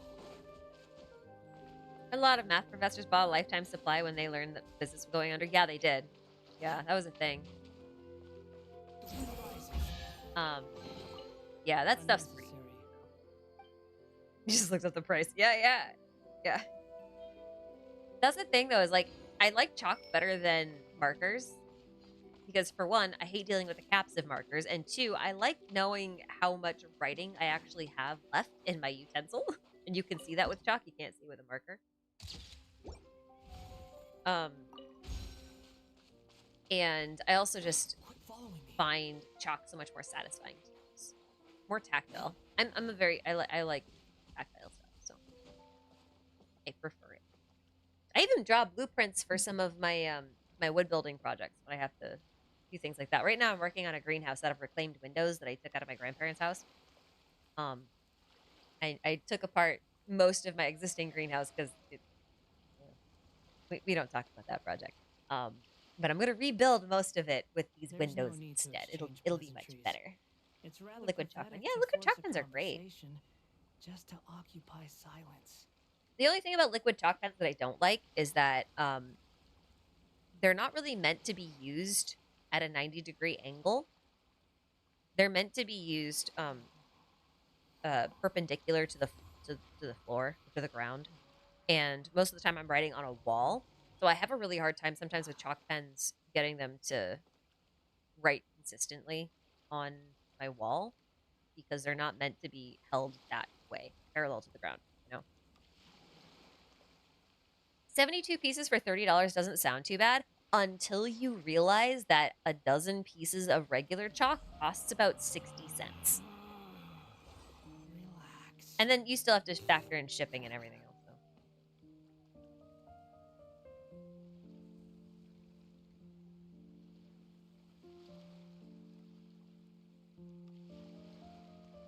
There's nothing compared to like $200 of Copic markers. Man, Copic's kind of dead.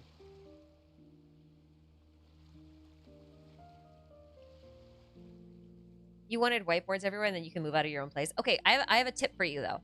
If you like whiteboards and you can't afford to have a lot of them, go to Staples and then go to the like school supply area where they do like binders and teacher supplies and that kind of stuff, and look for these. There's you can buy these big pads of whiteboard sticky film,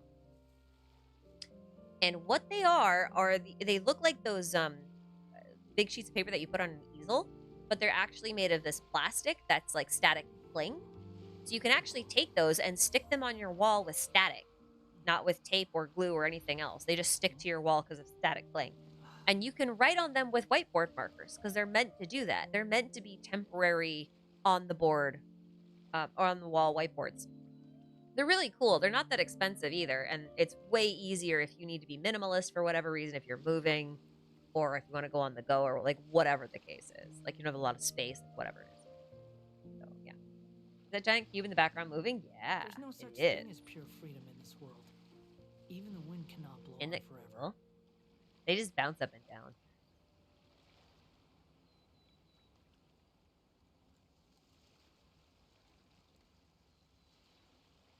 Last question. If you could talk to high school you, then what would be your advice? What would I give high school me as advice from adult me? Don't go to college. Real talk, that is the biggest piece of advice I will give myself. Don't go to college. Here's the thing. That has an asterisk on it. A lot of things in life do not require college, and college ends up doing a lot of things for a lot of people that are very negative in terms of like, well, they'll give you a lot of debt for one thing. That's obvious. But the other thing that college does is it gives you a sunk cost fallacy. And I think this is actually the most dangerous part of college because debt, shockingly, money is something that if you're really motivated enough, you can make those problems go away. It won't always be comfortable or fun, but like you can fix it. But I feel like with the sunk cost fallacy, it's harder to deal with that. Reason being, if you go to school for, say, computer science because you want to be a programmer at a web development company, totally not speaking from personal experience. Let's say you do that. Then what you're going to be thinking about for the next 4 years and all of the years after that is where can I work in web development? Where can I use my programming skills? I want to work for XY company. I want to do, like, all you're thinking about is how can I build my career in X, Y, or Z? But it has to be in your field because you went to school for this, right? You paid $20, $30, $100, $50,000 for a degree that says you can do this, that you're qualified to do this thing, and therefore you should be able to do it, right? The thing is, especially these days, life is very flexible, right? Like, you don't need to just stick to one thing. The era of a lifelong career is basically over.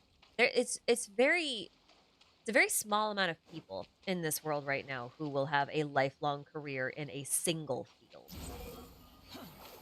that they went to school for. You know what I mean? And I feel like the most important thing in life, especially these days, is to do something that you don't hate. Not something that you love. That's a luxury. But do something that you don't hate. Because if you do something that you don't hate, you're going to be a lot happier than if you try to force yourself into realizing a dream that you thought you had but actually don't, just because you think you are obligated to feel that way now because you put in all this money and time and effort, right? And it's really hard to say that it's really difficult to get yourself out of the mindset of giving up on the fact that you've just wasted all this money and time and energy on something that you're never going to use, right? So there's a lot of jobs that require college experience. There's a lot of jobs that don't. I know that for web development, which is what I ended up going into, not by choice, but because it just kind of happened to be what worked out.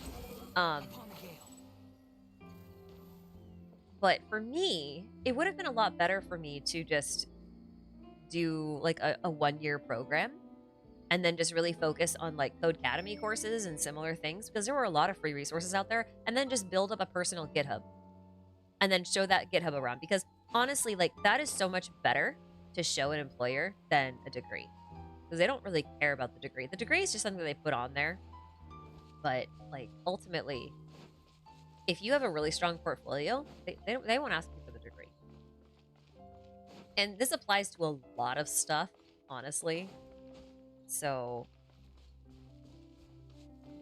that would be my advice to high school me, is go with the I went to college the first time because my mother told me to.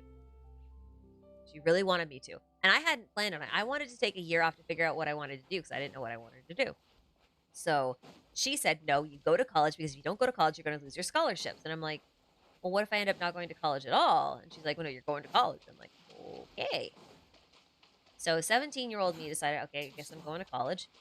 And I didn't know what I wanted to do, so I decided to go to like a part-time college kind of thing. And I went for art because I didn't know what else I wanted to do, and I could draw. So art is a terrible decision. Do not get an art degree.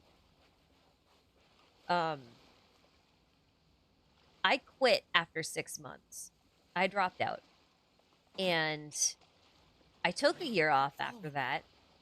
And I did a bunch of different things. I worked a couple of different jobs. I got a feel for what I wanted to do. And I kind of meditated on it, for lack of a better term. And I decided, okay, I do want to go to college now, but I want to go to college for not art, but something a bit more practical. So let's go for something in the programming sphere. I went back for something in the programming sphere and then graduated in the worst job market in ages. And I spent, let's see. The fact that I have to count is a bit, I might tell you all you need to know. I spent, I want to say, I got an internship my second year out of college. My first job in my field, second job out of college, was just an internship. It was like 2 days a week for like 3 hours, so like 6 hours a week or something like that. And I was barely getting paid for that, by the way. And then I just couldn't get a job. And I literally did not get a job in my field. I want to preface that because I did have jobs. They were just not jobs in programming. So I was working all that time, but I was working on farms. I was doing hay fields. I was working construction. I became an electrician's assistant. I did all sorts of different things. And I made a lot of money doing it. But I was determined to find work in the field I was trained for. And so I built my own company because I had to. I just started doing contract work, right? Like I met an electrician. He needed a website. Okay, I'll build you a website. Give me money for it. And that was such a hard way to live. And I didn't get an actual job until like 4 years, or maybe 5 years out of college. Like a real full-time job. And even then, it was making like $30K. And if I was working as an electrician's assistant, I would have been making double that. And I would have been a lot happier. Because the job that I got was working with a development team in Thailand, which isn't bad because, my development team was cool, but all of my meetings were at 2 a.m. So I was suddenly nocturnal, and I'm just not naturally nocturnal. So, like, that made me really unhappy. Like, there's a lot of stuff like that, right? And I feel like when you go to college immediately out of high school and you have no real, like, outworld experience, kind of like figuring out what it is you want to do and like how you want to do it, like what things actually appeal to you, not just what appealed to you in the context of your high school career. Once you get out there and do that, like the possibilities are so much more valuable than getting yourself stuck in this loop of thinking you have to work in a very specific field. And it took me I was working at my last job this was my 4th year, actually. And I had just come off losing another full-time job that I had had because the company got bought and then merged. And then I was really frustrated because I felt like I had to go backwards and go work those jobs that I wasn't trained for, right? Like the minimum wage jobs, or as lots of people like to say, the blue collar jobs. I actually really like blue collar work. So I'm not using that as a derogatory thing. It's just like, it kind of gets looked down on, and that really frustrates me. And I was like, you know what? I'm going to make one more go of it. If I can't make it work this time, I quit. And I ended up getting another full-time job at an environmental marketing agency, and I ended up working that for, again, 4 years. I made myself miserable doing that. Like, actually miserable. I worked from home, which sounds great, but, like, everyone I knew was in Tennessee, because that's where my headquarters was. And I was alone all day, every day. And most of my friends have been married with kids, and, they're off doing their own thing and whatnot. So, like, it's not like I can really go see them. So I was having very limited human interaction. I was not really getting paid a lot. I mean, I was getting paid enough, my cost of living is pretty low, so like my standards are kind of low. But you know, like I eventually just broke. I just snapped because I made myself so unhappy working remote, doing things I didn't want to do.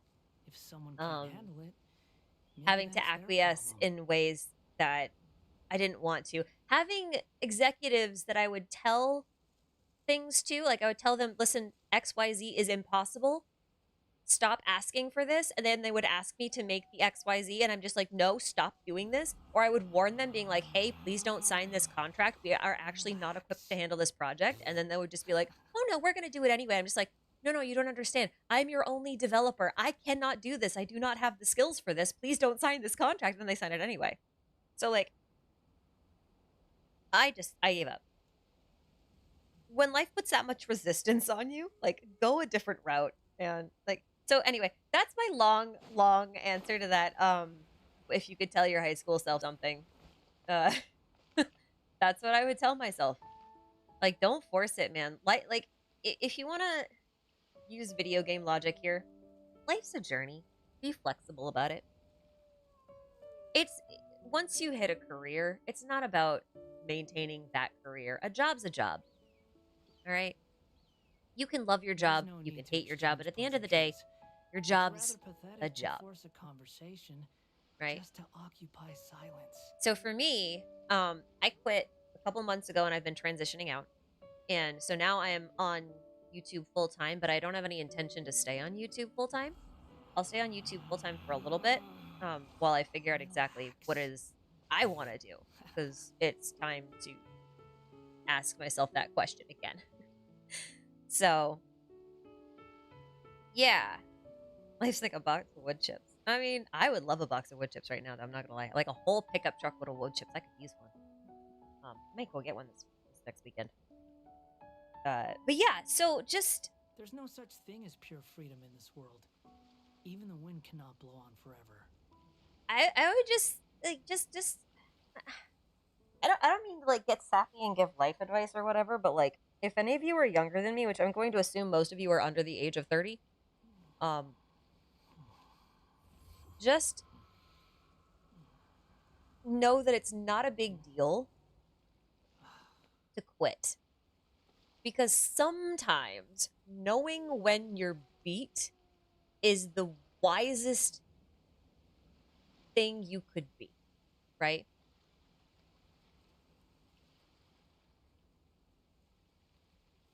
A lot of UX jobs are asking for careers in 10 other very different fields as well now. It's crazy now, the expectation. Yeah, it's ridiculous. No, I'm 35. I'm 35. I'm not just 30. I'm just saying I'm assuming all of you guys are under the age of 30.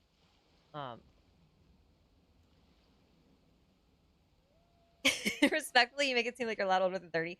I have spent a lot of time by myself, okay? Because a lot of the stuff I've worked as a contractor on and off for 15 years. Okay, put that in perspective. 15 years of working alone for and by myself on and off. And when you're your own boss for that long, you develop a very different perspective on on like how you do things and how you think about things. Okay. So just and also know it's never too late. Like no one I don't know, like if someone can't I hate using the phrase it's never too late, but like so long as you're willing to learn a new thing and like try something new, it really like legit, it is never too late to do something else. Just go do something else. Even if it's not like what you do full time, just like go do something else. It's fine. I would rather look back and regret something that I did than look back and regret not doing something. That's my perspective.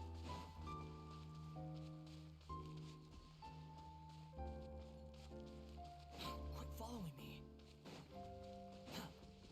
And I actually have realized okay, so this is my last thing, I promise. Then I gotta go to bed. Like I actually do. I should, because Levi is really like starting to amp up, and these noise canceling headphones are only gonna last me so long before he starts to bust through. They're not really that noise canceling, they're just thick. But I think the one thing I think is important to ask yourself, because I had to ask myself this in order to figure, like, to make the decision to quit, because okay, my whole life I've had a really hard time putting on weight, which sounds like a really terrible thing to complain about. But understand that during the last 4 years of working my last job, it stressed me out so much that I actually put on over There's no 30 such thing as pure freedom pounds. in this world. Even the wind And I cannot have go since on lost forever. the 30 pounds. But that's not 30 pounds of like unhealthy eating habits. That's 30 pounds of stress weight, which is insane to me. Cuz that's like a quarter of my normal weight that I put on, which is ridiculous. So like it is amazing what a better headspace will do for you. But what I would say is like the question I had to ask myself in order to figure out if I wanted to actually do anything was, at what point in my life was I There's no happiest need to exchange and why? pleasantries. It's rather pathetic to force a Because to conversation me, the point just of to like going through occupy life and that kind of stuff is silence. just to be happy. Because if you're not happy, then what's the friggin' point?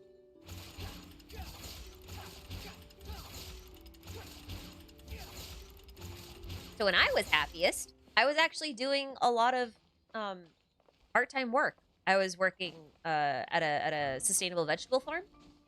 I was also working as a barista in a small family-owned coffee shop, and I was also working hayfields on weekends. And in my spare time, I was drawing comics, and that was where I was happiest because I was doing a lot of stuff. I was very active. I was meeting a lot of people, but still having enough time to like go off by myself. And that was kind of it. I was just like, yep, I'm going to do that again.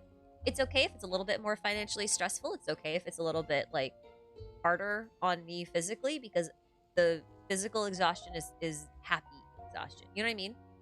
I would rather be a little bit physically exhausted than have the stress exhaustion from not being listened to and not having my opinion respected or my time respected. Like I don't mean to complain a lot, but I was I didn't mean to do that. I was on call 24/7 because I was the only developer in the entire company of like about 70 people. And we got bought by a company of 8,000 people, and I'm still the only web developer, if that puts things in perspective for you. So if anything went wrong, and I mean anything went wrong at this company, at any of our websites, at any given time, guess who had to fix them? So like sometimes I would be walking my dogs in the woods, and I'd be like 2 miles out in the woods, and I would get a text message being like, hey, this website's down. And I'm like, well, if I can't fix it from my phone, then I guess you're shit out of luck.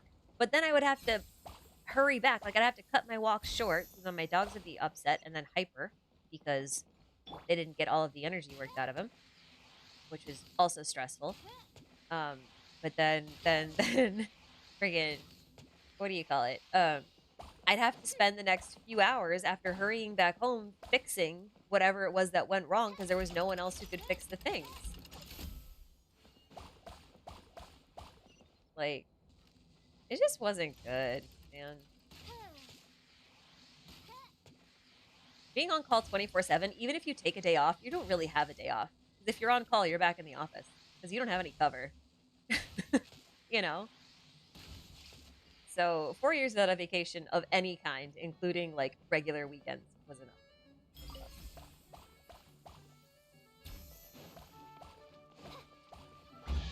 Anyway, did my job get affected by the cloud strike? I quit 2 months ago. I've been transitioning out. I haven't done any work for that company in 3 weeks. I'm just on the books so that if they do have an emergency or they need to call me or I need to sit in on a meeting or whatever for transitional reasons, then I can. But other than that, I'm done. Yeah, that's nice. That is a nice thing. Better pay me good for a 24/7 job? No. I mean, yes, but no. It's I'll put it this way. I'm not a very big channel, okay? I know I have a lot of subscribers, but like in the grand scheme of YouTube, I'm not a very big channel. So if you look at the number of views I get with the frequency I post, you can figure out roughly how much money I make from ad revenue. And I don't take a lot of sponsorships. So when I tell you that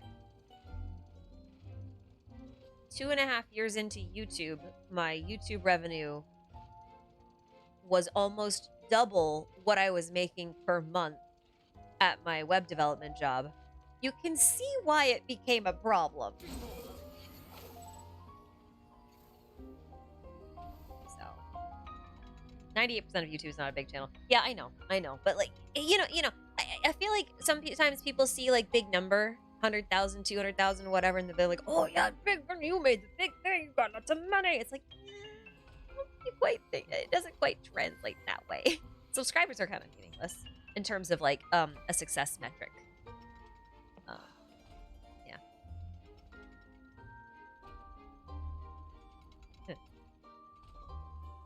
Yeah. Anyway, it's just views, isn't it?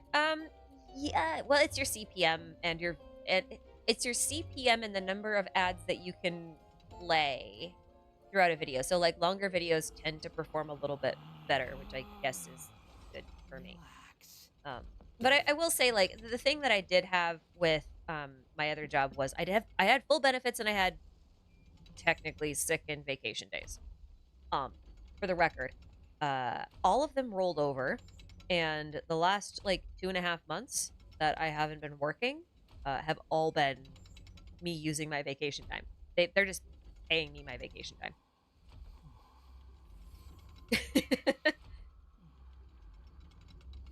CPM? Okay, CPM is cost per mile.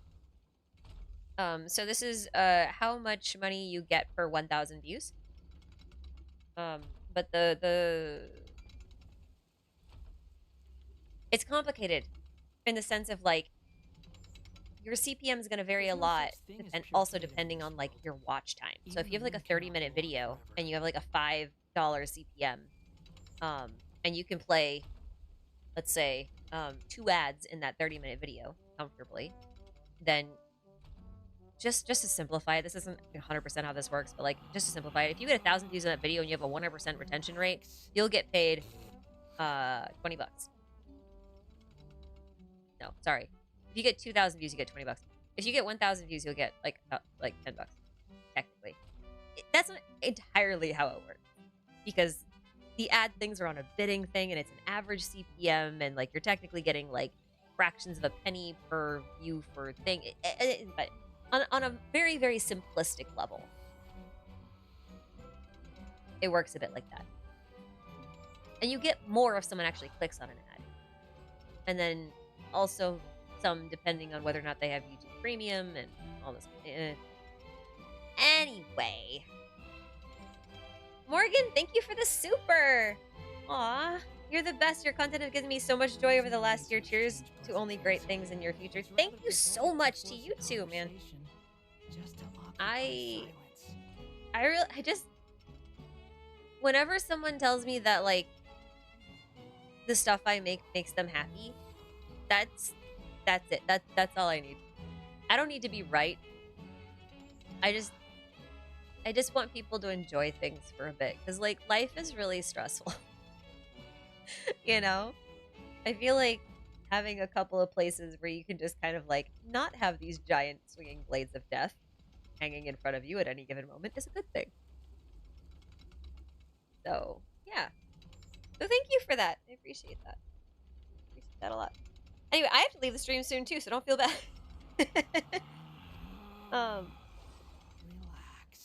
Who can you use as the other 2 units with Jade and Argenti as a team? I have no idea. I'm really... Okay, Star Rail has too many endgame modes, okay? Way too many. I don't even play them anymore. I haven't logged in. I don't log into Star Rail every day. I play for the story, and I'm kind of just playing the story now. There's way too many endgame modes. I was spending way too much time doing the stuff, and I just hated it. And I'm also completely free to play on Star Rail too. So like, it is very difficult for free to play on Star Rail to like clear all of the modes 100%, unless you're like super meta savvy.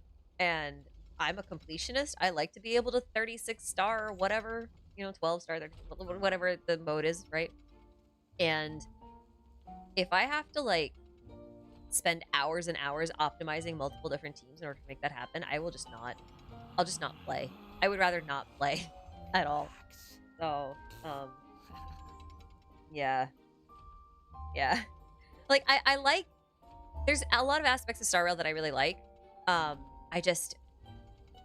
There's only so many endgame modes I can handle, and there was zero chance I could, do endgame and meta crafting stuff along with Genshin and ZZZ. I just can't. If you don't want to get addicted to another gacha game with Zenless, Even the wind cannot blow on forever. I would say actually Zenless is an easier game to go free to play in because you can actually do a lot more with skill expression, kind of with Genshin. So like you can sort of make up for the pulls or the lack of numbers or any of that kind of stuff that you would have issue with in Star Rail. I think Star Rail is actually the hardest game to go free to play in and still be really competitive. I 100% do. But what I will say about Zenless is that it actually lends itself really, really well to gameplay movies. So if you find the type of game that it is to be very interesting, but you don't want to get into another gacha game, I strongly suggest checking out like a gameplay movie where they've put together all the cutscenes and that kind of stuff, because it is a pretty engaging and fun, and I think the presentation of it is lighthearted, although I won't call the story lighthearted. But yeah, I would say that that's a very easy thing to do. I think it's easier to do that for Zenless than it is for Star Rail or Genshin, because 90% of the story relevant stuff is in the story. Like there's not a lot of collectibles. There's not a lot of super relevant plot side quests yet, I should say. And the presentation is pretty good. Relevant. I won't call it a lighthearted story. I think the presentation of it is lighthearted.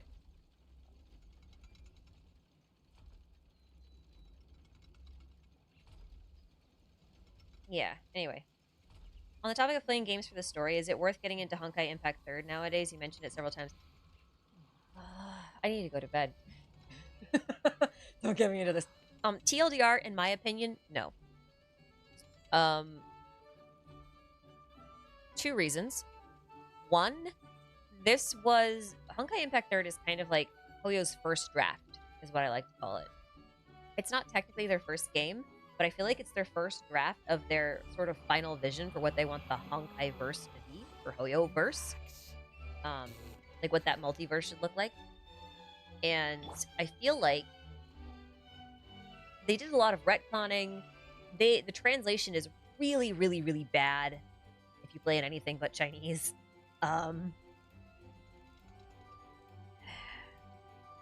Some people really like it. I find it very difficult to get into. And then even if you want to look something up later, or like try to find something, or like I didn't understand X or Y, and you want to go like check out the wiki for anything, the wiki situation is such a disaster that like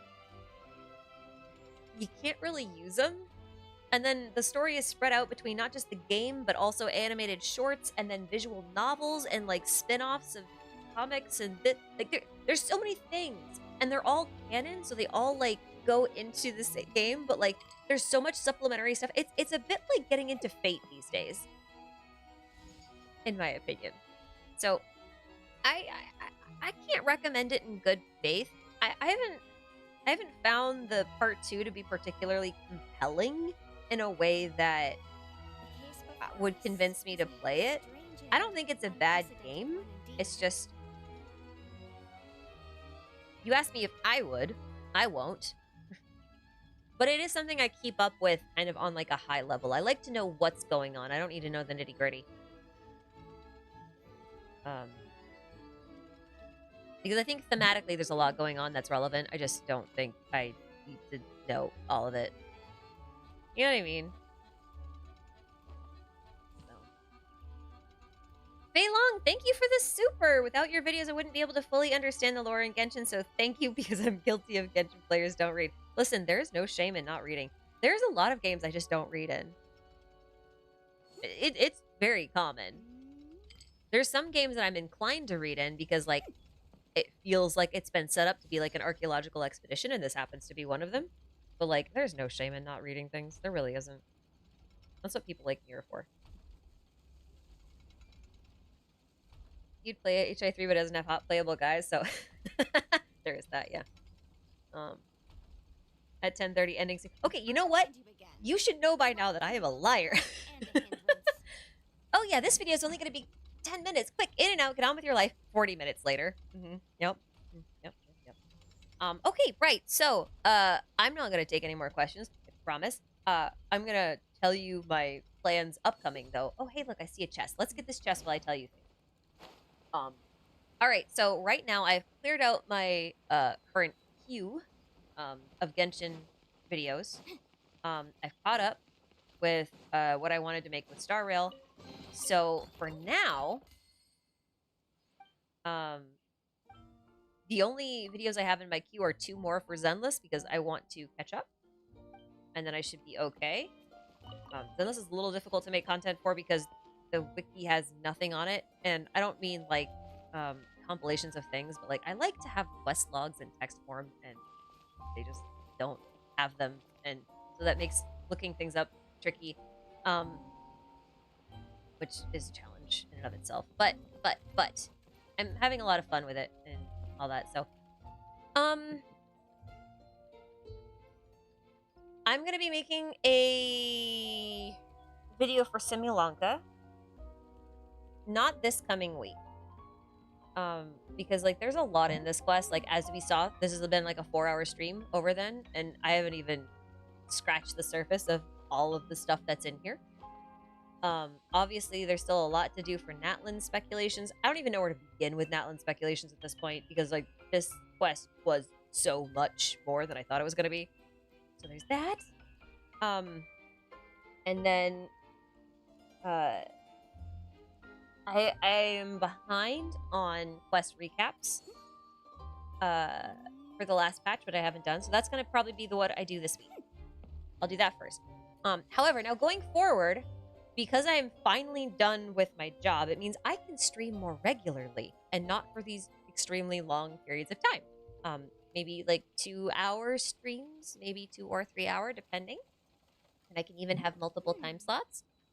So long as I don't do something stupid like overbook myself with a ridiculous amount of videos like I did this month. I've uploaded more this month than I have on any month on record right now. Insane. So my plan is to stream twice a month, which doesn't sound like a lot, but it's a lot more than I have been doing. So, at the very least, I think that's better. And I'm also going to try and stream a little bit more variety of games. I've only really ever streamed much Genshin because Genshin happens to be the lore I'm most confident in talking about without having to double check stuff. My Star Rail's not bad, but it ain't great either, for reasons. But I'd like to do that a little bit. We might do some Hollow Zero runs. You can watch me play Zenless really badly. And we can talk about stuff there if anyone's interested in that. But I will probably stick mostly to doing Genshin streams just because I think the bulk of you are here for that. And I think that's... Or maybe we'll do multiple games in a stream. I don't know. But I have that freedom now. So the plan is twice a month. I haven't figured out quite what days yet. But starting in August, twice a month. Hold me to that. Okay? You guys are in my Discord. You can, like, ping me after it's been 2 weeks, being like, hey, where's my stream? Where's my stream, streamer? That's fine. Oh, geez. Holy shit. Someone says, Ori, thank you. Holy cow. Thank you for your origin story. I think a lot of us needed to hear that. Man.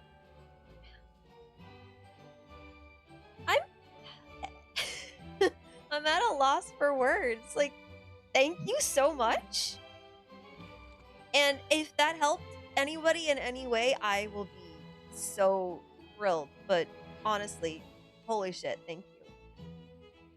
You guys are absolutely amazing. interesting. I hope you guys know that. I would have stopped making videos forever ago if you guys weren't as cool as you are. And just like, what's the word? Relaxed? I was gonna say chill, but I feel like I've said chill a million times.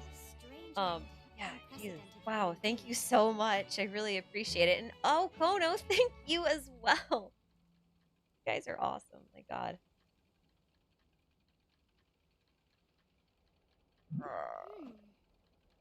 It's 11:30. And I'm out of words. Like, Jesus Christ. But like, also, again, thank you all for showing up. Thank you for being here.